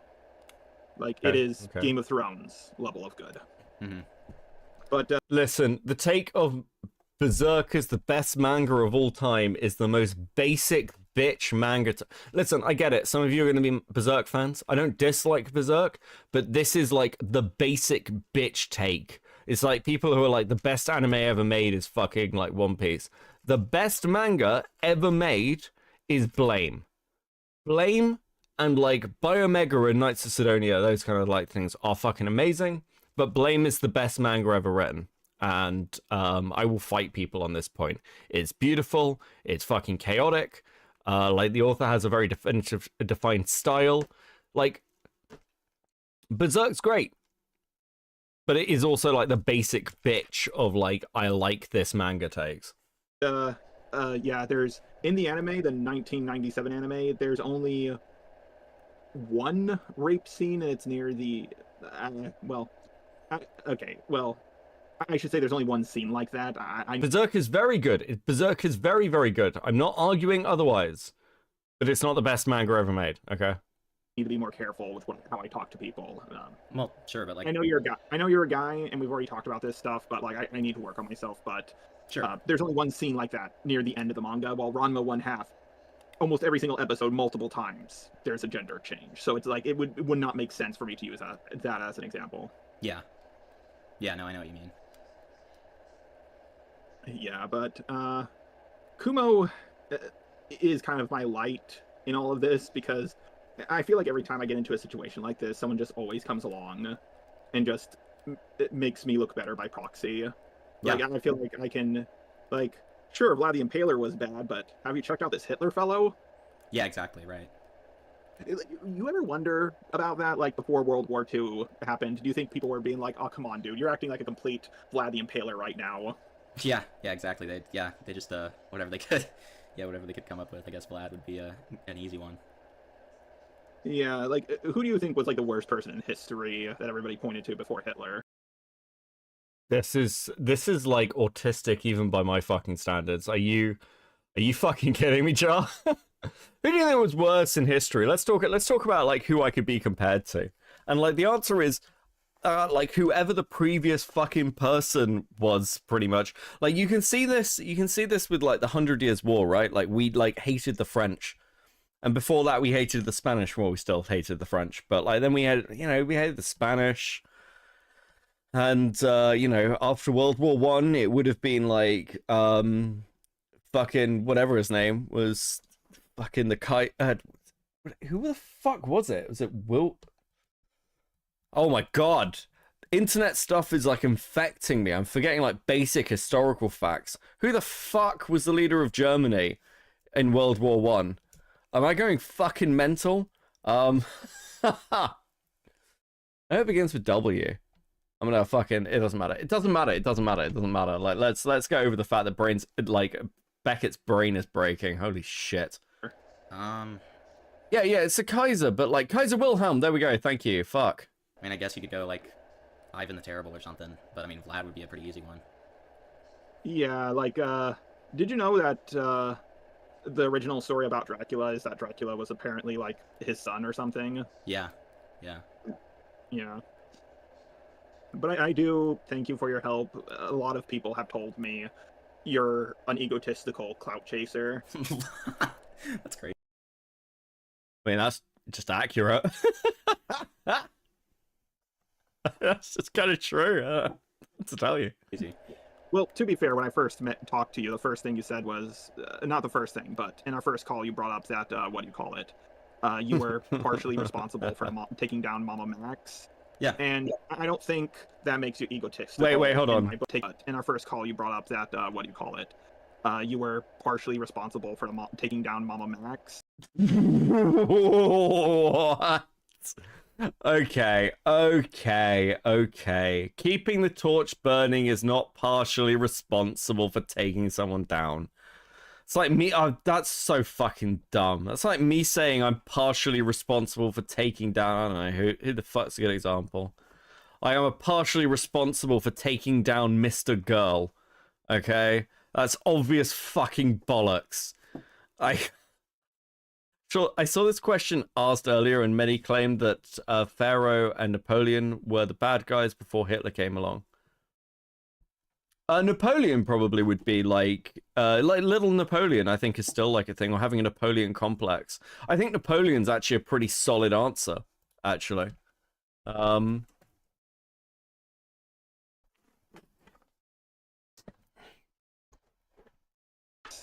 And I don't think that makes you egotistical in my book. If you said I was the reason that Mama Max went down, yeah, you would be egotistical. But to say you're part of the reason, I mean, I consider myself to be the main person who took Daft down. But granted, the main person who takes anyone down is themselves. Yeah, no, that's true. That is true. Yeah. If the EDP didn't go meet up with that 13-year-old girl, no one could take him down because he didn't do it. That's right. in this alternate timeline. But you ever heard of the YouTuber Kneecaps? No, I haven't. Really funny guy. One thing, Kneecaps did this video called like the most canon events, and he put EDP going to get the quote-unquote cupcake at #1. He said in every timeline this happened. That's great. Yeah, but yeah, I do. I mean, like, some people definitely do like interpret me as egotistical because of the fact that like especially because like, so when I live stream, I am not acting like myself. Like I'm being comedic. Like I don't I don't act like a normal fucking person because like that's how you entertain a stream. So I mean I can understand like how some people would like listen to me on stream and then like not see any of my videos or not kind of just not know me on a deeper level and have that impression of me. So like I'm not bothered by it, but I just think it's kind of funny that a lot of people told you that. Yeah. One thing Lio told me was like stop going to people for help, and I was like, he came to me though, and I didn't want your help at first. I was like, no, right. I'm terrible. I was sad posting. Let's be honest here. I was sad posting, and you were like, come on, and I was transparent with you, and if anything. With a part of the call you didn't play, I was actually beating myself up more. Like I was thinking, oh my god, did I actually do that? And then I looked at the DM and was like, holy shit, never mind, I didn't. And when everybody's calling you a horrible person, you're going to start to believe it. Yeah, no, 100%. You are a horrible person, you strange robotic freak. Holy... Oh my god. Stop bringing up Lio, you absolute fairy. Yeah, this is... It really is a therapy session. Ash wasn't wrong. I'm glad that he gave me this one. This is probably the least funny of the calls, but this is certainly the fucking... I think this might be the most pathetic. Oh, woe is me. Everyone hates me. I'm such a poor little robot. I don't know what I'm meant to do. Everyone hates me. Shouldn't they hate Kumo? Tell me, Hempleton, whisper sweet nothings in my ear. Beckett pretends to be British on stream. He actually lives in Florida. I mean, listen, I'm whatever I want to be at any time. I think, like, you just can't admit guilt. I mean, you can see this in his fucking response video, right? Like, everything is someone else's fault. Jesus. 100%, dude. Yeah, I'm gonna be honest here though. An outsider looking at the situation probably does think this is funny. Like, I don't think it's funny personally. I'm in the hot seat, but if I was outside of it, I would think this is pretty funny situation. Yeah, well, and I can completely understand why you wouldn't think it was funny. Oh yeah, when you're the one everyone's laughing at. Yeah, of course you're not gonna think it's funny. Yeah, you're not going to think it's funny, but like I can understand why other people would think it's funny, and yeah. Well, and here's my thing, like you're coming out so much better in this because, like, everybody, if they're taking anything away from it, is like, okay, haha, like Jar did something stupid that was kind of funny. What they're coming out with Kumo is, wow, this is a malicious, like, shitty person. So. Yeah, like No, hold on. Jar is also a malicious, shitty person. What are you talking about? What are you talking about? Jar is obviously malicious and shitty. We're all saying this. We've all been saying this all the way through this whole fucking thing. Thought about defending him about the whole cutting the girl's name into his leg, because how people describe it is, oh, he got a girl to cut his name into his leg, and okay, they're technically correct, but the actual story is that she was going to cut it regardless. And while he did lie saying I had the shortest name in there, he changes the story now saying I had one of the shortest names. She was going to cut regardless. He didn't like been like, hey, I got your dog here. I'm going to blow its brains out unless you do this. But then I realized, like, this is going to be a hit to my reputation. There's no way I can word this in a way that actually sounds good, and also, you know, he's not going to be grateful. In fact, if anything, he's probably going to hate me more for whatever reason. Right. Yeah, he doesn't deserve it, dude. He doesn't deserve your defense. Like, also, like, you know, a lot of people don't know that full story. Like, he put that girl's, like, cuts, he made a picture of that his Discord banner for like a month after. Yeah, like if it, like he acts like when he first told the story, he was like, people were jumping up saying me, and I realized I had the shortest name in there. Like, he was trying to make himself sound good, but it's like, why did you leave out the part where you made it your banner for a month? Well, and the clip got leaked, and that's not even true. Like, what happens is, like, the literal clip is just like, the girl being like, what should I cut into my leg? And then Kumo immediately says my name.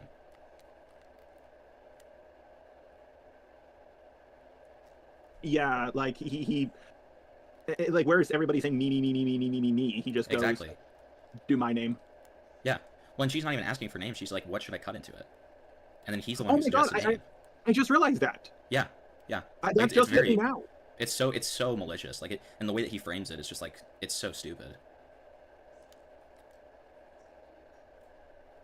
I don't care about the Kumo cutting stuff. I've said this for ages. I don't care about the Kumo cutting stuff. I've never cared about the Kumo cutting stuff.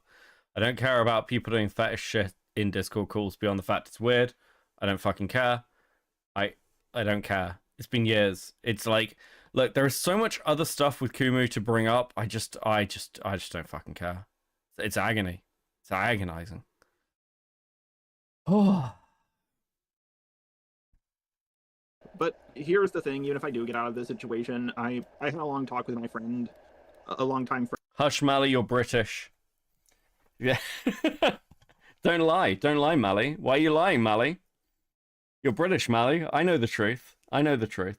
And he's not someone I publicly like. He's someone who's he's an interesting fellow, but he reached out to me.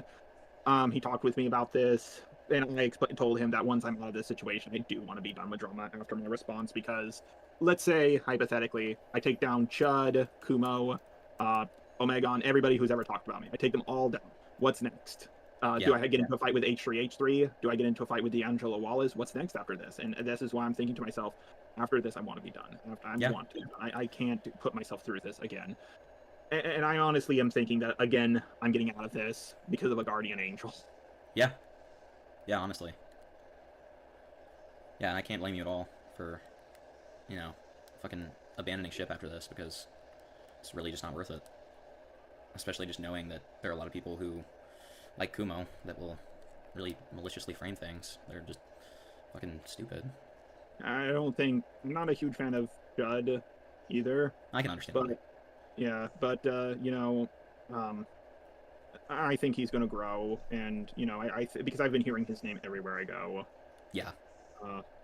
But I think he's going to eventually tick off the wrong person. And to be fair, I've ticked off the wrong person a handful of times, but I think the main reason why I want to be done with drama content is I've gotten into fights with mostly autistic people, and Fucking, you are the autistic person to get into fights with Jar. What are you talking about, bro? This is literally the Breaking Bad scene. It's like, Jar is like, I am the one who is autistic. Are you fucking kidding me? Can we have the dinos back? Yeah, fuck it, sure. And now pretty much all the autistic people are gone. The only one who was bigger than me was Boblax, and he's getting torn to ribbons right now. Right. And I do think Boblax's backlash wasn't as bad as mine at the initial start, but it's been going on for a lot longer because he keeps making it worse for himself. Yeah, he's just digging his grave.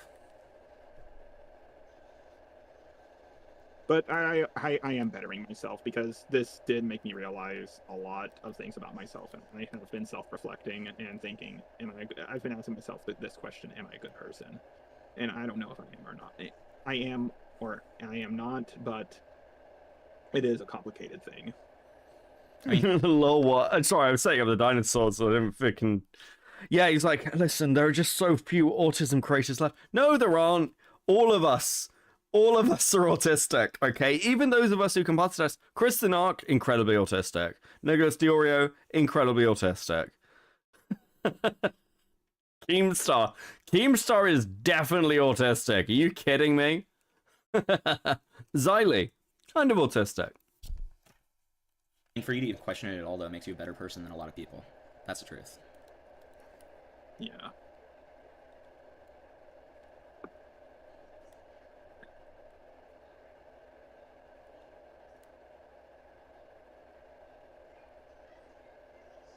I've been worrying my girlfriend would leave, or my roommate would leave. I'm normal. No, you're not, Chris. Shut the fuck up. They've been by my side out of everything this past... Chris, you're not... You're not normal by any fucking measure. What the fuck are you talking about? You spend your time calling yourself the Rat King, trying to destroy a community who you don't really care about. Like, none of this is fucking normal, dude. I want to see if I can line this up perfectly. Hold on. Let me make it a little bit bigger. Try. There you go. That's nice. That fits in nicely with chat. I like that. Let me make chat a little bit bigger as well. There we go. Oh, that tickles my OCD. Oh, actually, hold on. It'll be even better. Oh yeah. Yeah, that's the OCD stuff. That does wonders for me. Oh. It's all perfectly aligned. It's all perfectly aligned. Okay, I'll carry on. Good evening. Oh, good evening. Good morning, Gamma.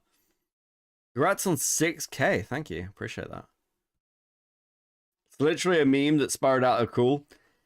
Chris messages me and he's like, Chris sends me DMs and he's like, Beckett, the Rat King cometh.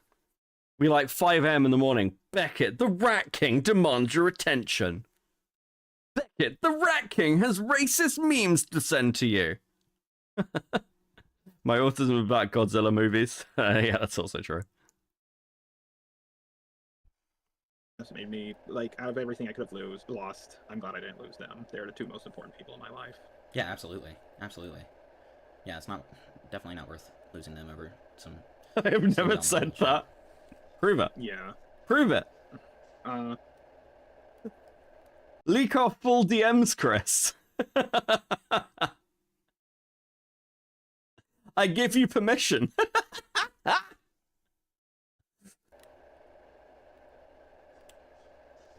I am nervous, though. Like, this is one of my biggest fears. I am nervous I'm going to get out of this and think, yeah, I'm so cool. The entire commentary community came out at me all at once, and I still managed to make it out.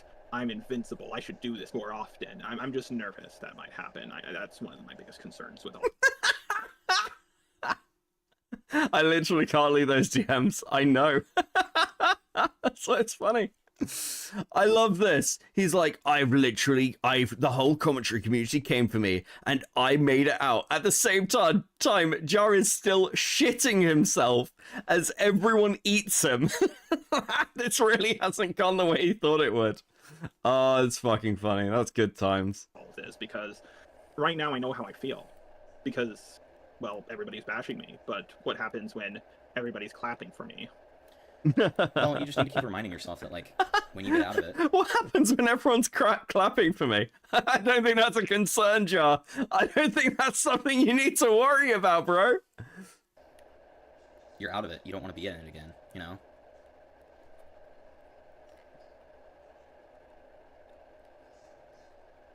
Like, it's something you're out of, and it's something that you don't ever want to have to, like, fucking deal with again, you know?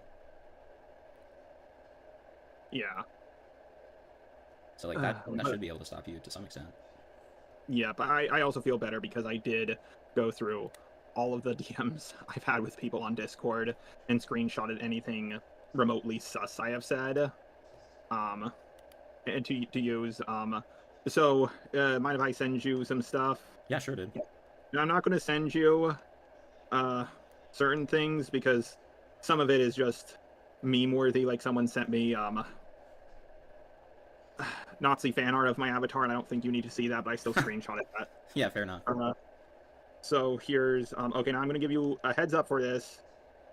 This person says some strange stuff. Okay, that's fine. Okay, it's very short though. So this was a person I blocked. I mean, very normal response on your end. Yeah, and that's... I wanted to bring that up.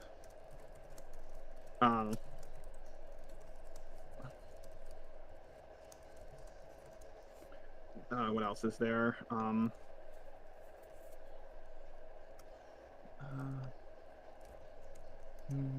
had it here. So I have to make sure I'm not resending you certain stuff, but here's me making... I will have to play the audio in the video, but take a wild guess as to what my audio says. Yeah, probably something like a pussy joke, right? Yeah. Yeah, there you go. And I can't... Who filmed the dinos? The dinos were filmed by a guy named Game Dude. He is currently describing For you, I'm excusing why he decided to stalk his ex-girlfriend. And how actually she's a whore. But also, somebody sent me something.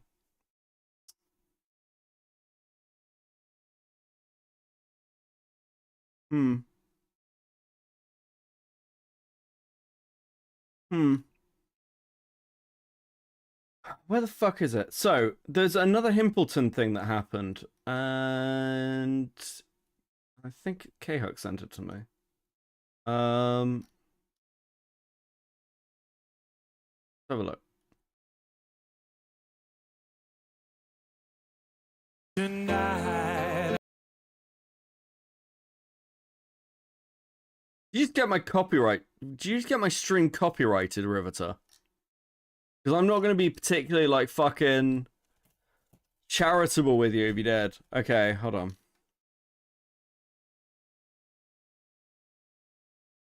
Transcript. Have a look.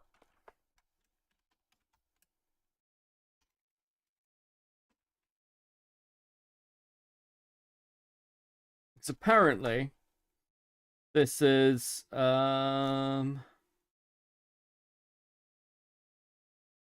Stray Kid.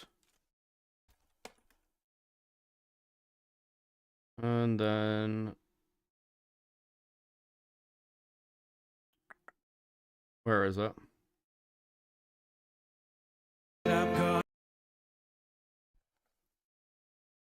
Lollipop? Was it Lollipop or something like that? Anyway. I hate you. Isn't that like kind of adjacent or something? Isn't that like the kissing cousin or something to anime? Or selling it and redistributing and stuff. We'll also abandons his employees. Shit just goes awry. That's just the rule. I didn't make the rule. I'm just living by it. Now I'll tell you right now, if you're going to come in here, Ben. Okay, so when did Hempleton join? We can agree that when this particular incident with Michael occurred, right? After your idiocy, I will give you that, but I don't know. Idiocy. That's a new one. Yeah, so I think what's up, party people? What's up, Hempleton? What? This is a long time coming, you know. We've had our little exchanges, we've had our laughs, we've had our Hempleton, we've never talked. We've had our laughs. You've laughed at your idiocy. I will give you that, but I don't know. Idiocy. That's a new one. Yeah. So I think I would love to know, and like I'm not gonna do any cheap shots. Okay. I'd love to know your reasoning behind the child marriage line. The child marriage. Are you talking about the Mike and Bridget thing? Yes. Of course, I'm talking about the Mike and Bridget thing. Okay. So what is it that you think was my line? Well, we listened to it live. Right? Okay. All right. So what was it that I said? Well, you talked about how in Southern tradition that there used to be more child marriages, right? Because you wanted to have more kids. And you were saying this in defense of Michael. I was not defending. I was just saying that was what the culture was at the time. I also went on further to say that what Michael did was wrong. I did not. I said it's. I'm not. I would not argue against. One. I would not argue against anybody that wanted to label him, you know, as a PDF or anything else. I did not. I wouldn't argue about that. So what is a PDF? Well, look in the mirror. Oh, Jesus! That's cute. That's cute. Is this gonna be? Is this gonna be one of those aggressive PPAR streams? I don't know if you could call Hempleton a PDF file. You know. Also, why are we doing this? Just call people pedophiles. I don't like. You can say pedophile, pedophile, pedophile, pedophile, pedophile, pedophile, pedophile. It's fine. YouTube doesn't care. You don't need to say PDF file We're not 5. It's like people saying corn rather than porn. I hate this shit. We're not fucking TikTok retards. Okay? People got him. Yeah. We'll see how it goes, though. We'll see how it goes, because I don't know. I'm interested. It could be a roasting. Listen, people probably just got my stream copyrighted, so both he and K-Huck for not warning me. You're on fucking notice. I've been done really well all stream. I thought this stream was gonna go fucking yellow, now it's gonna go red. I thought it was gonna go green, actually. I thought I was doing quite well. Now I'm annoyed. Fuck it. That's awesome. They're never gonna catch me, though, is the difference. But, like, you know, you're like kind of like a siren for it, you know what I mean? You think so? Like yeah. Okay. Well, you're entitled to your opinion. Yeah. You kind of like scream it from the rooftop. Just you by think existing. so? I do. Okay. Well, you're, again, like I said, you're entitled to your opinions, but you're wrong. I think you're kind of misrepresenting. Like you what think you said a little bit. You think so? I don't think so. Go back I and do. listen. What I said was I understood it, right? But I didn't support it. Why do you understand it? Can I ask you? Why do you understand it? Because unlike you, I understand nuances and I understand Southern culture. Oh, the nuances of pedophilia, of course. Well, I mean, you want to be understood, right? No, not You like that. don't? If that's what you mean, no. Well, but you said that they were never going to catch you, and you Yeah, admitted to being a pedophile, So, right? I know that like this is really hard for you, but like I was doing this thing called joking. Is that right? what that was? It was. Oh, I know it's really hard for you. So, okay.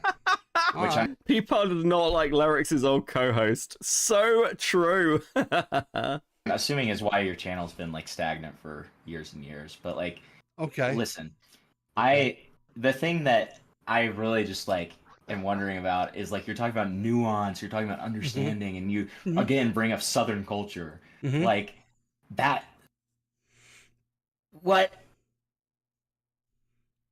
can we like expand that a little bit? Can we like unpack that? Unpack like, what? Why there needs to be like a nuanced understanding of pedophilia? There doesn't need to be a nuance. It's wrong. It's morally and criminally and illegally wrong. So then what was the necessity of bringing it up the way you did? I didn't bring it up. It was the topic of discussion that night. No, I mean, what is the point of bringing up your nuanced take towards pedophilia? I didn't have a nuanced take. You're contradicting yourself, buddy. Am I? Yeah. So you're also doing this thing where you just like repeat like what I say as a question, and it doesn't make you sound better. It doesn't? Okay. This is awesome. Wow. This is so much better than I thought it was going to be, dude. Okay. Yeah. Wow. Yeah, so, you know, I have you ever been to a child marriage? No. Since it's tradition in the South? I'm a Tennessean, by the way. I don't know if you knew that. I am. Well, good for you. Yeah. So, like, you know, you never really specified a time period when it stopped being tradition, you know? Like when... Fuck the gay debate. Check out the video I sent. Yeah, like, I don't care enough about the kid against... Like, okay, so this was like... What? A day ago? Fuck's sake. This was like a day ago. What's this? What's Chris sent me?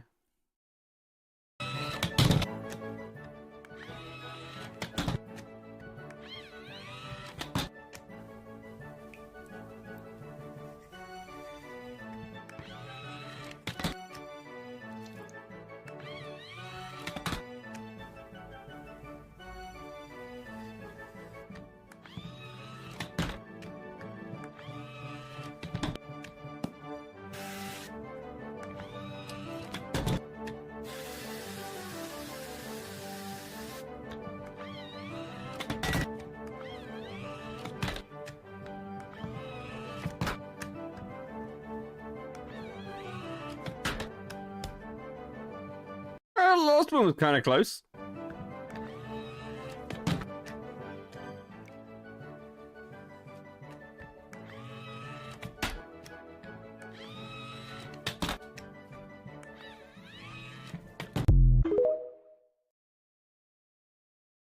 Thank you, Chris.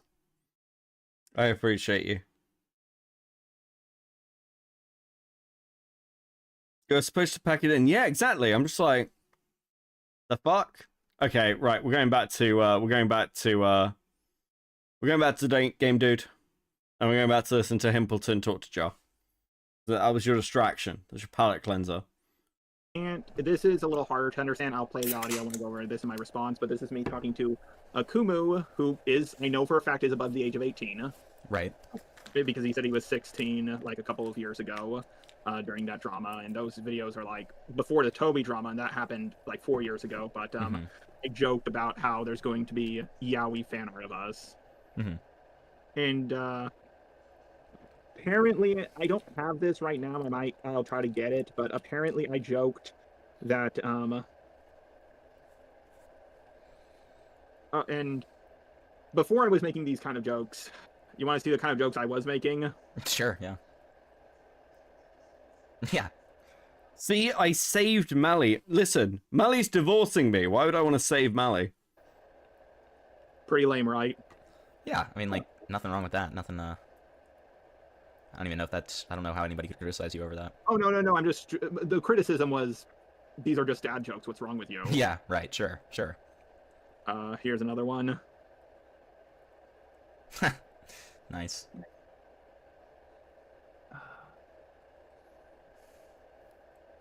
God, the accusation that Hempleton was just, like, having sleepy time calls with Jar and being a buddy with him, and, like, this wasn't... Because, like, Hempleton's argument was he was trying to get information and content out for this, like, fucking Jar video he was going to do, but these are just therapy calls. I mean, this one's just fucking ridiculous. Well, if you just stopped having shit opinions, we could be happily married, but no, you just have to be objectively wrong all the time. Well, if you cooked more and cleaned a bit more and were more attentive as a wife, I might have better opinions. I might have more time to think about my opinions, Mally, and therefore they would be better and more in line with you. So I think the solution is make me a sandwich. One thing I do also remember is I believe when Harley was under the age of 18, I asked them about the a question about the Minecraft sex mod, but it was in context. Like, I'm just hoping people Harley doesn't take that out of context. I wasn't saying, hello, Miner, want to talk about sex. What I was saying was, hey, I heard, did John Swan talk to you about a Minecraft sex mod or send it to you? And Harley confirmed, John Swan just talked about it. And I said, okay, thank you, because I wanted to make sure I didn't get that wrong in my John Swan. And that's literally important to the situation with John Swan. So, like, if anybody tries to take that out of context, they're... Oh, okay, this is the point, and chat turns on me over. What the fuck, you guys? I'm clearly the abused husband here. This is sexism, okay? Beckett, you're a stick? Yeah, I am a stick, so I never get fed. No one cooks me. It's very sad. We stand Mally. This is fucking brutal.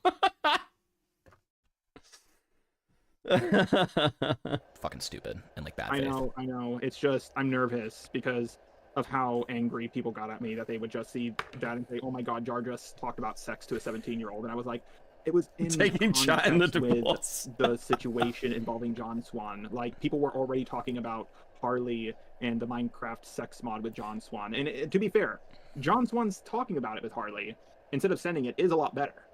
Because, like, John Swan, if he actually sent it, I don't think people would care that he lied so much anymore. Yeah, right. Yeah. But, you know, that's why you doing this response and just kind of getting everything out there. It's just gonna... I don't know whether it's Cope or the fact that Jar is retarded, but these are some of the worst takes I've heard ever. But I hope he makes more content, but, like, he's under a microscope for, like, ever now. There's, like, no way he's going to be able to give takes and not just be laughed out the fucking room. And be, like, very much to your advantage, because anytime anyone does want to be like, oh, they fucking Jar talked to fucking Harley GBS about, like, the fucking sex, when they were a child, then anybody can just be like, dude, look at this part of the video. Like, no, that's the only reason it was mentioned is because it was pertaining to the John Swan situation, and like it's just easy to point out the context and easy to debunk before people can actually run with it. Yeah. My biggest question with all of this is why Kumo. My biggest question with all of this, like, there's more I can show you, but I think that's enough for now. Sure. But yeah, I'm going to be putting this, like, me and my girlfriend are probably going to work on this script together because oh god, I know Lio got upset with me and told me I shouldn't, but at the same time, I think Lio doesn't fully know. Yeah, exactly. Lio doesn't get it to a full extent. I respect him as a person, and despite everything that's come out about him, I don't think he's a liar so much as he just dealt with too much all at once and made a lot of mistakes. It does. Can I take... Do you know Lio had a call with Hempleton? Do you know there's a Lio Hempleton call? I was going to use it in my video.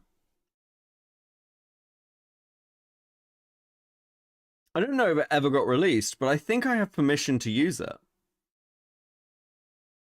Chris, do you remember the Lio Hempleton call? Because, like, I know Chris has seen it. Wait, his girlfriend helped with his response script? Oh, was that not public yet? Like...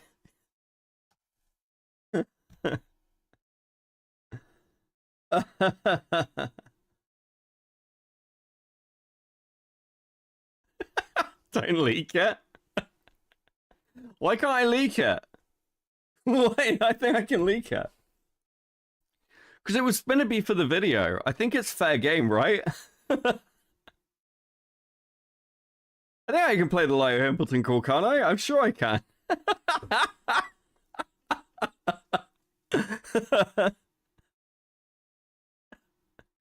We need that for another time. Yeah, I suppose. I suppose, like, fucking whatever time in the morning it is on a fucking Saturday isn't the time to delete that call. Maybe I need to do a Hempleton stream. Maybe the video for blackmail. No, I'm too tired to do it now. I'll tell you what, we'll get through this Hempleton call. I'm probably not going to do a Hempleton video. But I'll probably do a Hempleton stream, I think. I think we'll do a Hempleton stream. Fuck it. Maybe I will do a Hempleton video. Every time I look at this, I realize how much actual content I have. And it is ridiculous amounts of content. Fucking hell. Okay. One of my biggest problems with the commentary community. Go for it. Something isn't a problem until it is. The Rosa call was public. No one gave a shit. It was public for a very long time. But then you're very right. You're very right with that. Yeah, and it's like, why wasn't this a problem sooner? Like, and I said multiple edgy jokes. No one cared. And once the Toby drama happened, suddenly, oh, Gar's a racist. And it's like, sometimes I pause and I'm confused as to where the morals are, because I just asked myself that question so many times. What is actually morality? And when you're autistic, you ever heard the story of the Emperor has no clothes? Yeah. Yeah, I think the kid who finally said it was autistic. Right. Yeah, and when you're autistic, you kind of say something and get bashed because of your lack of social awareness. But I remember thinking 10 years ago when I said, hey guys, can you not be bashing on a 14-year-old girl, autistic girl, for being homophobic right now? And I think you guys are going a little too far. You know, I don't think it's cool for you guys to Photoshop her into porn and all that. And I got bashed for that 10 years ago. Right.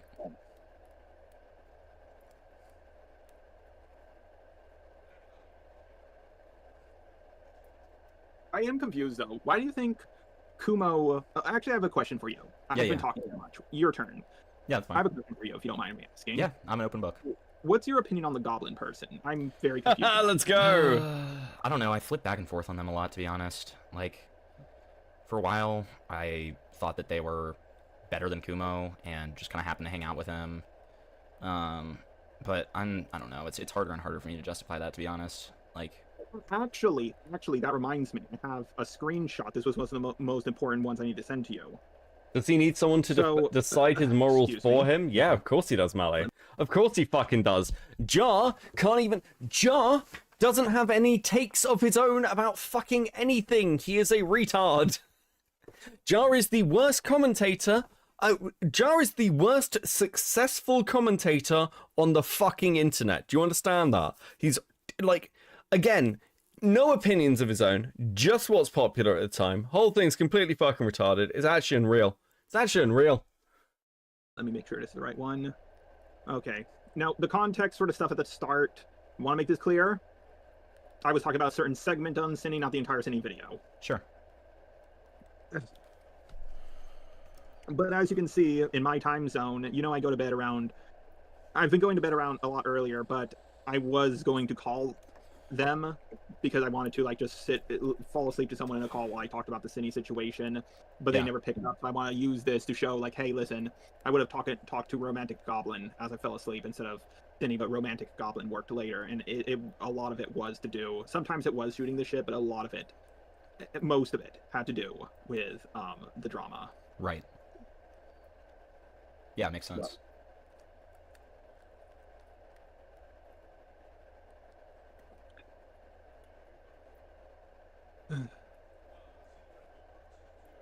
But I do, but I am, oh, hang on.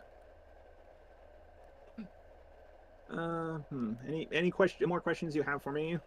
No, not really. I mean, I guess that there's one more thing that I just want to, like, I guess warn you about, because I've just heard about it a little bit, and, like, let's I go. think it's really fucked up if anybody's gonna bring it up. Let's go. I just wanted to tell you that, like, that might happen. Thank you. So, you know that creepy rating. So, yeah. Like, how much do you know in terms of, like, why he called you and stuff? Let's go. Seemed Let's go. Interested in the situation, and then he went over stuff with me. I had a call with him, and I think my call went pretty well. And Creepy needs to pull his shit together and release the call. I'm sorry, he just needs to release the fucking call. You already know about the whole 17-year-old thing. Yeah. Yeah, I told you about that. Well, and Chud's reaction to that was that it's not a big deal at all, and he didn't understand why TCR was bringing it up or making a tizzy of it. Yeah, because the worst thing I did, at least as far as I'm aware, the worst thing I did, in my opinion, let's say she was 71, I should have asked, exactly. Are you this age first? And that is the worst. But if to me, what I'm thinking is, if this is the worst thing I have done, then I should come out of this. Because, like, I told you this, like, when I first heard about this, I almost had a panic attack, because how people described it to me first was basically like this. Hello, how old are you? I'm 17. Cool. Want to draw me raping J animations? Sure. Right. And then when I got back and actually looked at everything, I was like, okay, that is not how it was. Like, my heart was beating. I was like, what did I do? Was I drinking too much? Did I actually do this? And I was panicking. I was panicking. What was his? Okay, what was his description here? My brain's shutting down. What the fuck? In my opinion, let's say she was 71. I should. What I'm thinking is, if this is the worst thing I have done, then I should come out of this. Because, like, I told you this, like, when I first heard about this, I almost had a panic attack, because how people described it to me first was basically like this. Hello, how old are you? I'm 17. Cool. Want to draw me raping J animations? Sure. Okay, and then when I got back and actually looked at everything, I was like, okay, that is not how it was. Like, my heart was beating. I was like, what did I do? Was I drinking too much? Did I actually do this? And I was panicking. I was so scared. Right. But the reality is that's just a very, very, very, very, very bad faith, like, malicious reframing of that situation. But, you know, one of the things that he brought up to Chud that I really just thought was a low blow, to be honest. And I say this conflictedly because, like, I have some respect for Creepy and the fact that, like, I also don't like Plague Moth, and so, like, there was the kind of mutual respect there. But at the same time, I still do, even with people I like and I'm friends with, I criticize, you know, aspects of what they do if it's criticizable, because I think that that's just right. That's how it should be. And so what he did in the Chud call is he brought up the fact that, like, you used to, and I don't even know if this is true, but he was just kind of yapping about it, like, saying that you used to, like, do drugs. And yeah, and that's fine. Like, I'm a former drug addict. I'm gonna go that far. Well, I am. I go to Narcotics Anonymous. Like, I have, like, 7 months of clean time right now. And, like, so as somebody who's kind of gone through that and been through that situation, I really don't find it to be particularly compelling, or I don't really understand what it has to do with anything other than kind of trying to get an own on somebody for a time that they're probably not very proud of, you know? Well, to be fair, it was a lot of fun. No, I'm sure it was. Yeah, so were my days, dude. So were my days back in the day, you know? Yeah, like, and I don't regret a lot of it because I didn't get that addicted to certain things, aside from nicotine, but... Read my DM and play the video just so we can hear it. Oh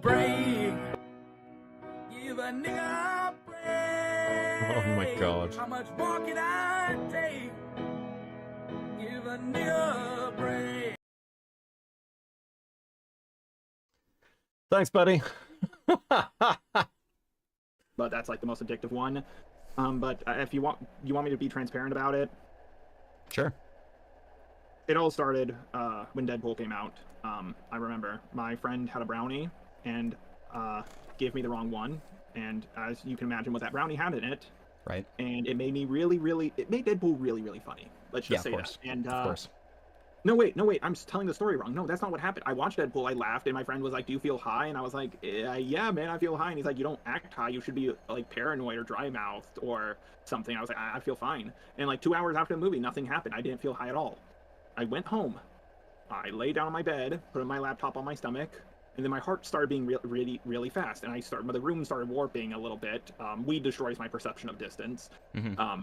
And then I told my dad I'm going to go outside for a walk, and everything looks so beautiful, and nothing was ever as good as that first high. Yeah, of course. That's how it works.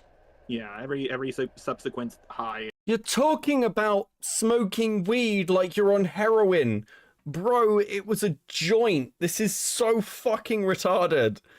This is so retarded.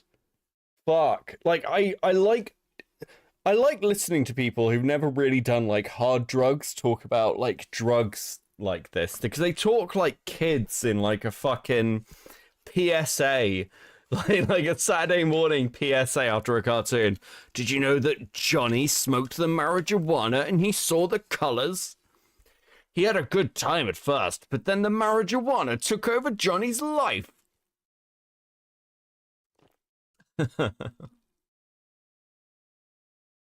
Look, I try not to talk about drugs too much on stream because that's like one of those things that like follows you around, but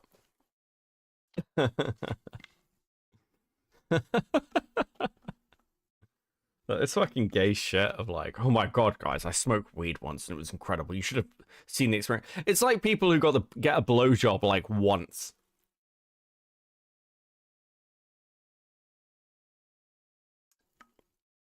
Dude, we should go to LA Bitcoin and dose jar with LSD.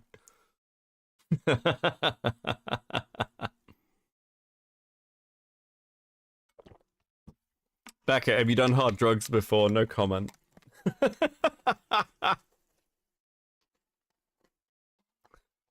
Okay, because let me put it this way. I was a bartender for like 4 years professionally and worked 90 to 120 hours a week. What do you think?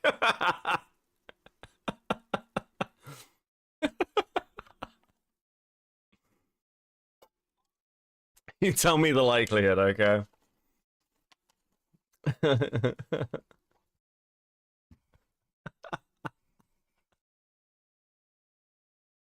Chud does a bit of cocaine, like, don't worry. Yeah, but Chud's job is to be a streamer. I have a, like, a real world job, okay?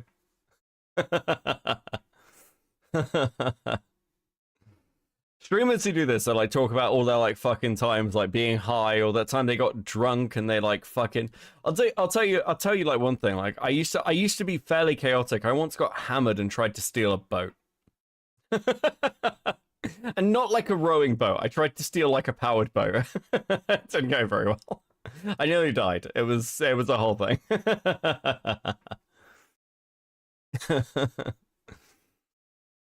I'm pretty straight-laced these days. I barely even drink alcohol these days, actually. But unless I'm like going to the rugby or some shit. If I think the most hammered I get is like rugby matches.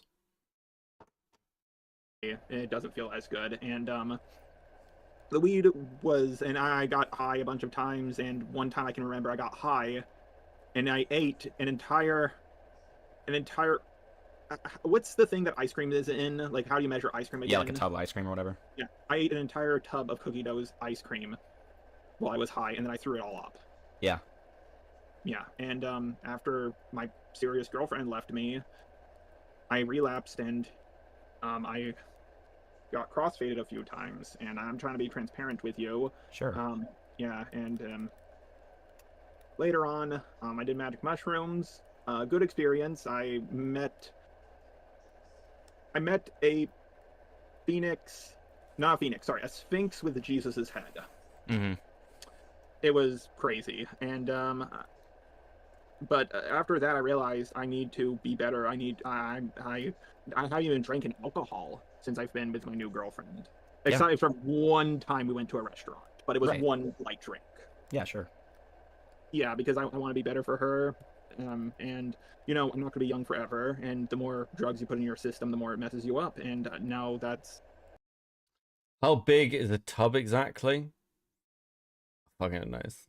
Yeah, about... I've never done hallucinogens or anything like that. I've always... like, hallucinogens fuck people up. The amount of my friends who've ended up in, like, psychiatric care because of hallucinogens like acid and shit. Never touch that stuff. That shit fucks you up. Thanks to Creepy, that's going to be out there now. Yeah, and that's my thing. Like, that's why I just, like, wanted to tell you. Because it's just, like, I really found that crummy. I really didn't think, like, that was something that, like... Because it's, I mean, that's just personal, man. Like, and it really has nothing to do with, like, any of your content. It has nothing to do with, like, the way you conducted yourself. So it's just, like, I really didn't like that. And, you know, I just wanted to make sure that you knew that, like... Where is it? Hold on.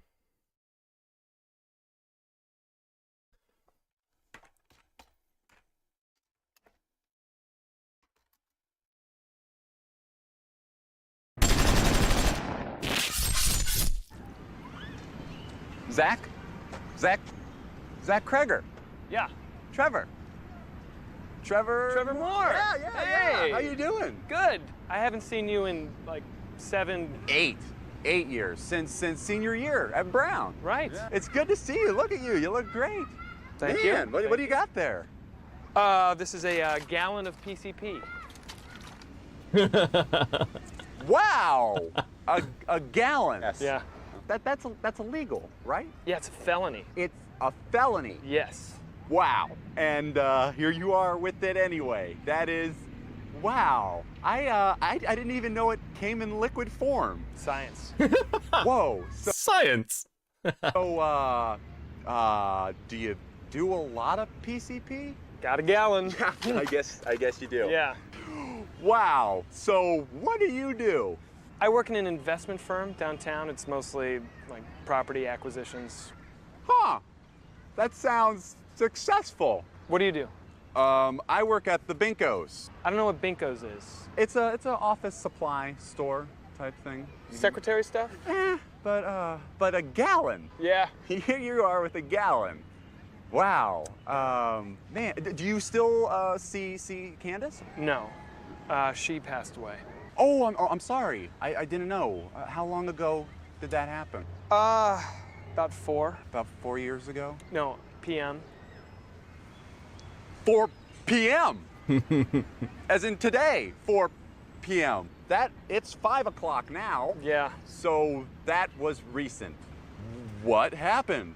I was at my dealer's house. Uh-huh. I was buying the PCP. Of course. And I didn't have enough money for all of the gallon. Oh, it's expensive. But I wanted the whole gallon. Of course. So I'd set up a deal where I would leave her as collateral. Uh-oh. And then I would go hit an ATM and come right back. I see problems. But, you know, when I left, I got distracted and he cut her head off. Whoa!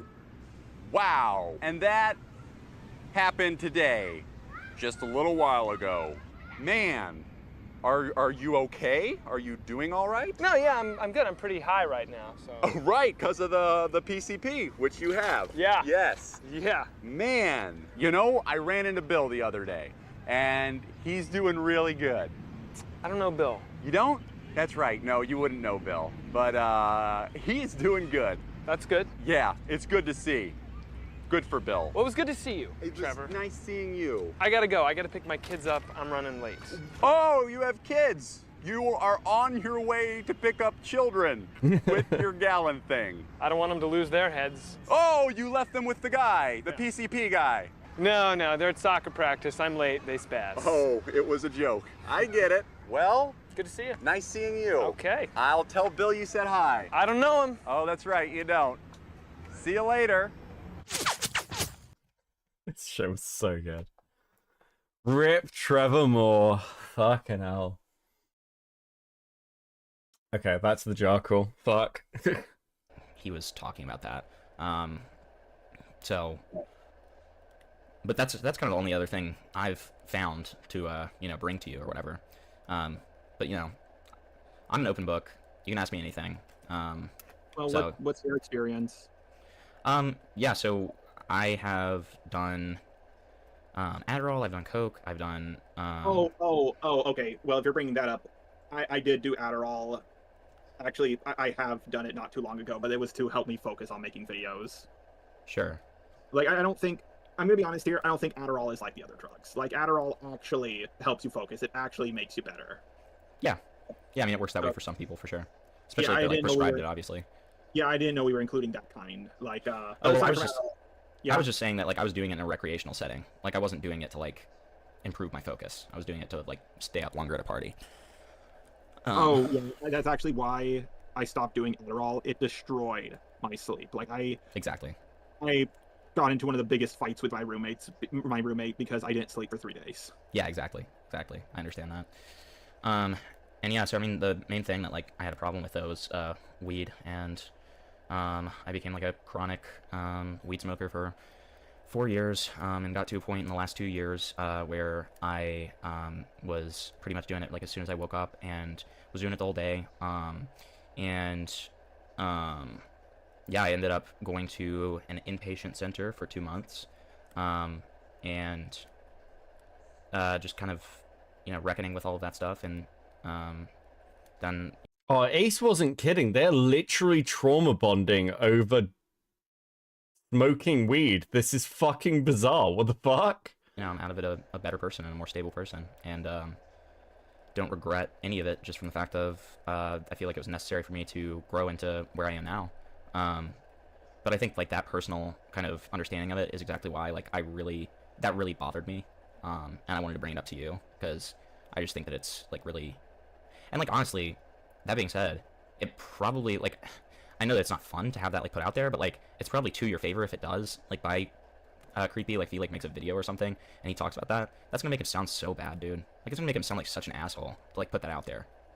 Like, nobody thinks that, like, talking about that is some kind of cool thing. Like, it's one thing if it's, like, Nick Rekieta, and, like, he's, like, literally, like, not taking care of his children because he's on so many drugs or something, but, like, to be like, oh, yeah, like, fucking Jar used to do... Yeah, literally, who cares? Literally, omega lol, who cares? Drugs one time, and, like, he did drugs. Okay, like, what is this? Who cares? What are you talking about? Speaking about who cares, Mally, do you want to call in? Mally, would you like to call in? I think we need to talk about something, Mally. I think you need to call in. Like, it's a really just, like, kind of a low blow to bring up. And that's how it will come off to just about everybody. Like, when he mentioned it to Shud, he was like, why are you telling me this? Like, who cares?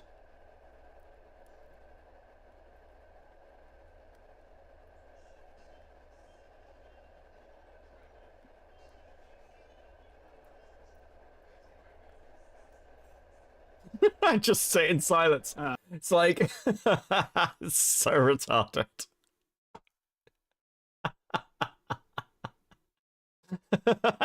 It's cool. It's great, actually. Like, it's the perfect, like, unironic, like, sleepy, just like, yeah, just listen to Jarby, absolutely fucking insane. He's literally just sympathy, sympathetic. No, we're not gonna fight, Manly. We're not gonna fight. Call me. Shady just messaged me. Are you aware your call with Hempleton was leaked? Yeah, I think we've already talked about that at this point. Yeah, we're beyond that.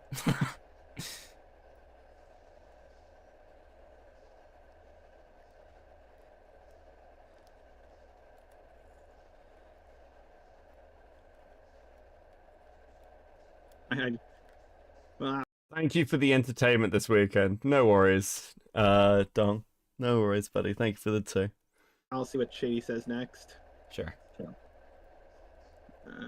Okay, he stops typing.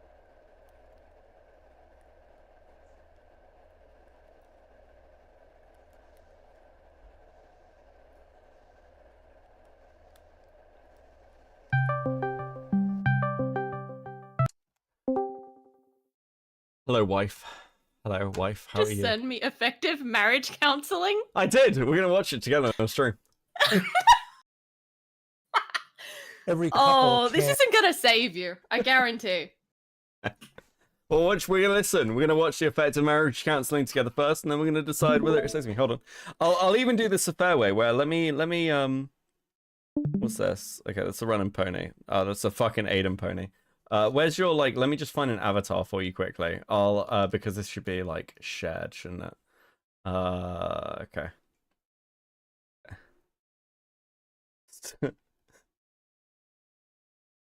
I'm concerned by how many pony pictures you have, Beckett.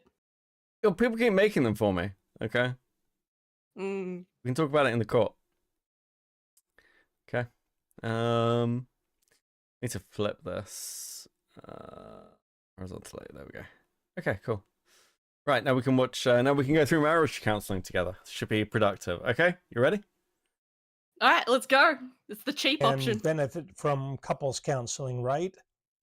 No, there are certain prerequisites needed to benefit from couples counseling, and I'm going to talk to you about that. I'm Dr. David Hawkins, director of the Marriage Recovery Center and the Emotional Abuse Institute. I like nothing more than being with a couple who are able to really make good use of the counseling time, work very hard. Okay, I feel like this one might not help. Let's try this one. Let's try this one. You couldn't even commit to one session. I can't believe this. Listen, he wasn't very useful. It was This guy your seems idea. better. Well, at least I'm trying. At least I'm making an effort to repair things, okay? If you'd made this kind of effort during the relationship, it wouldn't be a problem, would it? If you would just admit that Bioshock Infinite is shit, we wouldn't even be here. What I might even make you a sandwich. Okay, well, that's tempting as a possession. What about it do you think is shit? Okay, full disclosure, I hate this game with every fiber of my being to an unreasonable extent. So you cannot say anything that would change my mind. I understand the gameplay is fine. That's fine. I hate all the writing. I hate all the characters. I need Ken Levine's head on a pike. Yeah, that's about it. Okay. What? It's like, okay. Have you ever seen one of those things where the creator insists upon their favorite pet character? Are you literally doing the Peter Griffin thing in Family Guy, where it's like, I don't care for the Godfather? I simply do not care for it. It insists upon itself. I would argue it is. It does though insist upon itself. It ties itself to the original Bioshock franchise and leeches off it while insisting that it is actually better. Right, okay. Look, listen. This is one of those things that I have like 3 different video scripts on that are not finished, so bear with me. Are you serious? I am not kidding. My next video is a Bioshock video. Okay, well this video is called How to Stop Fighting in Your Marriage, so maybe it can help us, okay? Okay. Are you in a relationship where there is more conflict than peace? Yep. Do you Wow. Okay. become wary of the next time that you're going to have a conflict because you know that it could lead to fighting for hours? Yep. Maybe even days? Yep. Well, Stop you're going to be victimizing interested in what I yourself to have the to man. share. I'm just trying to be honest. You always do this. I try and be emotionally vulnerable, and you accuse me of victimizing myself. I'm ridiculous. Okay. It's very, very painful. Share with you today about never fighting again. Yeah, never fight again, guaranteed. Now, can I really make the guarantee that you will never fight again? Of course not. However, I really want you to entertain the idea that fighting is optional. Okay, can you understand that, Mally? Is that fair? Fighting's optional. Do you agree with that? It's okay. It is optional, and I'm choosing to fight because you're wrong, and you won't admit to being wrong. Well, okay, you've kind of given me like general things, but apparently you've got 3 unfinished scripts in it, so I need something specific. Like, give me like a moment in Bioshock Infinite, and you're like, this is a bad game. All right. I have 2. I have 2. First one is just everything to do with Daisy's heel turn and the way that Bioshock approaches the concept of racism with all of the understanding of a toddler. And the second is that Booker is the worst thing ever, and the game doesn't even want to acknowledge it. Wait, why is Like, Booker can the you worst tell thing me? ever? Okay, can you tell me what the worst thing Booker has ever done is? I mean, there's a few things, right? I mean, he sold his kid. He did do that. I mean, which version of Booker, right? The mainline Booker. So the thing about Booker is that, okay, you know how when he splits from either the Booker timeline or the Comstock timeline, and we don't need to talk about Burial Sea because that's a whole other can of worms. There is like the original version of him that has all the grief and he's drinking and all that leads to selling the kid. The reason he has all of that grief is because he was at, I believe it's called Wounded Knee. I think that's what it's He called. like slaughtered civilians, didn't he? Yeah. The game just like doesn't really address that. The number of people I've mentioned that he was scalping women and children because he was ashamed of his own heritage, I've mentioned that fact to, have just been like, he did what? We didn't know that, because the game is shit at giving you the story. It's shallow, I think, is my problem. Do you think there are elements of the game that are deep, though? I think it thinks it's deep. I don't think the ending is as solid as people seem to think it is. Like, it's not confusing, but it's not deep. It's kind of just like nodding to these concepts. Okay. I actually don't necessarily disagree with you here. Okay? But my retort is, you asked me what the best Bioshock game is. And, like, I was like, I don't think Bioshock 1 and 2 are as deep as people give them credit for. So I'm hearing you out. Infinite is not actually that far out of the line. It's just that people have overly praised these games because of things like the Andrew Ryan "a man chooses, a slave obeys" stuff, and all the stuff with like the radio, like if you'd kindly kind of shit. But actually, these are not deep concepts, and I don't think Bioshock is the first game to even really play with the idea of player agency. It's just the first FPS to do that. Okay, I understand what you're saying. Okay, I hear what you're putting down. I do, to some extent, agree with you. Bioshock has the benefit of kind of being one of the most well-known of its ilk. Like, you know, it's kind of a trailblazer in that regard. I get that. Because System Shock dealt with these concepts and did them better. Oh, yeah. System Shock 2 System specifically Shock is just, did them better. Yeah, it's just a more difficult game for people to approach. But within the Bioshock 3, and I think you're a little harsh on Bioshock 2, it's not great, but it upgrades gameplay. But within Bioshock Infinite and the original Bioshock owns every part of what it is. Like, it is self-contained, it gets its messages across really clearly, all the architecture, the theming, it all works together really well. Infinite is style over substance. Like, when you think about Infinite's core messages, they don't land. They don't hit the same way the original Bioshock does. Yes, Beavers, we're fucking nerds. Welcome. We're having a domestic, damn it. Okay, but the thing with like Bioshock is its core message is like, it's got like let's break it down to two things. It's got the core message of what like the character arc is, and it's got the secondary message of what the environment is. So the secondary message of Bioshock 1 is essentially like extreme libertarianism, right? Like a man, like sweat off the brow, you own everything, and therefore essentially government oversight and ethics kind of get like cut out during that process. Bioshock Infinite's core messaging is essentially Southern state. It's almost like I don't know what the political ideology naming would be of it, but whatever was driving the Confederacy. And it's like, both of those cases are their illogical extremes.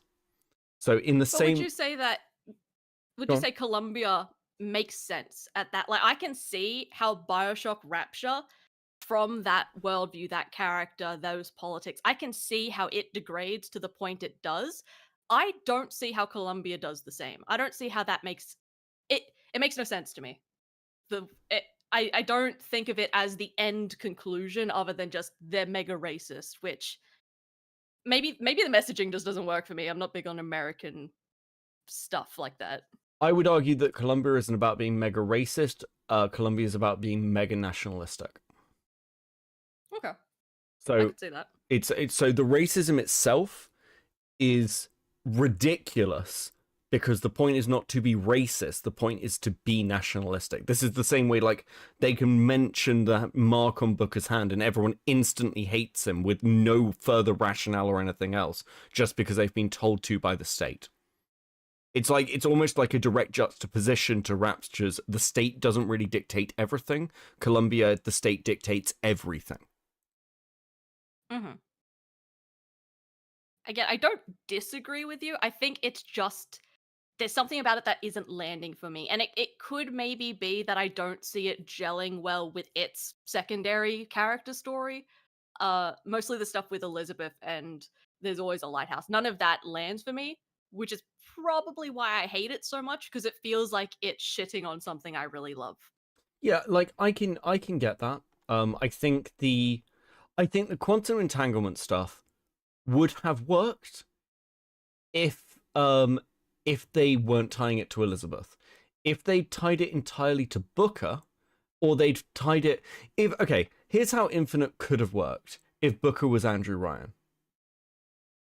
Ooh, I like that. I actually like that. Yes, continue. Go on. So the core problem is Elizabeth, because women are always the core problem. But unironically, the core problem is Elizabeth. It makes, like, from a narrative through line sense, it actually makes far more sense if you cut out Bioshock 2, and then you'd made, like, Bioshock Infinite is Bioshock 2, and then you had a third game, and then the whole running thing is Andrew Ryan is Booker. They're people who established societies, because in every single timeline, this particular character is basically establishing, like, extremist societies, and then gets outdone by kind of wacky science, as, like, a repetitive part of the cycle. But because Booker is just, like, a random guy, but Rapture also exists in one of the offcuts, it doesn't tie together well, or it make any fucking sense. It feels shoehorned, because the connection is surface level. And I think that's the issue. Well, I mean, in a more nitpicky sense, there are a lot of things about Infinite that irk me, because they're not... It feels like there was an idea there that they never fully got to do, either because of restraints or because they suck. Everything with Songbird, the existence of Vigors make basically no sense. They barely impact the world around them. Like with Bioshock and Plasmids, it decimated their entire population. It fucked up everything. But Vigors kind of just are there. They're just they're a game mechanic more than they feel like they're a part of that world. They feel like they're an obligatory thing. Part of it's timelining. So Songbird makes sense as a replacement for the Big Daddies, but you need more of them.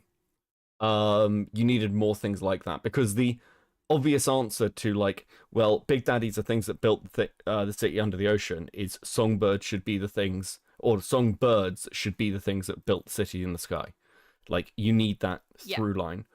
At the same time, and this is like a general thing, like how I've always read Infinite, the reason Vigors haven't destroyed the society yet is because the society is earlier in its timeline than Rapture is. Like, if you look at the... kind of see that. If you look at the timeline, like, Bioshock 1, he crashes in a plane, and we're sort of like 1950s-ish. Hold on, I'm getting my book out. Yeah, Rapture seems much earlier along in that timeline, maybe 1930s. Alright, Rapture. Hold on, I've got my book here. Rapture was founded... First age of Rapture was in 1946. was when it was founded by Ryan. So they probably didn't. When did they actually move people in? I don't think you understand like the level of hyperfixation Yeah, Bioshock is. again, we're literally talking all the about it. books. This is part of the marriage counseling. It's fine. It's understandable. Yeah, this is where the marriage lives or dies. Okay. Jesus Christ. Yeah, so yeah, about 1946 is when Rapture was in its earliest days, but they didn't find plasmids and slugs until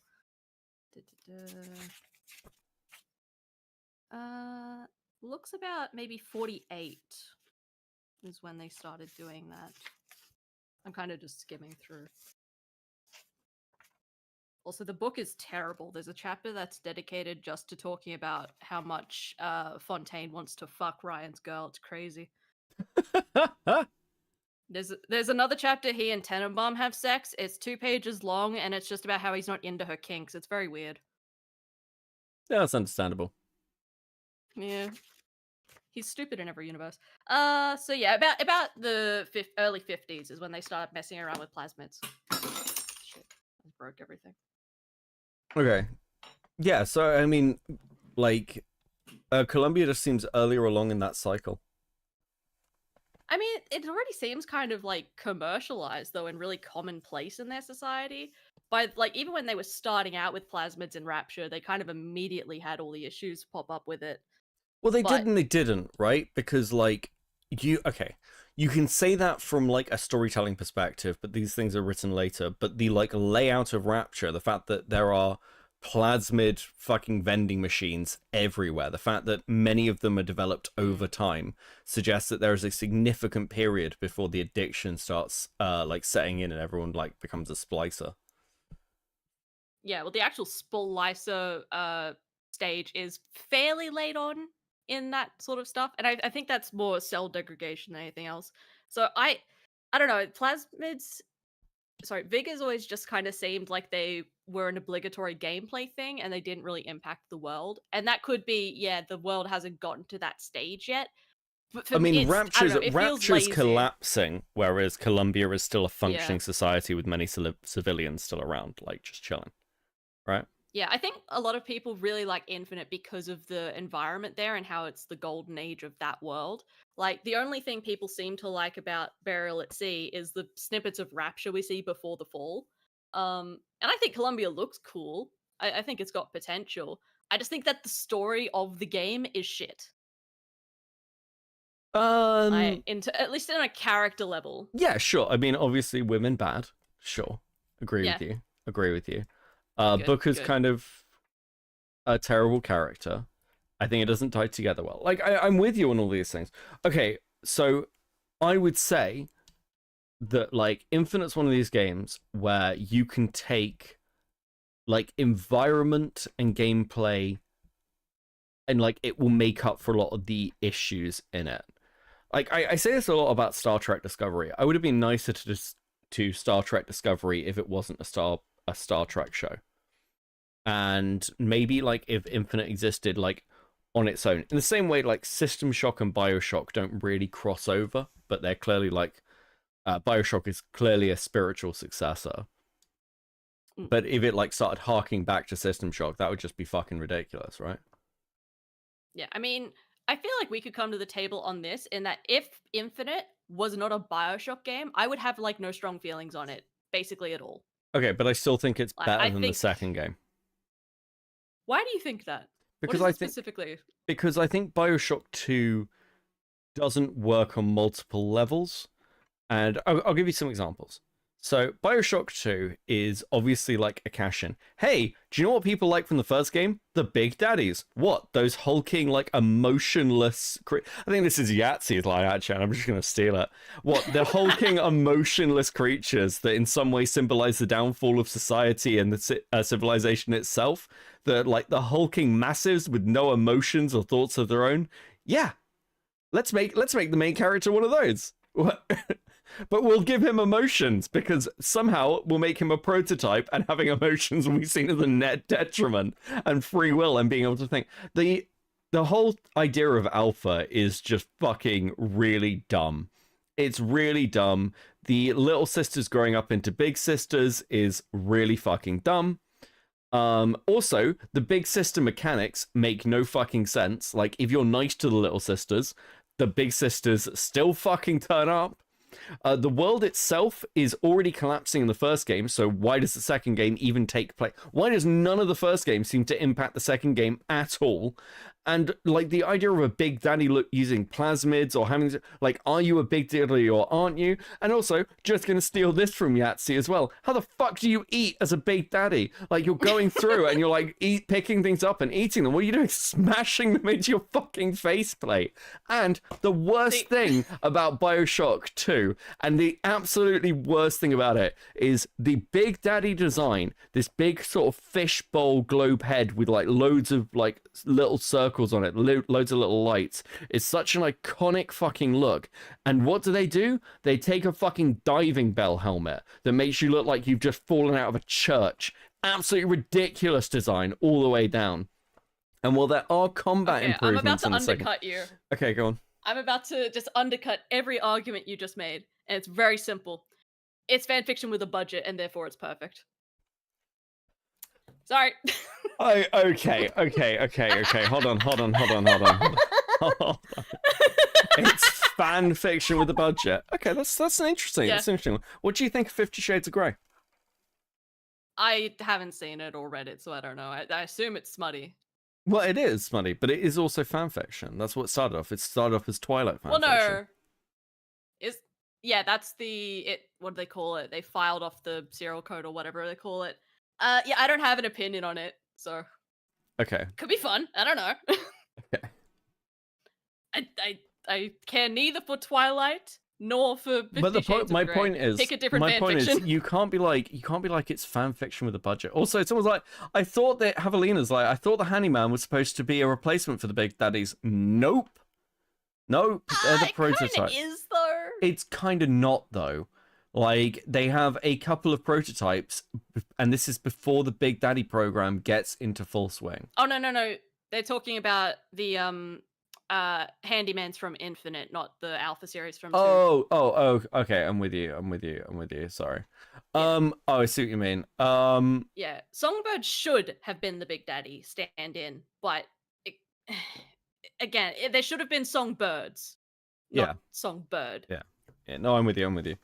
Yeah, no, and also they don't count as Big Daddies.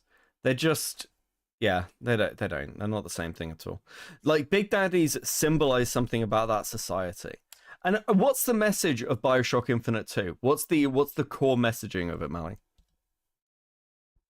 Infinite or 2? 2. You said both. 2? Honestly, I don't. I'm sure it has a core ethos, but okay, because you hate. I honestly think it's just because you hate. Yeah, but that's because Infinite. I think it fucks it up. It annoys me, deeply annoys me. Whereas I find BioShock 2. But shouldn't 2 annoy you more? Because 2 is directly fucking with the world you like, whereas at least BioShock Infinite is like kind of separated. Not really. I mean, look, BioShock is notorious for having continuity issues and fucking with its own canon constantly. But I find BioShock Infinite 2 is the kind of thing, it's very isolated. It's like, if you don't want to consume this as part of your canon, it's fine, it's whatever. Infinite is like, hold on, everything is actually Elizabeth's doing. And I hate that. Like, I resent that. Oh yeah, me too. Sure, women suck. We've discussed this. Yeah. Like, no women in Rapture, new rule. yeah. See, listen, you're gonna get some angry fucking DMs from Chuli. The girls side eye me so fucking hard, Beckett. Fucking hard. I have to defend this marriage to them. That's why we're getting divorced. Oh my god. Fucking hell. So okay. I think. Listen, I think the marriage counselling has worked. I think we've come to common grounding, right? Yeah, I think we place emphasis, like, value different parts of Infinite. Like, I think the gameplay and the design of Infinite has a lot of promise and is inoffensive. I just super hate the characters, and I hate that it's attached to BioShock.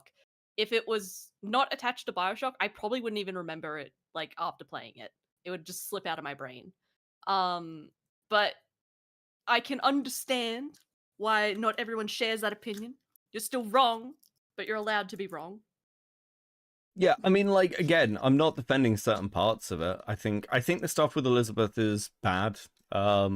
Sure, I agree with that. I think there are points of the story that I don't necessarily think Booker being a shit person is a problem. Legitimately. Oh no, I love that idea. I just don't think the game commits to it. Yeah. Like, I remember reading, oh god, it's like an older fantasy novel, about white gold, and the dude in it is the worst. It'll come to me later. Anyways, older sort of fantasy book series, dude gets isekai'd, but he's just the worst person ever. Pretty sure I won't list his crimes, because, but it's like a really shitty character, and the book isn't shy about it. It's like, this character sucks. Here's their story. With Booker, it feels like the game is sort of going, yeah, he did all these terrible things, but, you know, sad boy hours. I'm like, I don't care. Hit him again. Yeah, I think it's one of those where, like, I would have liked Shadowversity's book more. I mean, I would still fucking hated it.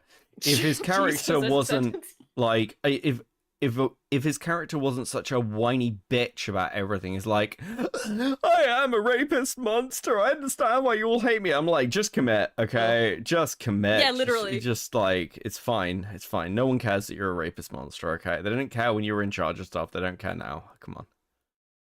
Yeah, no, if a character is evil, I almost prefer that in a lot of media, especially in games now. If you have an irredeemable bastard of a character, that's like a lot of fun. You can do a lot of stuff with that.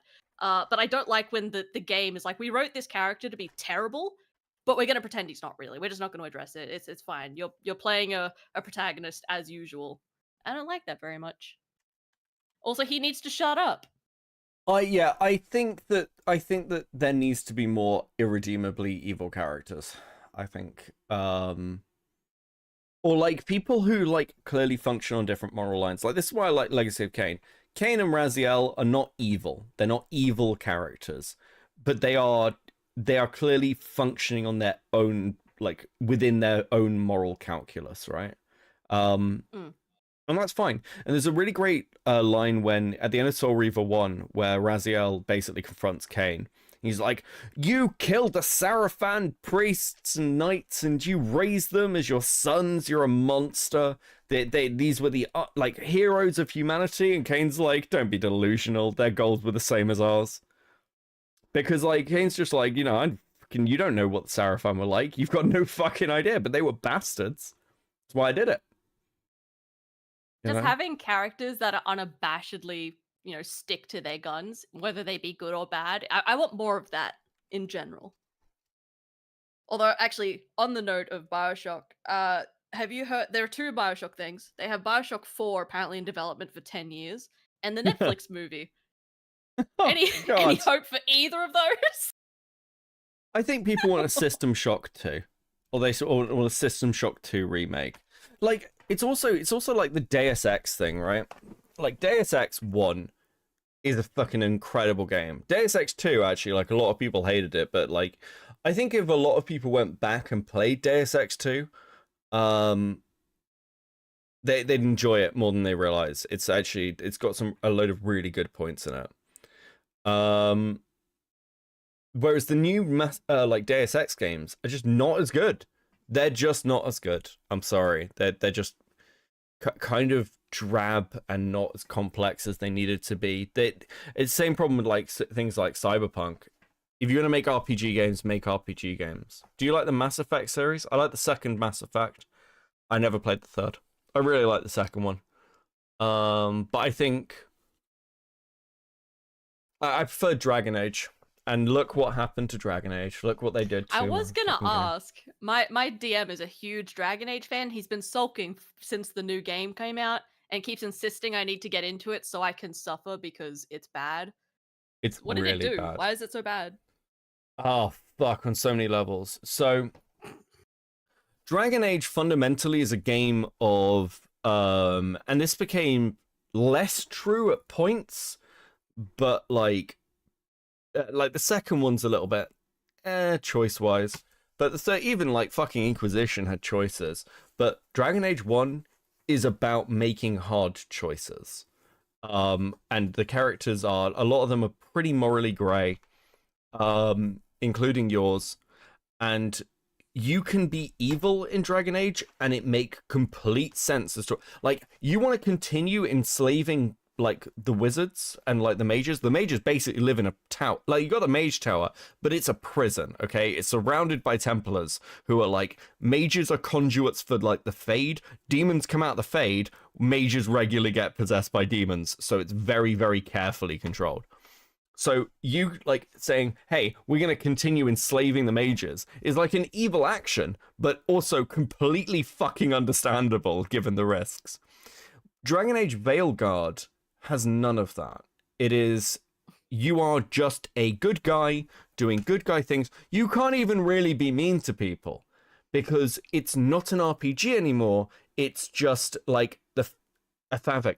And it's like, one of the characters in it is like non-binary, and they're having this like conversation. They're like, I've forgotten the name of the race, but they're like bull people, and like their mother doesn't understand, and like they're just it's insufferably fucking woke. You know, like the worst type of woke where it's just like, here are my politics and I'm gonna shove them down your throat until you like bleed. You mean the woke that even the woke doesn't like? Yeah. Yeah, And, but the pandering stuff. But beyond all the terrible writing, and it is fucking terribly written, the game is dumb. The game is dumb, and it expects the player to be dumb. So, like, for instance, the puzzles in the game are, hey, can you turn this switch on? Hey, have you tried turning the switch? And the switch is like 5 meters next to you. And they're still like, hey, maybe we could flip some switches. Maybe if you line the stack, you're like the dumbest. Every puzzle is like babies for, it's literally like one of those puzzles where it's like, can you fit the shapes into the box kind of puzzle? It's fucking agonizing. And ultimately it's far too clean.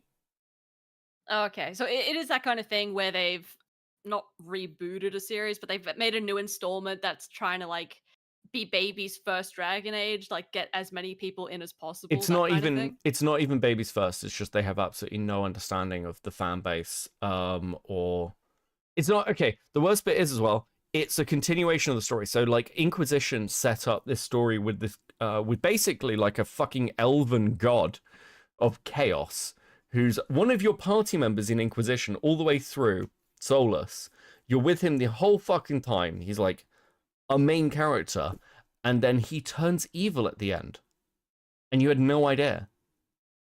And it's completely unresolved because that's what the sequel was meant to be. It was meant to be, hey, we need to actually go after this guy because he's gonna fucking destroy this world. This character who you've built a relationship with, and they completely fucked that storyline off in the first like 20 minutes of the first game of this new game.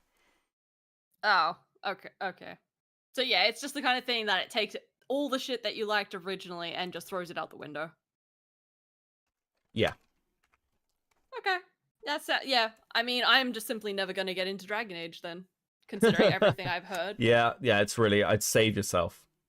It's one of those things where it's like, you know, when you find something you love and then you're just like, you're gonna kill it. Yeah, this is one of the big problems. It's just bad. It's just bad. There's this trend now in video games as well. Like this is how I think about Avowed. I keep seeing gameplay footage of Avowed and it just looks, it's really bright and really bland, and I'm just like, and Dragon Age and like RPGs like this. I'm not saying all RPGs need to be dark and grim and stuff, but they have texture to them, and I feel like even things like Skyrim has a lot of texture to it, and I think a lot of modern games don't really have that texture anymore, and that's something that's missing. Things feel more two-dimensional. They feel more pleasant than they need to. It's, you know, you should play Hades too. I played the first one. I'm not big on like hack and slash games like Hades, but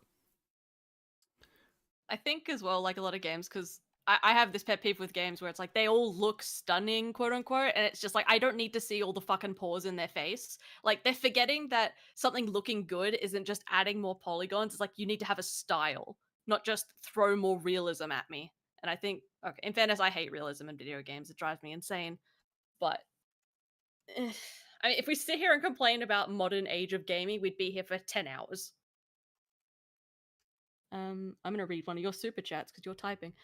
Do you know why it's called Dragon Age? Because all the dragons are dead. That's why the dragons in Origins was such a big deal. New game breaks that. Oh, okay, so they're breaking canon as well. That's rough. Yeah, it's completely mad. I missed some other ones as well. Hold on, let me find these other super chats. Oh, neglecting the children. I know. Well, I was focusing on our marriage. Okay.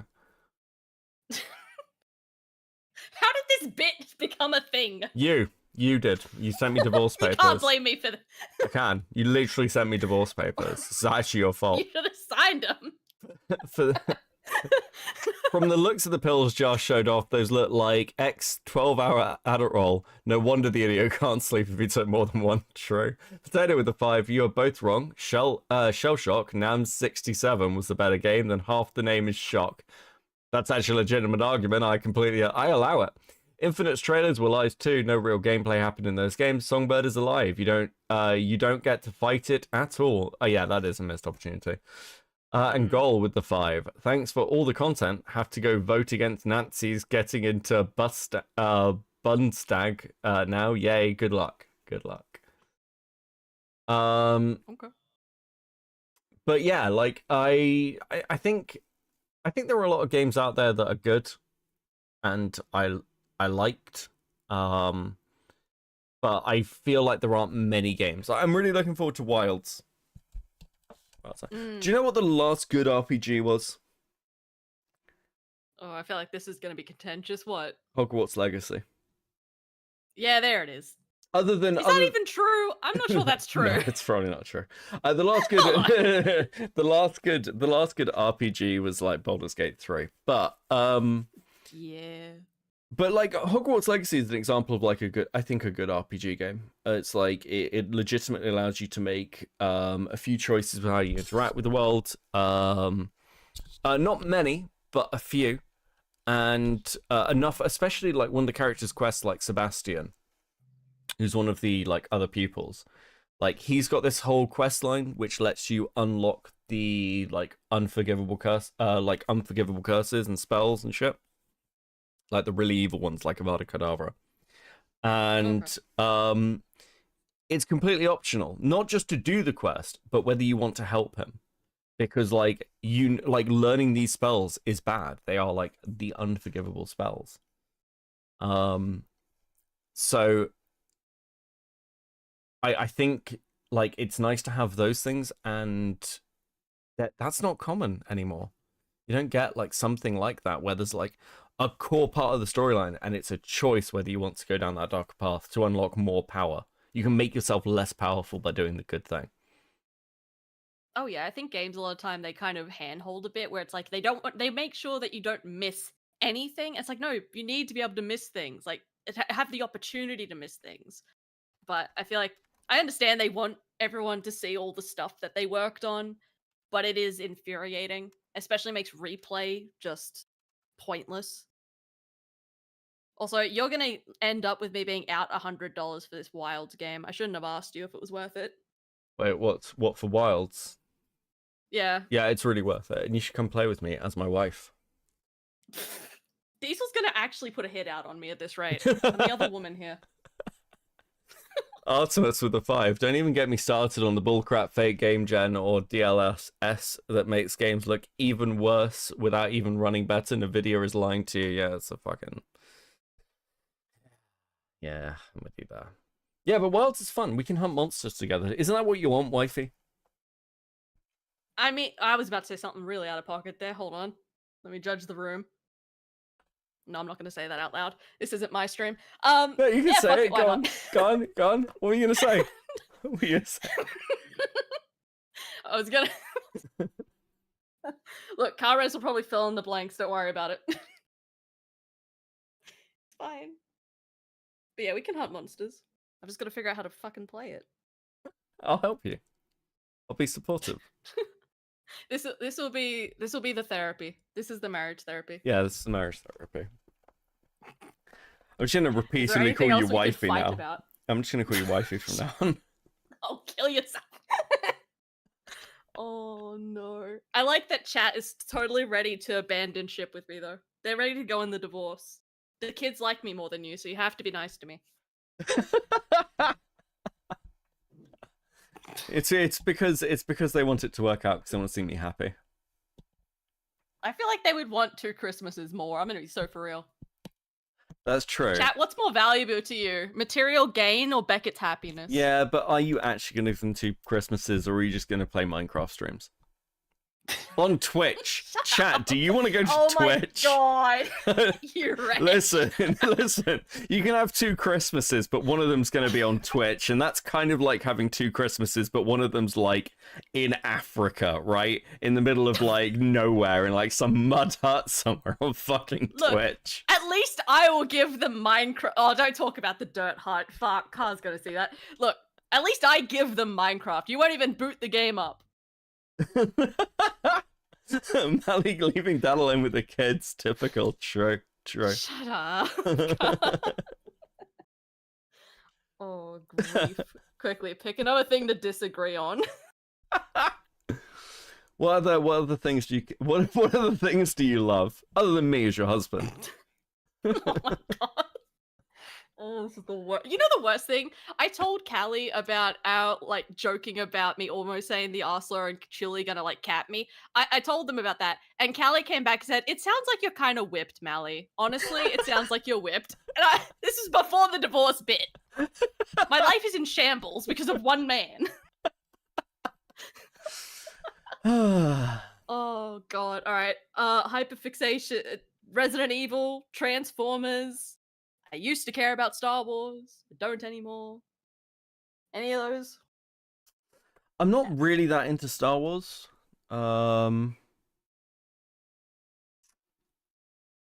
Transformers I don't really care for.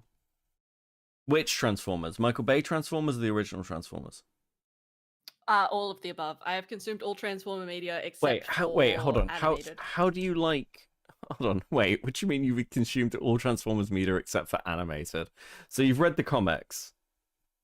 Oh, no, as in animated is one of the animated shows. It's called Transformers Animated. Oh, okay, I'm with you.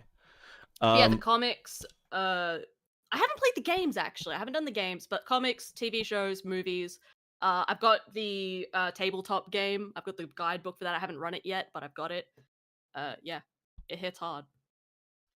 We're actually rewatching I was watching one of the Bay movies before you called me today. Wait, the 4th one. Okay, how do you defend the Bay movies? Well, okay, in fairness, I'm watching them with B and Clown at the moment. I have only seen the first 3 before we started rewatching them. I defend the first 3 in that they're just hilarious. They are the cheesiest, dumbest shit I have ever consumed, and I love them for that. The first movie I also defend on nostalgic grounds because it was the only way to stop my dog from having panic attacks for some reason. That's very specific. Yeah, that's very specific. It is. The second movie's bad. The third movie is actually a masterpiece. It should be in a museum. It is the dumbest fucking thing I've ever witnessed. And I would happily watch it like for the rest of my life. The fourth movie that I watched today is shit and bad. And everyone who worked on it should feel bad. And I haven't seen the rest, so I don't know how to defend those, but have you seen Beast Wars? Get them when we get there. No. Beast Wars, Animated, and Armada are the 3 I haven't watched. Okay, you need to watch And also Beast I will Wars. never watch Beast. No, not you two! No! You need to watch Beast Wars. No! Fucking... Oh, Why? it's so ugly! It's so ugly! Oh, it looks so bad. And it doesn't... Okay, it's ugly, but also it doesn't have, like, the rights to use any of the main characters. It's just got Megatron and Optimus. And Starscream, because Starscream is a pest. Yeah, but it's also got, like... I think Beast Wars is very creative, and one of the characters is a raptor, and that's really cool. And Rat Trap's fun, and I like the spider. I like the spider bot. I like the spider, yeah. The spider's really cool. Come on, the spider bot's cool. Oh, God. Okay, look, I'm going to tell you the same thing I told my DM. I might listen to it like a podcast. I don't want to have to look at it. Yeah, I think that's fair. I think that's absolutely fair. Okay. I can live with that. Right. But, yeah. So I can't tell you if I like Beast Wars or not. Okay. Well, okay.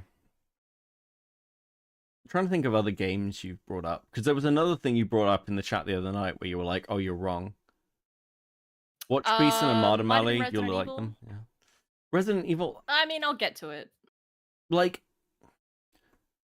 which Resident Evils do you like? Oh, that's kind of hard because I kind of like all of them, but for different reasons. Do you like 5? 5, as in punching boulders, Chris Redfield 5? Yeah. Yes. Wow. Yes, I do. Wow. Mally likes racism. Mally likes It racism. is. Mally okay, likes seeing African villagers being shot by a white man. Oh, I like fucking 4's any knew. better. Listen, I will defend 5 on the same grounds I will defend the Bayverse movies. It's so fucking dumb. How can you not love it? It's terrible. It's amazing. What about 6? I hate 6. 6 is probably the only one I didn't enjoy. So I enjoyed parts of 6. Like, I enjoyed Leon's section of 6. Look, 6 is one of those things that's I can see And I the like bones of Wesker's something son. interesting in I it. like Wesker's son. He's interesting as a character. Again, that's fan fiction. You get Wesker's son and Birkin's daughter and they hook up. That's fan fiction. Oh, I'm sorry. So I like it. Okay, cool. There we go. Yeah, there we go. I like it. I was gonna say. I just don't like playing it. I don't like the way the game handles. I think it was trying to do a lot, right? Yeah. What about Operation Raccoon City? Ooh. I don't think I own that one. I You think get that's to- one of the ones I actually didn't play myself. You get to play as umbrella operatives. As Hunk, yeah. I know it, but I don't think I actually have played that one, so I don't know how it handles. But I like the vibe and the plot of it okay, but it's one of those ones that I've heard people really would prefer get a remake as opposed to the mainline series. Yeah. Like Code Veronica needs a remake, but Yeah. they're cowards. They're cowards. They won't do it. I think 3 is. I think Resident Evil Nemesis is bad. I don't disagree. Interestingly, I think don't at this care for point we may actually need to get married. I think we may actually be hitting that point. We agree on just enough things. I think this is more reasonable than most actual marriages. I think we have more in common than we realized. We're not so different. This is somehow you worse and than divorce. This is actually worse than divorce. Artemis with the 2. Hey, it's Sunday. Remember to check for updates. What am I checking for updates on? What the fuck am I checking for updates on? Metalman with the 5. Mally can't say she's consumed all Transformers media and not watched Beast Wars and animated. All right, fine. It's got a little asterisk there that it says not Beast Wars and not animated. Well, half of animated.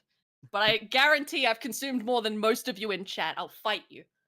Actually, what do you think about Resident Evil 7? Which one's 7?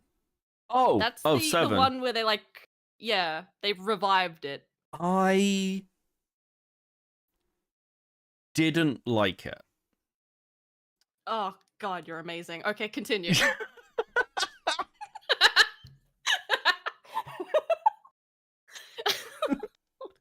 Okay. I didn't like it.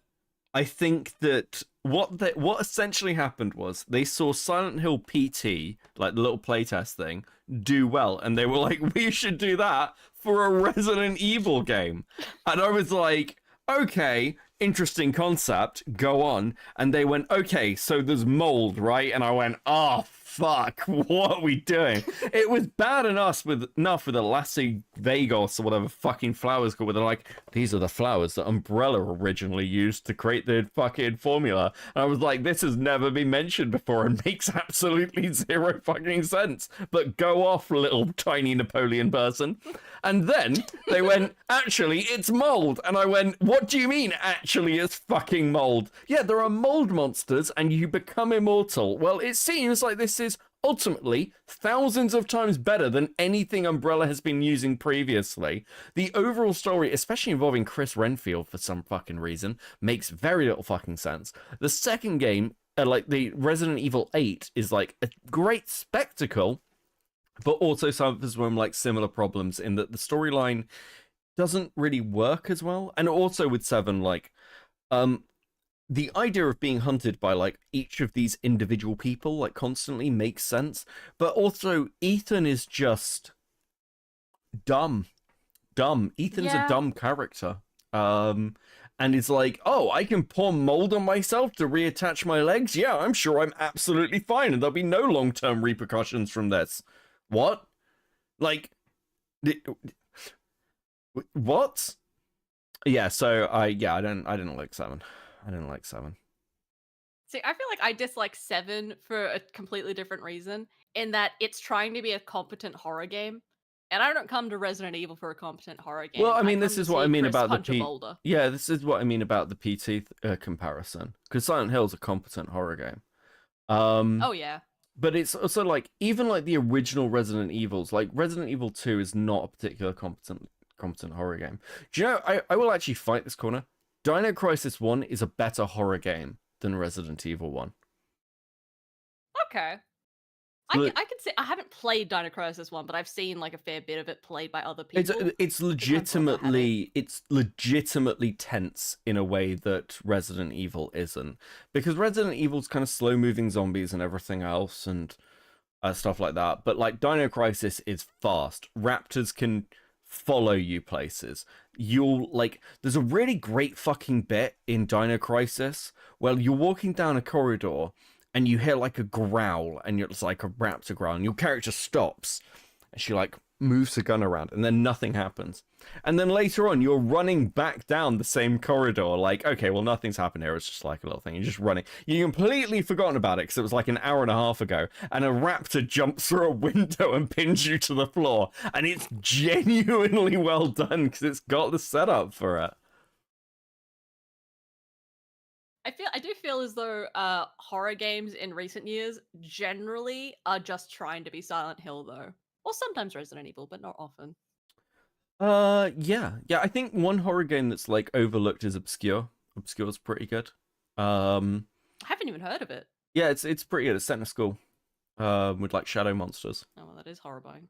It's like very Lovecraftian. It's pretty good. I can't think of the last horror game that I thought was good, actually. That was like sort of new IP. But yeah, like, oh, new IP. Yeah. They had not my pick on account of not playing it, but from what I hear from everyone else is like the Alien game that came out a few years back. Apparently that's okay. Eh. Hold on, I'm peeking at your chat again. They're telling me to buy stuff.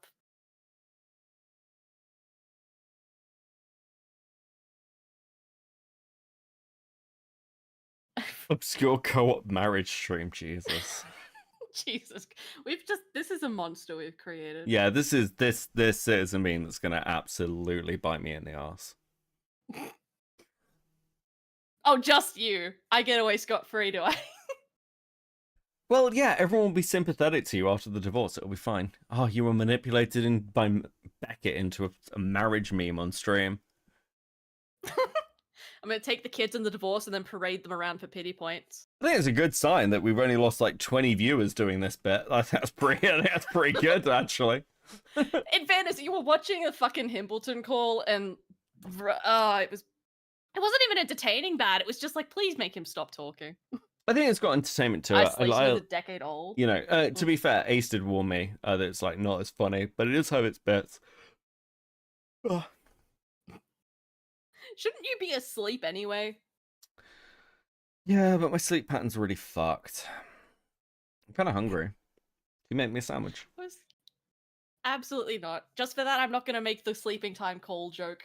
Just for that.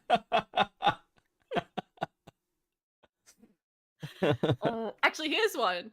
How do you feel about Outlast? Interesting. I've actually never played it, but I have watched the Gaming Harry lore video on like the first two games like 3 or 4 times as like a background thing. I think Outlast is dumb, and I think the second game sounds bad. Well, you're not wrong. Yeah, the second game is bad and the first game is dumb, but I kind of love it for that. Yeah, I don't hate I think the first game isn't bad. It's just the storyline is dumb. But it's also like a spectacle, like chase me down, kill me daddy kind of thing, right? Kill me, daddy. Yeah. I mean, you're not wrong. The fandom was incredibly. Yeah. I don't need to. Oh, shut up, Car. I see you in chat giving money for that. Are you gonna bring up the logs for Outlast? What's that mean, Mally? So, oh god, I'm gonna kill this man. So TLDR, my ex-girlfriend and I met back in high school by being in an Outlast Pokemon group. And she is now a streamer and decided it would be funny to bring up the old logs of those conversations on stream. Interesting. And that is what Car is referencing. Interesting. So I'm going to kill that man. Okay, that's fair. That's fair. I am actively phrasing it to be less cringe than it was. It sounds pretty cringe. I'm glad you got over your lesbian phase and married me. That seems to have helped you. You know the worst thing is, other than the marriage part, you're the third man to say that to me. Men should just not exist, I think. I think you've had your time. I think it's over. Alright, anything else we can fight about? Carl, you know all the shit. What's something you love so I can dismantle it in front of everyone? Oh, what's something I love? Well, obviously you, because of marriage.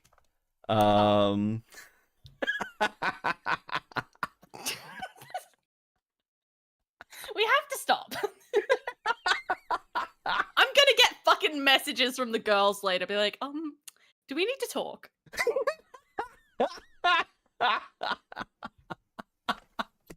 I have amused myself no end with this joke. It's actually amazing.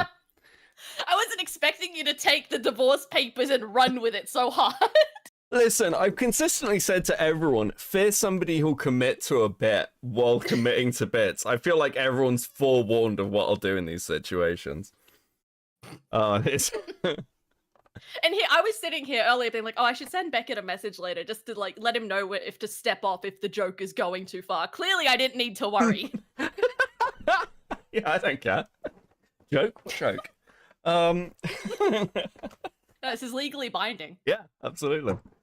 Listen, how can you send me divorce papers if we're not married? That's the real question. Yeah, clearly I missed a step. I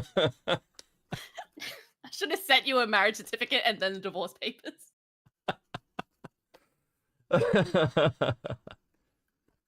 Oh, fuck.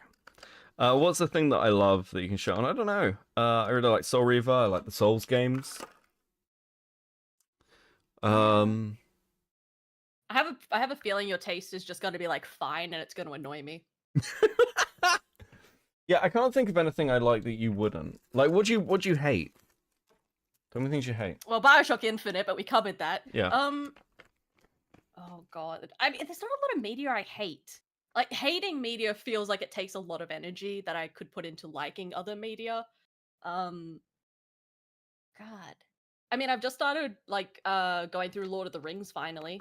And so far, it's fine, but...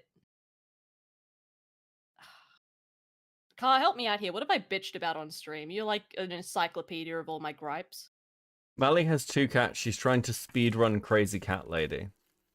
2 cats is not that many. That's not that many cats. Yeah.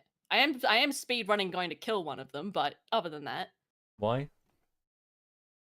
That cat is the bane of my existence. She lives only to cause chaos. And hi, Nikki, I see you in chat. I need to pick like an obscure. Oh, maybe like an obscure YouTube thing. Do you have any strong opinions on like I don't know, red versus blue? What, the Halo series? Yeah. Yeah, I have a red versus blue tattoo. Okay, never mind. Stop having good taste. Stop it. Yeah, It's very annoying. I've got a meta symbol tattoo on my arm.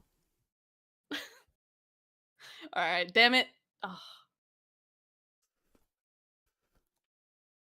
I'm trying to think of things that you might like that I would think are dumb. I think Mally's realizing that I'm literally her perfect partner in real time. It's actually quite funny. Shut up!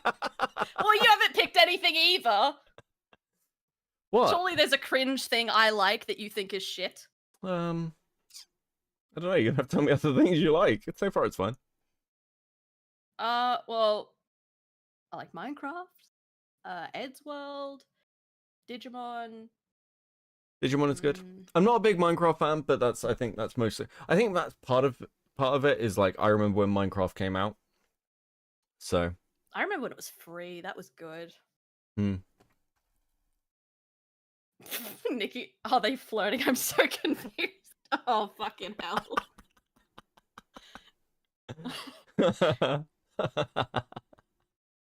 Alright, no one has strong opinions on The Sims, and if they do, they're a crazy person. True, absolutely true. Damn it, stop agreeing with me! Alright, you're not like a big manga person, right? Big anime person? Oh, I know. Do you like Evangelion? No, not really. God fucking damn it! Disagree with me! I'm not disagreeing. You're just asking me a question. I'm like, no, not really. Like, I watched Evangelion when I was like a teenager, and as I got older, I watched the like a couple of years ago. I tried to get through the like remake series where they like expanded it. And I couldn't make it through it. I just got bored. Yeah. No, you're right. Yeah, it's boring. Okay, what else? I already know all your Harry Potter takes. Yeah, books are bad. Films are comfy. Legacy's good. Okay, how do you feel about DC? DC has better storylines but worse heroes. Worse heroes. Well, Okay.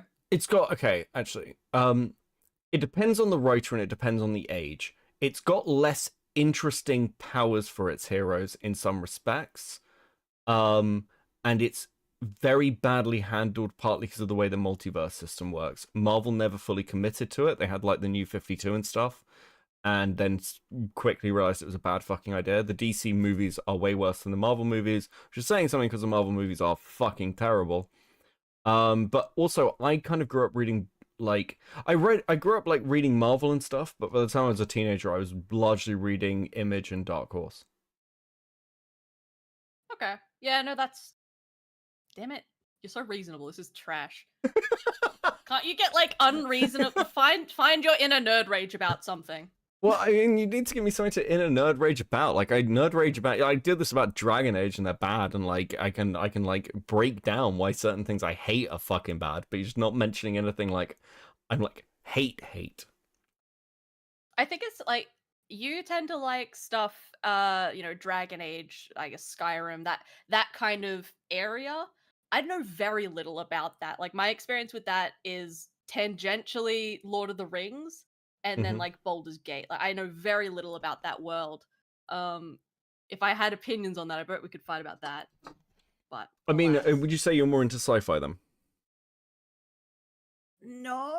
Question mark. I mean, I like horror sci-fi, but I don't really like things like Star Trek. What do you think of like Event Horizon? Ooh, it lives in that world where I feel like I should like it because it's ridiculous, and I tend to like that kind of thing, but it never really hooked me. So I'm kind of ambivalent on it. That's interesting. I think space horror and Event Horizon is like hugely influential as well. Like, you all remember, like, things like Dead Space wouldn't exist without Event Horizon. And I like Dead Space. Yeah. I think Event Horizon is one of those things that, like, maybe it's got a bit of a special place for me, Some of it's I agree with you, some of it's dumb, but it's also like a good horror film. And it fucks with the like characters really well, in that characters can make logical decisions in Event Horizon. Like, they can do the objectively correct thing, but because the ship is fucking with them, it doesn't matter. Which I think is really interesting. It's one of those things I like in concept, but I didn't like the movie that much. What do you think of, like, what's your favorite horror film? Ooh. It's kind of a fucking cop-out to say The Thing, isn't it? Actually, I do really like The Thing. But my favorite horror movie is actually it's actually bad, and I don't recommend it to anyone. It is a 2-part miniseries called Creature, and it is about a genetically engineered shark that becomes what it eats, and it eats a lot of people. I'm gonna leave it at that. That's really It's terrible. good. I don't recommend it. It's so bad, and I love it. I like really bad movies. Yeah, me too. I love B movie horror. Yeah, absolutely. Okay, opinion on Evil Dead. Ooh, again, one of those things I kind of don't have an opinion on, because I didn't get to see it myself. I was told about it and its place in like cultural history long before I actually watched it, which kind of prevented me from having any real emotion towards it. I think it gets funny as the movies go on. Yeah, it's the like Evil Dead cycle. kind of It gets increasingly ridiculous. Yeah. Oh yeah, yeah. Well, I like that cycle in most series. It just gets worse and worse and worse. So I like what it did for horror, but I don't have a strong opinion on it. Okay. How do you feel about? Okay, I also see Nikki's asked something in chat, and I'll loop back to you, Nikki. How do you feel about Jaws? Jaws. Okay, so I think Jaws is a great, well-made movie, but I kind of don't like it. Ooh, okay. Why? Because I think that it is I think when Jaws was made, it made perfect sense, but in the modern context, it's actually tarnished by stuff that's come after it, because Jaws fundamentally isn't a horror film or even an action film. It's a natural disaster film.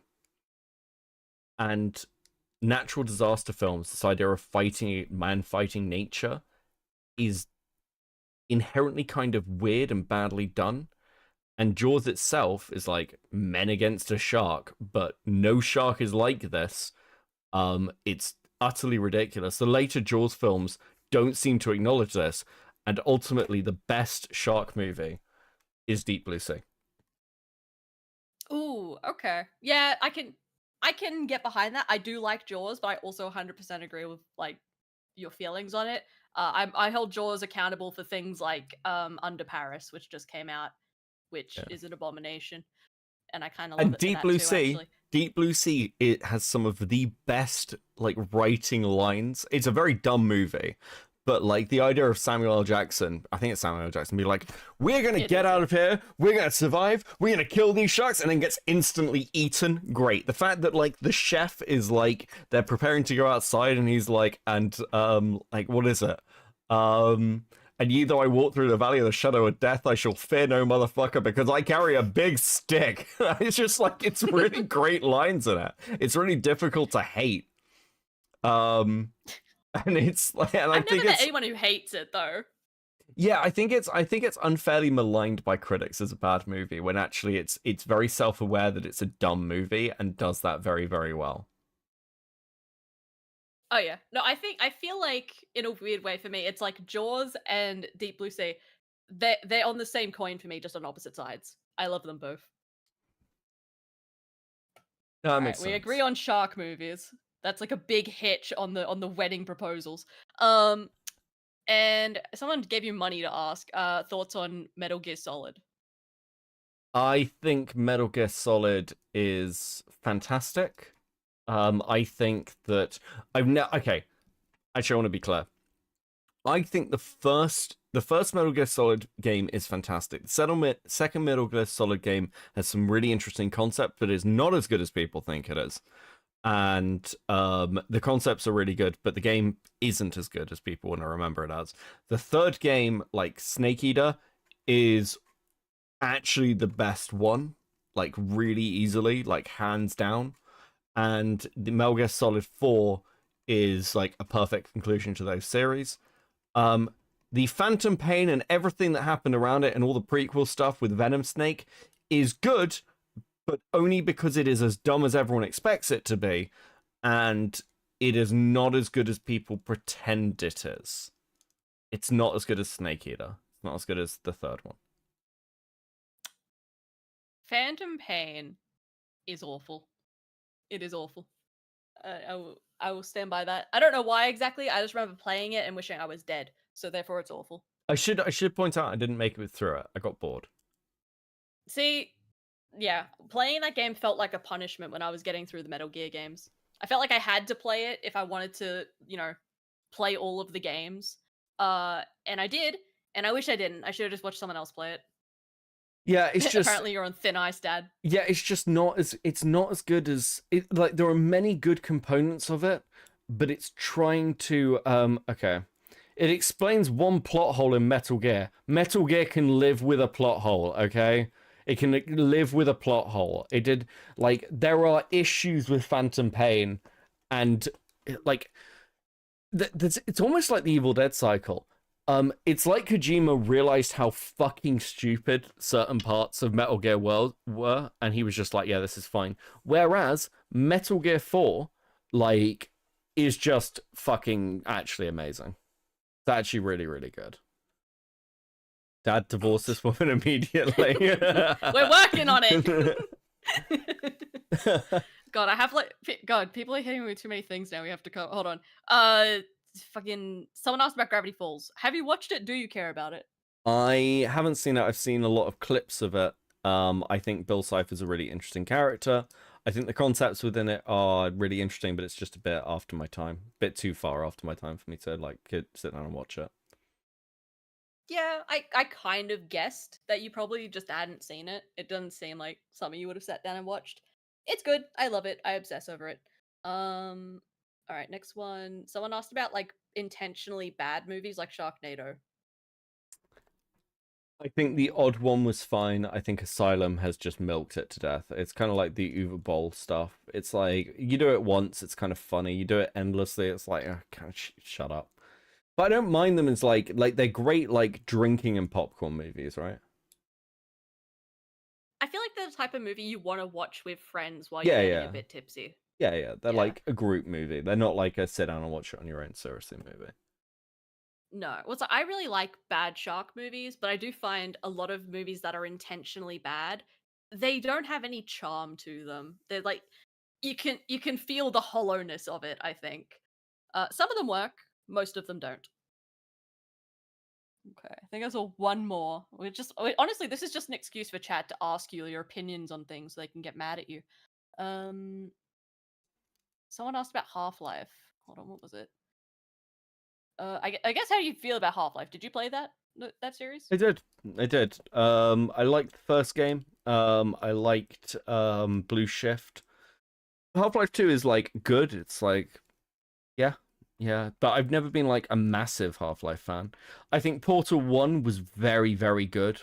Obviously, Portal 2 is kind of I actually don't think Portal 2 is a particularly good game. Yeah, I can see that. I know people that would skin you alive for saying that, but I can see where you're coming from with it. It's just like, okay, so Portal 1 is essentially a puzzle game with like a fun story to it that's like surprising and interesting.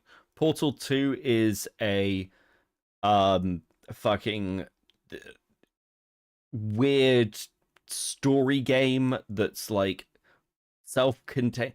Portal 2 is like somebody who played Half-Life 1 was like, well, this is fun. Why don't we do this again, but occasionally have a puzzle in it and also make the funny, the writing like obnoxious kind of funny? It's like, yeah, it's just not as good. It weirdly actually reminds me of bad movies when they know they're bad. Yeah. Like again, you can tell it's leaning in too hard and it's no longer funny. It misses the joke, I guess. Yeah. It overplays its hands. It insists upon itself. I saw that joke earlier in chat.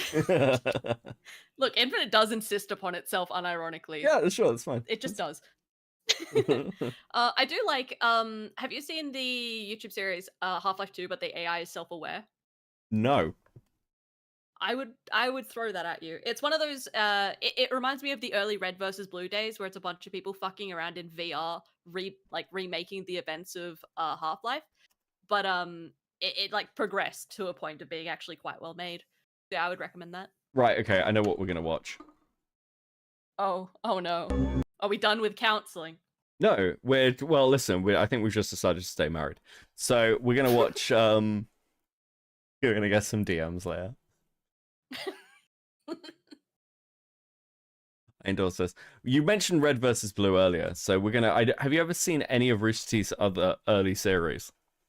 I haven't seen this in like 10. I haven't seen this series in like 15 years, by the way. Okay, then no, I wouldn't have seen it. Okay, this is Panics. This is based on fear. Okay. Oh, okay. All right, all clear. Move her up. Roger that. Bravo 2, you assist Bravo 1. Bravo 3, I need you to secure the perimeter and make sure everyone's locked. It was first mission with Bravo Squad. We had been called in to investigate some paranormal activity around an old warehouse. Something about a little girl ghost. I guess they figured 5 guys with guns could handle one little girl. I only hope they were right. Hey man, would you just shut up already? Bravo 3, hey! 3! You listening to me? Sorry, Chief. The new guy's doing that wild narrating stuff again. He keeps distracting me. Frank! Yes, sir? I thought I told you to stop talking to yourself. Oh, sorry. It just helps calm me down. I'm nervous. Well, chew some gum or something. That running commentary's freaking me out. Yeah, and don't talk about me in the past tense. That's rude. And don't call me the gas mask guy. I have a name, you know. It's Bravo 3. Sorry, everybody. Sorry. It's just my first day. They don't build them like they used to. They really don't. I miss old Rooster Teeth so fucking much. It's actually painful. It's giving me like war flashbacks to the early days of YouTube where they had like stick figures on crack. Yes. God. I have to rewatch those. Or the Gmod Idiot Box series. That was fun. Yeah, like so many of these were like great. And like kind of Machinima took everything over, but like there's a reason why Red versus Blue became so popular. And I think this series does a really good job of like encapsulating little bits of what Rooster Teeth was great at. Hey, and I'm a little nervous, all right? I know it's hard to believe, but I've never actually seen a ghost before. Neither have we. But you don't hear us making monologues about how dark the hallway is, or how it always feels like something's right behind us. Okay, now you're freaking me out. Stop it, you assholes. You guys haven't seen a ghost before? I thought that's what the squad does. Hunts ghosts and weird stuff. Just because we hunt some freaky ass shit doesn't mean we ever find anything. I don't even believe in ghosts. What? Me neither. Well, then what do you guys do all the time? We collect the easiest paycheck on Earth, that's what we do. Yep. Some secretary feels a chill down her spine, or a coffee mug moves across the conference table. They call us in. We show up, look around, say we saw some weird stuff, and then we chased it off. Case closed. Miller time. Let's have a cold one. I do still have to write reports. You guys are a bunch of phonies. This is ridiculous. I'll tell you what's ridiculous. They arm us with a machine gun capable of firing 300 rounds a second, and they expect us to use it to fight spirits? I mean, come on. What's this thing gonna do? I might as well try to stab it with a dinner fork! What the hell is a dinner fuck? Bravo 1. Hey, where's Bravo 1? He was standing right there a second ago. I didn't ask where he was a second ago. I'm asking where he is now. All right, calm down. I'm sure there's a logical explanation for all of this. Oh my god! No! No! Ow! Oh! For instance, maybe he decided to go in the next room and make bone-crunching noises and scream at the top of his lungs. Oh my god, that was my leg! So when's the part when we say we pretend like we chase it away? It's so good. It's just so good. I miss it so much. Again, they don't build them like this anymore. Oh my god. Actually, I heard recently that the Rooster Teeth company got bought back or something by the Yeah, original yeah, owners. Bernie brought it back. But I'm hoping, I don't know what it's gonna be like, but I doubt it will be this. But I'd love it if they started doing like a modern version of shit like this because it was so good. Oh If they could just, man. Go on. if they could get rid of the final like 3 seasons of Red vs. Blue and just try that again, that'd be fine. Yeah, yeah. Okay, actually, Red versus Blue, best series, best season. Oh god, I don't know which one was best off the top of my head. I'm a newer person to the series, like I wasn't there when they were making it. So as soon as they started doing when Monty joined the team and started doing the action sequences, that was kind of when I clocked in. Okay, so that would be season like, yeah, something like that. It's after the mainline 3 seasons, and then Monty got involved. Yeah, I think it would have been about season 5 when when Omega's like not Omega, when the Meta is like hunting everyone, basically, and Monty started to get involved then. Yeah. What were they called? There was the crap. What was the name of them? Like what? All the Washington and that were named after Freelancers. Freelancers. Yeah, that was when I clocked in. So that's the stuff I like. Yeah, that's fair. I like Wash. I think Wash is a good character. I think having Church blow himself up and then basically come back kind of as Epsilon was a weird choice. And they should have just I don't know. I'm not even sure. I've not seen any of the new stuff. Because I kind of stopped watching it. Because like if it's not got like Caboose, Griff, like Sarge, Church, Tucker, like why am I watching it, you know? Yeah, I mean, No, Nikki. do you?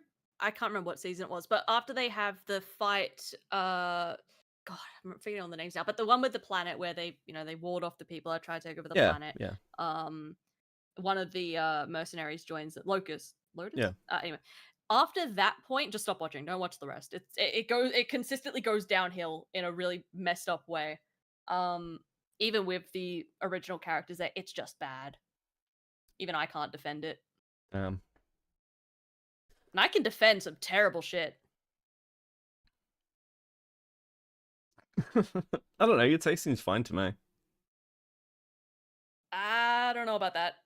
I haven't sat here and defended Barrel at Sea to you yet. It's Barrel at Sea. It's the Bioshock Infinite DLC where they go back to Rapture. Wait, so you hate... Wait, hold on. I can hear your brain like stalling. So you hate Bioshock Infinite and you hate that Elizabeth's a focus point, but the DLC where they go back to Rapture and Elizabeth gets like lobotomized or some shit, you're fine with that? Yeah. Oh yeah. And again, I Why? would defend this. I would defend it the same way I defended the second game. It is just fan fiction with a budget. It truly is. Some child wrote this fan fiction and somehow it got made into a game. It is terrible gameplay wise. It has a terrible plot. It can't keep continuity between episodes. And yes, I am writing a 40-page script about it. Doesn't she get like raped in that one? No, God no. Okay. No, she. You're thinking of the lobotomy scene where Atlas/Fontaine is trying to torture information out of her, and he's so bad at his one job he keeps breaking his accent. Good scene. I like it. Okay. Let's watch a bit more of this because I want to see your take on Fair. I am really not looking forward to writing the report on this one. Oh, God, that one hurt. Oh, shouldn't we try to help him? Okay, hold on. We don't know for sure that he's in trouble. Come in, Bravo 1. Do you need assistance? No answer. I guess we should assume he's okay. He's screaming. What else do you need to hear? What doesn't help me? I'm gonna freaking die. There, see? Bravo 1's a cool customer. He'll probably work through it on his own. I just ate my leg. What ate your leg? What ate his leg? I needed my leg. He's gotta have his leg. I'm sure there's a perfectly logical explanation for all. That line lives rent-free in my head. Does it become one of your verbal tics? Like occasionally, I'll be like doing something, and then I'll just pop in my head. He's gotta have his leg, and I'm like, lol. Oh, I love this stuff. All of us. You always say that, man. Well, that's because there's always a logical explanation. What about the time we saw that spiral notebook floating in mid-air? The window was open. The wind could have blown it off the table. Yeah, but that still doesn't explain how the words "Get out, Bravo team" suddenly appeared on one of the pages. Maybe it was someone from Alpha Team's notebook. Those guys have always been Oh my jealous. god. He stopped. I think he's dead. Bravo 1, I say again, do you need assistance? Yeah, he's dead. Maybe we should just... Huh? Why am I getting a call on the radio? Oh my god! Just come in here and start shooting! Oh! Oh! Ah! This time I'm really gonna die! I mean it! Oh! Oh! Oh! Oh! Okay, that's it. It's time to take some action here. Oh, so now we're gonna take action. Great. Bravo 3, I need you to go in that room, assess the situation, and report back to me. Shouldn't we go in numerical order, Chief? What? Well, Bravo 1 went in first. Doesn't really make sense to send in Bravo 3, when clearly it's Bravo 2's turn. Okay, that's bullshit. Then why even have the numbers in the first place, Bravo 2? You need to be thinking about the system. Screw the system. In fact, I think I just got promoted to Bravo 1, which makes you Bravo 2 now. So it's your turn. I think even you have to realize what a poorly formed argument that is. Well, son. I'm so sorry to your chat. They're just sitting in the back of the car at this point. I love the way chat is a third wheeling this date right now. So it's a little awkward. Well, give us more reasons to get divorced then, chat. Come Yeah, up with something chat. incendiary. Chat, give us an incendiary thing. Interrupt the date night. Do the opposite of Parent Trap.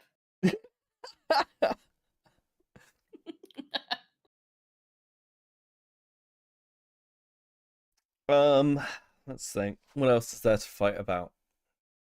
I feel like you this... wouldn't have an opinion on Has-Been, would you?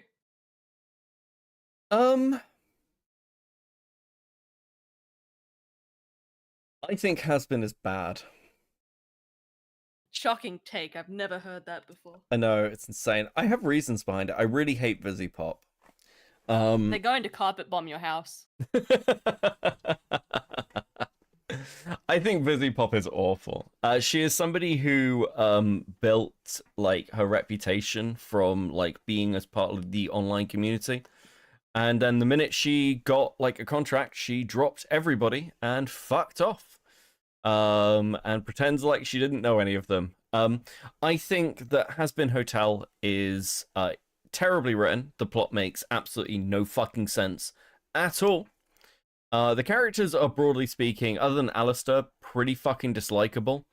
And the animation is weirdly lazier.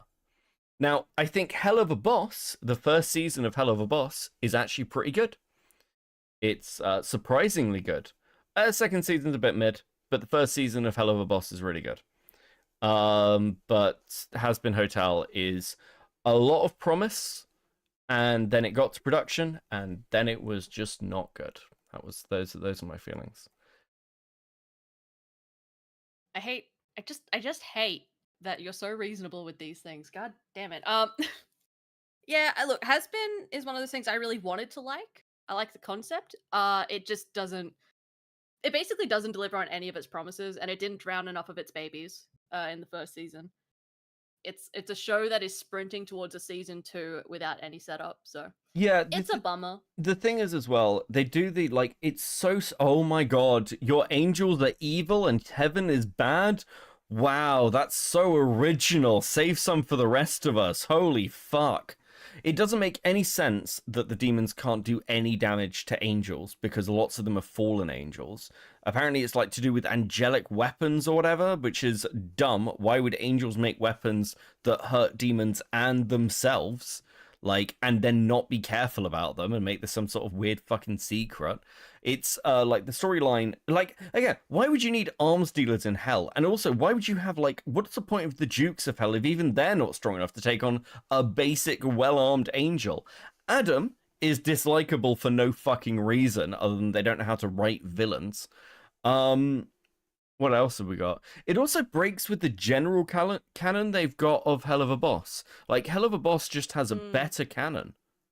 It's just better written. I think Hell of a Boss is better. Yeah. Like, as a baseline, it is better. I will say I prefer the angels in Has-Been being, most of them are oblivious idiots as opposed to actively malicious, at least from the small glimpse they had. I prefer that because at least it's not just the usual angels bad, devils good thing, which, yeah, I saw that when I was 10 years old, and it was kind of tired back then too. Yeah, but they do this with, like, they kind of do it with Adam. It's like, why? You know? Yeah. Hold on. Yeah, I feel like most, how do I say this without being exceedingly cruel? Most well-adjusted people have very lukewarm opinions on Hell of a Boss and Has-Been. But I feel like if you tip on either side of people who care immensely one way or the other, you get into these really weird discussions. I'm like, okay, you're kind of crazy. Yeah, like, I think it's hit people in particular ways. Like, the Hell of a Boss cast, like, fan cast is incredible. Like, the fact that you've got the voice of Invader Zim, it's, like, insane. Insane to me. What do you think of Invader? What do you think of Invader Zim? I actually never saw it. We only had free to air TV in my house growing up, and they didn't play it on any of the channels we had. I might need to get you to watch Invader Zim. I've seen lots of clips of it on account of people in commentary always using the same, like, 3 clips. Yeah, I like Invader Zim. I'm an Invader Zim fan. I know B's a huge fan of it. I reckon she'd sit down and watch Party it with me if I asked as well. Alright. Kara's fucking asked about Muppets twice now because he fucking hates me. I don't... No! Muppets are the worst.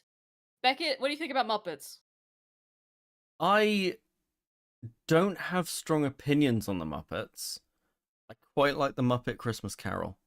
But not because of the Muppets, because, like, Michael Caine turns up and plays the whole thing incredibly straight. And I think that's, like, really, like, I think that's really hilarious. Like, is it Michael Caine or Patrick Stewart? I can't remember. I think it's Michael Caine.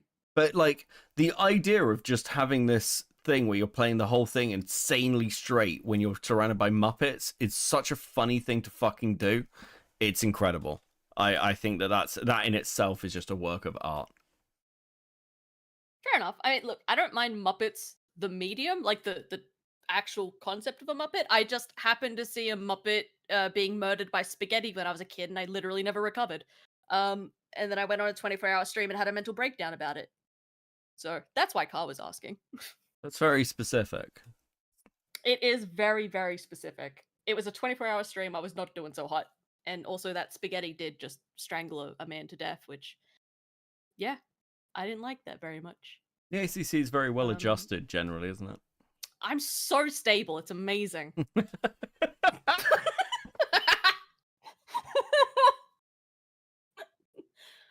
I think I did well to say that without laughing beforehand. You want to share a tweet? I don't know. Can they share a tweet with you? Yeah, sure. Sure. I guess if you're in the Discord. You can just... Oh. Oh, fuck. I think we've gone down the list. Yeah, we've gone down the list. I can't think of anything else. I like that the things that are grounds for divorce are all media related and not like politics or real world problems. It depends on which Transformers you like, really. I like Beast Wars. God damn it. Everyone is telling me to watch Beast Wars, so now I kind of have to. I'll give it a chance. I make no promises. It looks ugly as sin. All right, chat. You have like 5 seconds to sound off anything else. Yeah, I think we're hitting that point. We're hitting that point. I can't. This was supposed to be a divorce. This is tragic.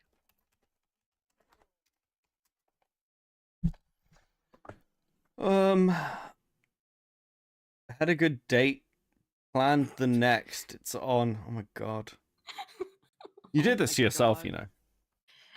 You can't blame me for this. You could have just signed the divorce papers. But instead you had to argue it in front of a crowd.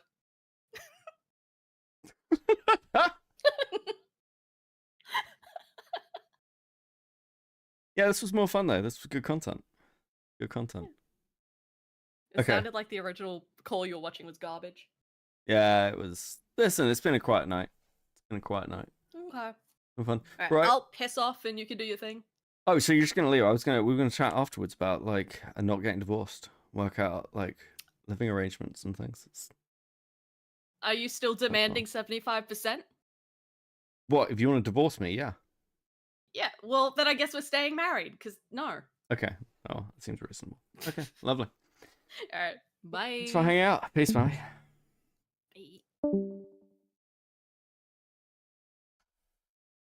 That was fun.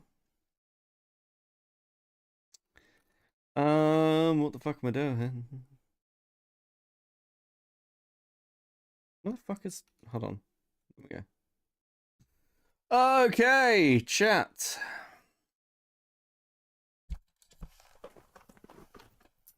I remain undivorced. I'm so happy the parents decided to stay together. This is being one of the dumbest streams. This was just a weird excuse to talk about media. It was very funny though. I enjoyed it. Very dumb. Okay. Cool. Cool. What are we doing next? When am I back? I might be back Sunday. I don't know. Might do something Sunday night. Might do some other stuff. I'm on a bit of a content wind down, I guess. That's how I feel at the moment. Content wind down. Is there anyone I want to raid you into? Let me have a quick look. It's very early in the morning, so I don't think so.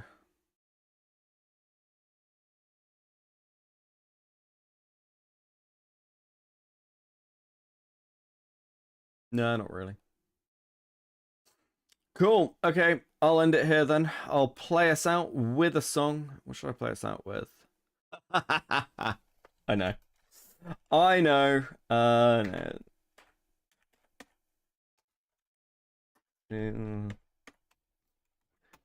I know what I'm going to play us out with. Okay, this has been fun. I will be back at some point in the next day or two and do more stuff. Please have a great rest of the weekend. I'm glad we're through the FCK stuff. And I will see you on the next one. Peace.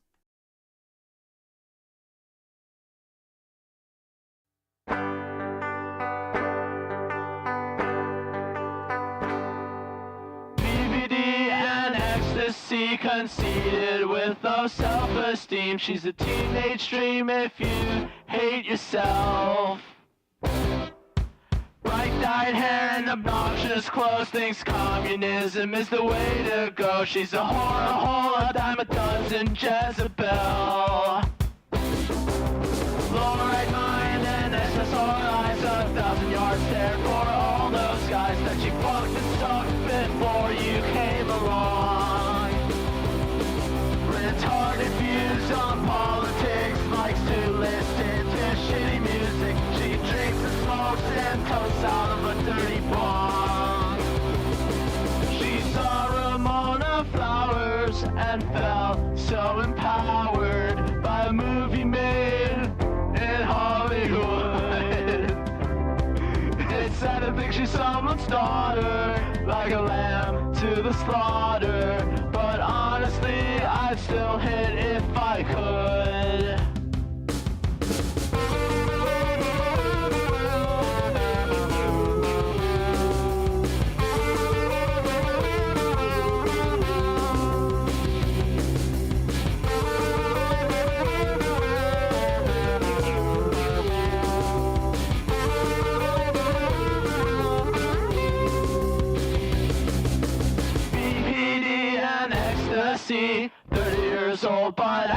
she's 16. Likes to go to shows cause she's so fucking cool.